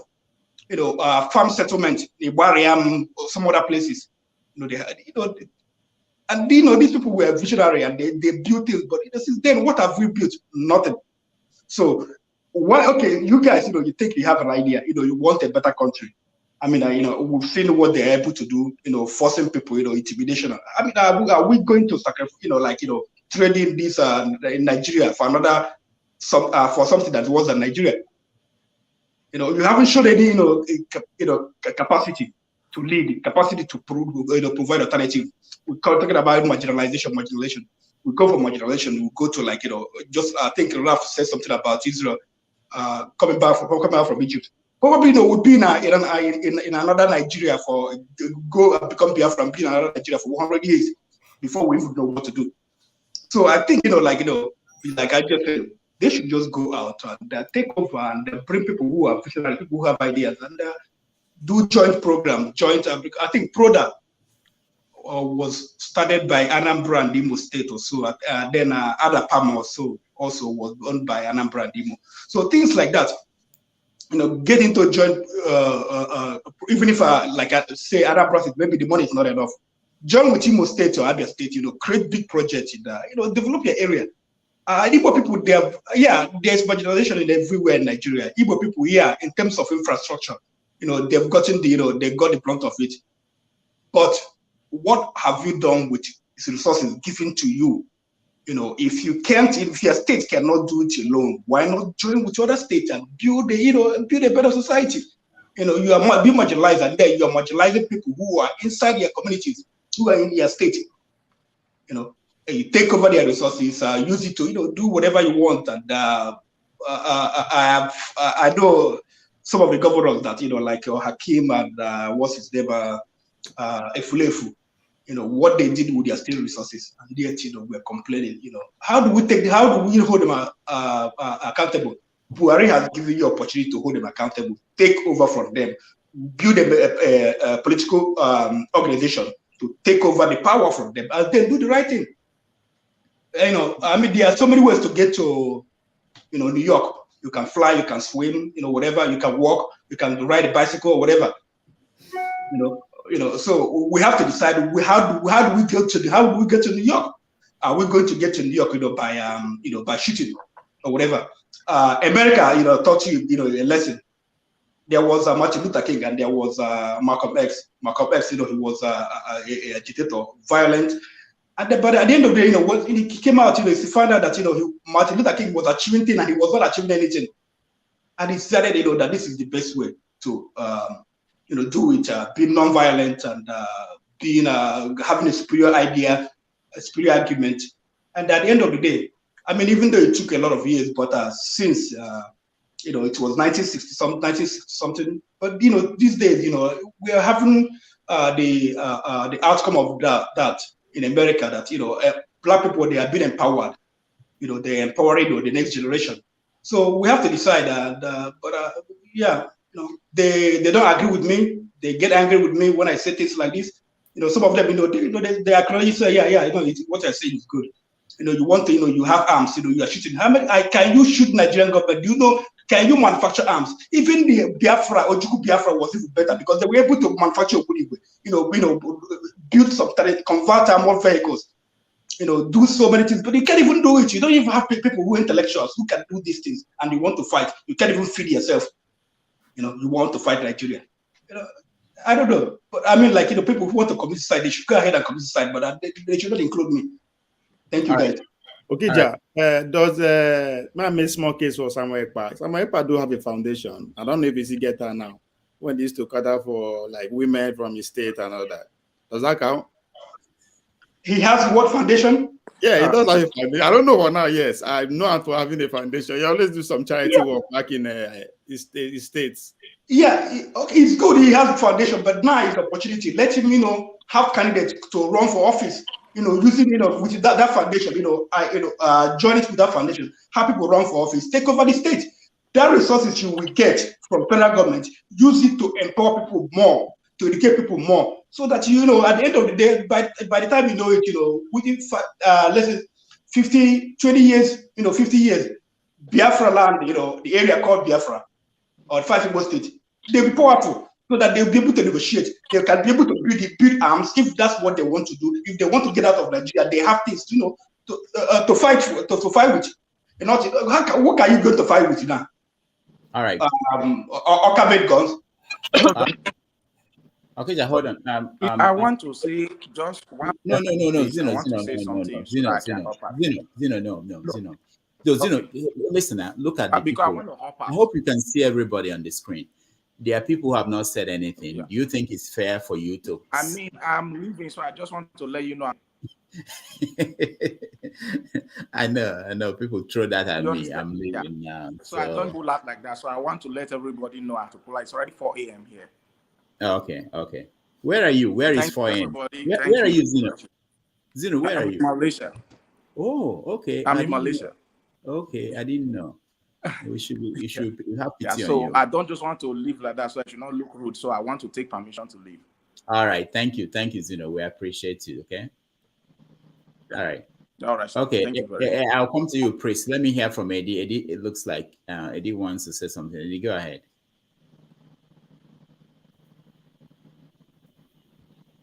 Okay, Eddie cannot figure out. Okay, yeah. Yeah, Doc, good evening, everybody. So I wanted to just throw more light on, not throw more light, he said it all, what's his name, Dr. Franklyne. The importance of setting up, so for members of IPOP or our Igbo brothers, these fights, Ojukwu has fought the war, 67. And what was the result? The massacre of the Igbo race. Do we want to go in that same? Do we want to go in that same direction? Another spilling of blood. First one didn't work. You want to still go in that armed struggle. This is the time I think we should tell this word to the youth. It didn't work the first time. When we have a regional government, is it going to work now that they've split us into south, east, southwest, west, central? It's not going to work. To fight the system, you need to fight the system from within. Take example in the West, the far right. The far right, they tried to do the whites are this, the whites are that.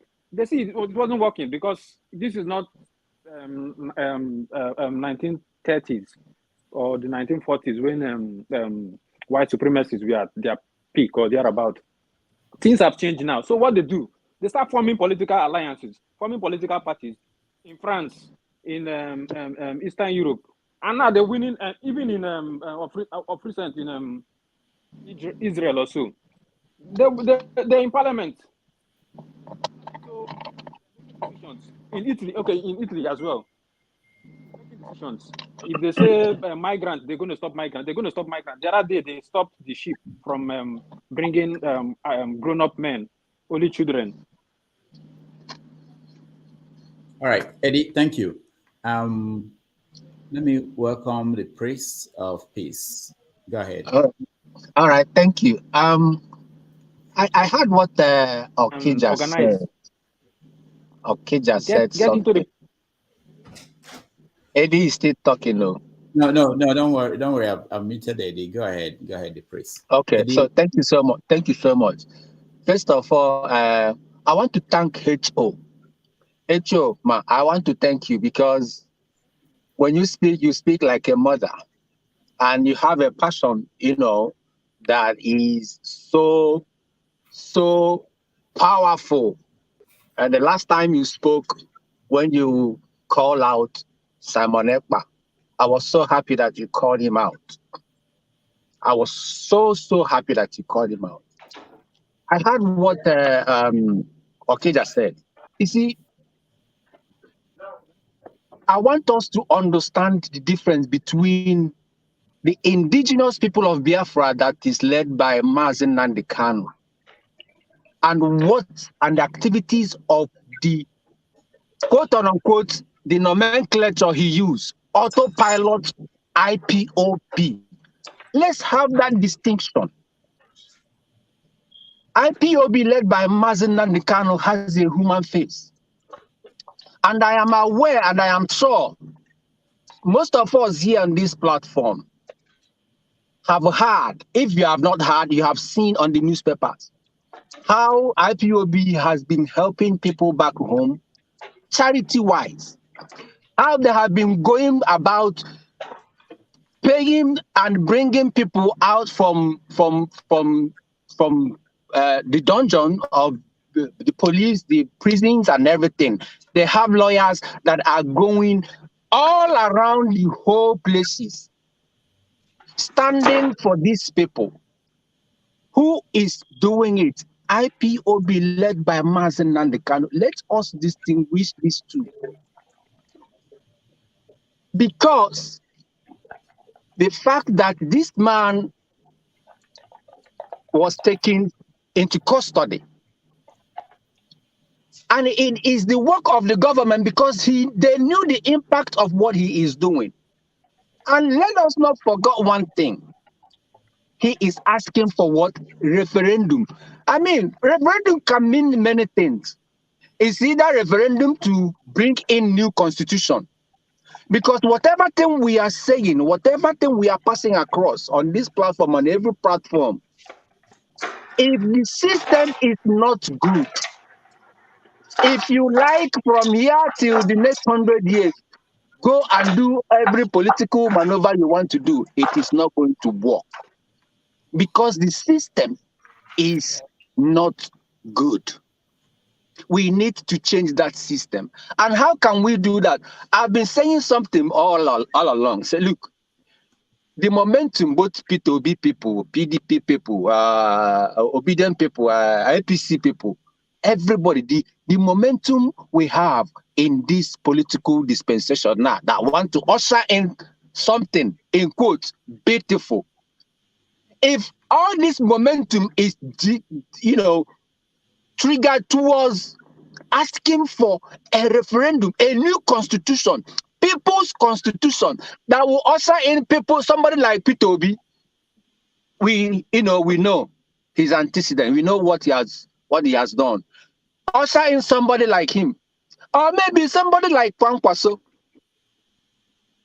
That is when we will begin to see a difference in Nigeria. Without that constitution, my brother, 2023 is gone. I'm telling you honestly, my opinion. But when you look at what is going on, it is gone. But the point is, the people shouting for this change that is coming, are they going to be willing to sacrifice? Because whether you like it or not, there will be inconclusive something. People will start agitating. People will start going on the street to protest. They will bring in the army, bring in the police and start killing. They hurt them. They will start doing all these things. So let us begin to understand that the problem of Nigeria is, first of all, the system, the constitution. Get rid of it and bring a new one. And you will see all this agitation will begin to die down. But then, what that has made Southeast, I was in Nigeria. I traveled to Nigeria, I traveled to the Southeast. I was born and brought up in Onitsha. I could not sleep for one day in Onitsha. There is hunger, there is killing, and I said it here. A friend of mine was kidnapped, 25 million. So And somebody will sit down somewhere. And you know the most annoying part of it, I will conclude with this. None of the 5 Eastern state governors have said anything against this sit at home. None. But if the IPOB led by Mazen Nandekani said, if he is going to court, everybody should solidarize with him, sit at home. They will counter it. But why haven't they countered this? And people lost their lives. Pregnant women lost their life. Anybody that is sitting doing that kind of stuff is not only that he's wicked, he is disingenuous, and posterity will never forgive that person. Thank you so much. All right, thank you. Good man, welcome to the show.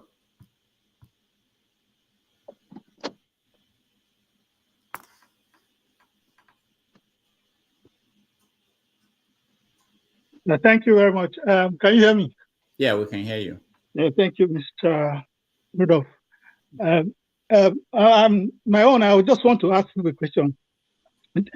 The last speaker, the priest, you are coming now to patronize Nnamdi Kanu. I can remember you are against Nnamdi Kanu when he was doing it, just as you are against Samuel Ekpa. You were against Nnamdi Kanu when he was doing his own. He said that's not the way to agitate for Biafra. Now, because Nnamdi Kanu is held up somewhere and somebody is fighting for him to come out, you are now praising Nnamdi Kanu. But when he was outside, you are against him. This is the hypocrisy about Nigeria.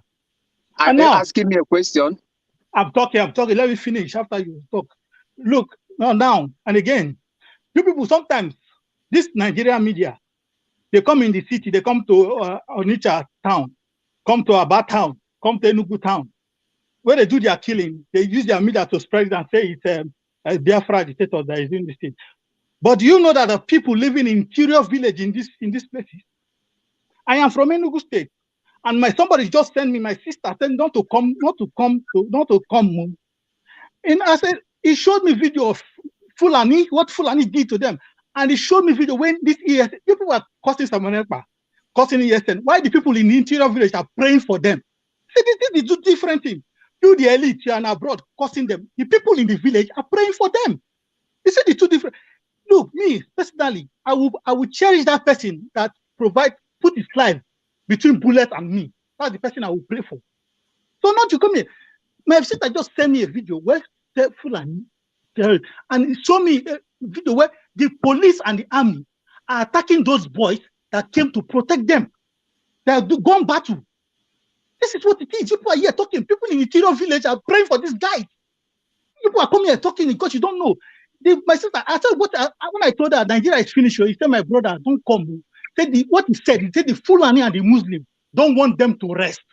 This is what she said. She never said the Biafra agitators, the ESN. Instead, she's even saying, thank God for this ESN. These boys sacrifice their life and go to the bush, stand between bullet and those people living in the interior village. They come, they show you video in Onitsha, show you video in Enugu town, show you video when they keep 1 or 2 people by themselves. They show you video and you come, they say, hey, it's ESN. They put propaganda, the media spread it. Why the people in the interior village are the ones suffering this crisis that the army is doing to them? Army is coming to protect the Fulanis that the village. Raf is saying that people kill, they keep people in Sokoto, they keep people. So you expect the people in the east to allow the killing, so they'll go and live in IDP camp. These people say no, we have to protect ourselves. So they protect. I have a response, please. Sorry, say what? No, keep good man. Finish up. Okay. So what I'm saying is, I'm talking out of it. I'm saying live. This is live. This is my own. I'm from Enugu State. I will get report from my village I used to go before that I go. This is where I go to rest. Now people are telling me, I have a brother that say he went to the village. He was passing just through with his car with his friend. As in the this is in the village, or it's not in the town. Fulani boys just came on the road with guns. He need to reverse with speed. I said, this is my village. I used to go and rest. I won't go to the stream. Now I cannot even go. And people are here talking, they are here praising, they're talking, yes, then is bad. People are sacrificing their life to protect these people in the village. They don't have anything to do with those elite in the city, in the town. These are the people in the village, are the people that you go to ask, they will tell you the truth, what is happening. And these are the people you want to come, you don't want them to talk of Biafra, you want them to vote. When they are praying for people, that they are praying for ESN, they are praying for Samareka, they are praying for Nnamdi Kanu. You think that because they don't go to school, they don't have sense? You think the person that stood for me between Bullet and me, that's the person I will show my allegiance to, not a politician that's sitting one place. All right.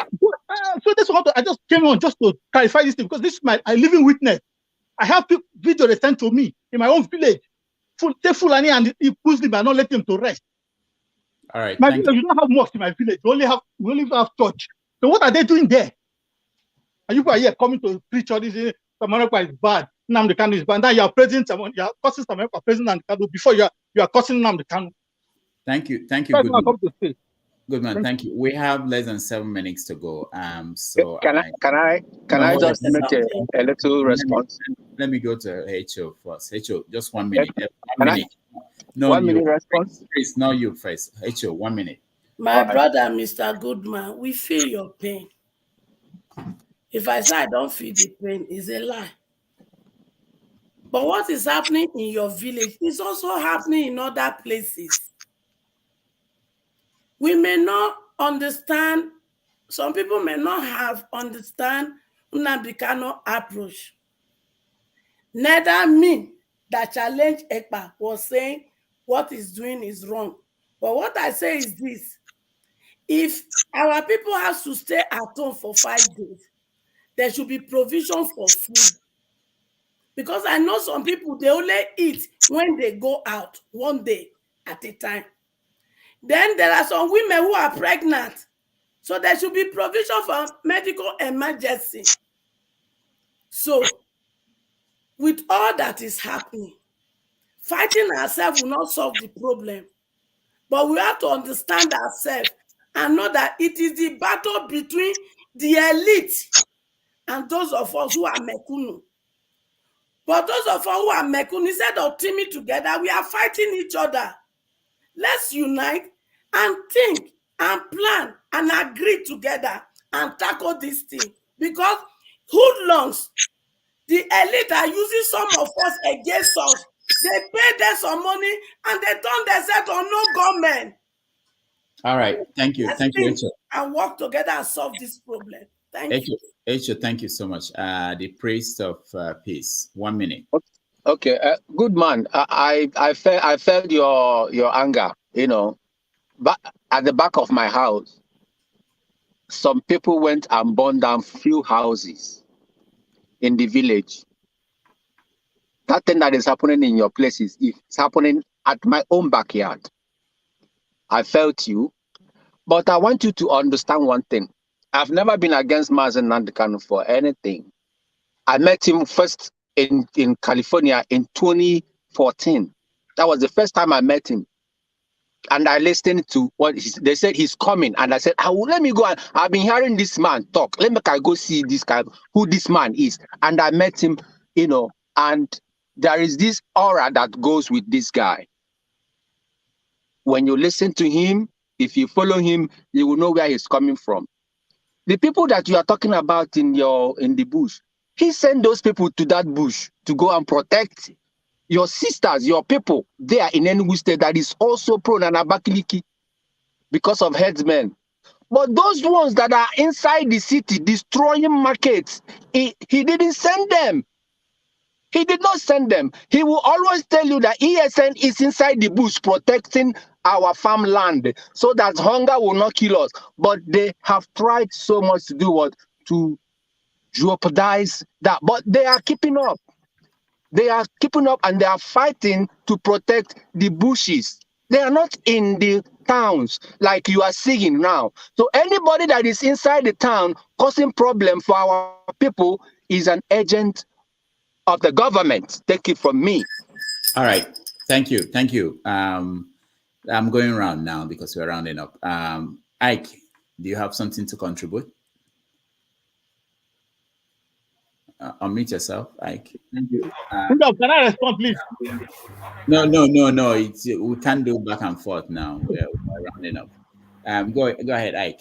You can come back next week. We will have more time.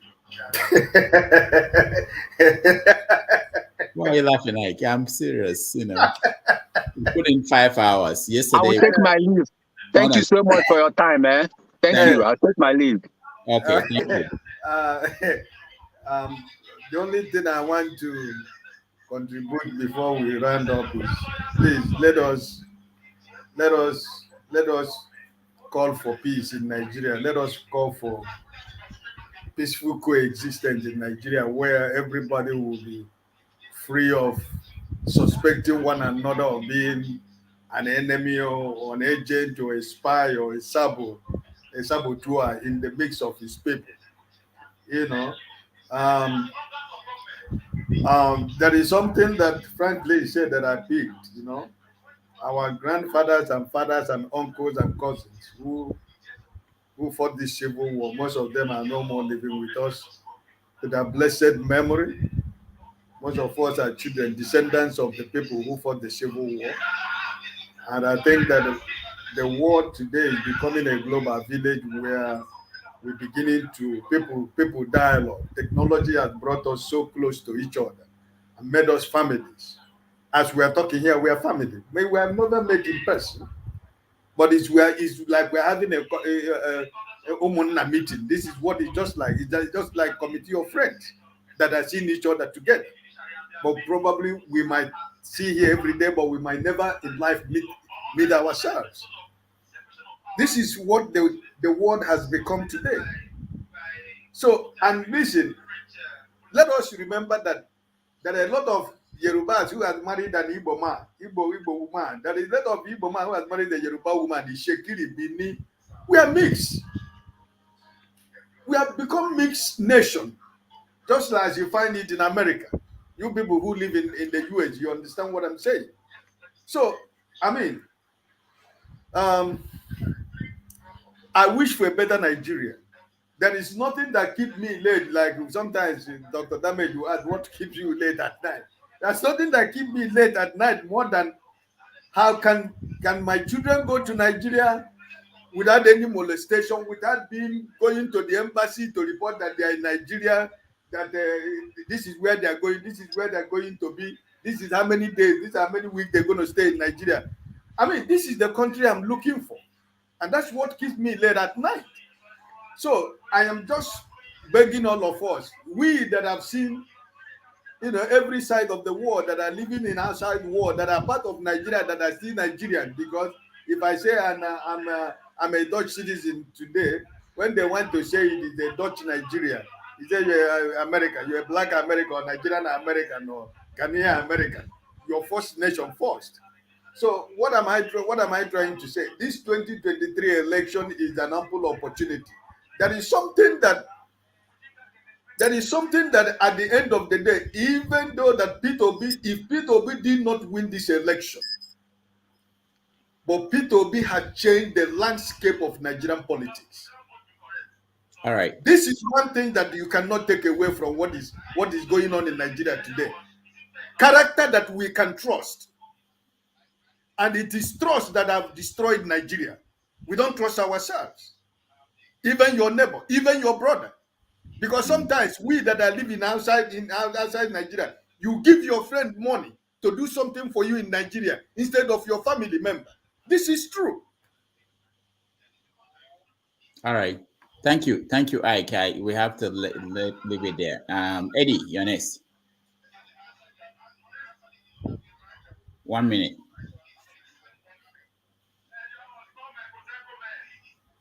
Eddie, we can't hear you. Yeah. No, I was about typing something, but yeah. Anyway, okay. Thank you very much. This section was really educating for me. Really educating both people. I enjoy both from the right and the left, both sides of the argument. But the thing I feel, what I can take away from this today's section is this: let us make use of our political what we have. I believe we have the solution. I believe we have at this time is not the time for shedding blood. This is the time to use the Nigerian political system to actualize our separation or whatever. Not by the, let's go by the ballot, not by the bullet. Yeah. All right. Thank you. All right. Thank you. Okija, are you there? Yes, sir. Okay. 1 minute. We're closing. Final words. Okay. What I'm going to say is this. I mean, like I always tell Igbo people, you know, if Nigeria is working, Nigeria is better because you know, it's spacious, it has population, and as entrepreneurs, we benefit more from Nigeria. From actually, I tend to tell people that the entrepreneurial spirit of Ndibo, that Nigeria is a small place. West Africa should be one country for Nigeria, for Ndibo. And so I mean, like I said, there are so many ways to get to the promised land, but we have to take it easy to make sure we don't destroy ourselves, you know, in our quest to, you know, to get to the promised land. I feel you, good man, and the issue of herdsmen, it didn't start today. When I was small, even like I was born and raised in Onitsha. We hear stories from Obaru, you know, herdsmen killing people. Actually, one man, you know, my street opposite our compound in Onitsha, from Obaru, he went home and you know, there was fight between Obaru people. I think Atani, it was from Atani, and herdsmen, and he was killed. That was like I was like about 12 or 14 then. So it didn't start today. But I think, you know, like every people, they have the right to defend themselves. And I think, you know, I hope there is more Ndibo all over the world should pay attention to what the herdsmen are doing in Nigeria and Igbo land in particular, and help people like ESN who are fighting these people to fight them.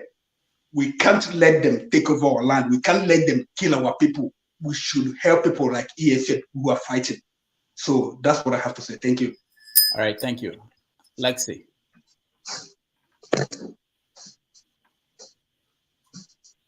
What keeps me awake is that people don't understand the true situation that Nigeria has become.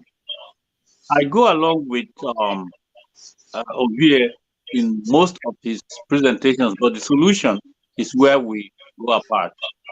We have very strong forces that do not want Africa to lift up their heads, and our country is not remote from being a victim of that thing going on. And the people who get into leadership compromise with that force, and so the citizens become citizenless, and they become victims of oppression and all the corruption that we are talking about. Many of us don't seem to know that this is what's going on. There's one recent talk by one Hausa lady. She said, you know, they have been making us to hate the Igbos. They have been I never wanted to have anything to do with Igbos, but we are beginning to discover that that is wrong, because they are wrong in their governance. And these people are only asking for a better country for everybody. I'm sure some of you have seen that. You look at Mustafa, who was locked up for so long, and he is now speaking. I don't know if some of you have watched what Mustafa has said lately. There is a very strong conspiracy against the nation of Nigeria. And our leaders, when they get into position, save their head by joining that group. So how are you going to ever fix all the problems when there is this kind of situation? And people are beginning, they talk about other things that won't take us anywhere. We have a problem, and that problem, if we don't discontinue Nigeria and arrange ourselves for a better future, we're not going anywhere. Mark my word. All right. Thank you, Alexi. Ovie, you're next. Dele Farotimi say, do not die in their war. I say, all our politics. All our politics, because I never see where a politician lose election. One carry group of poor people go court and then make and lose election. That they always carry their sue themselves because they believe that Now them get the power to use individual to rig that election. So the idea of coming together so that it will be difficult for them to use group of people, it's easier for them to use individual. That's your idea of organizing. That's why no power won't see group of poor people gather, even not for party for a very long time. They will come for you guys because they know that before you, the more people they gather, the more that they form opinion, and the more their opinion they resonate among everybody with their. So that's the whole point of them no one wants me to gather. So the whole sit at home of the thing would have been a beautiful thing if the political ideology just spring out from there and go forward. But other than that, please follow my channels. It's all politics. All right, thank you, Ovie. Raf, final word.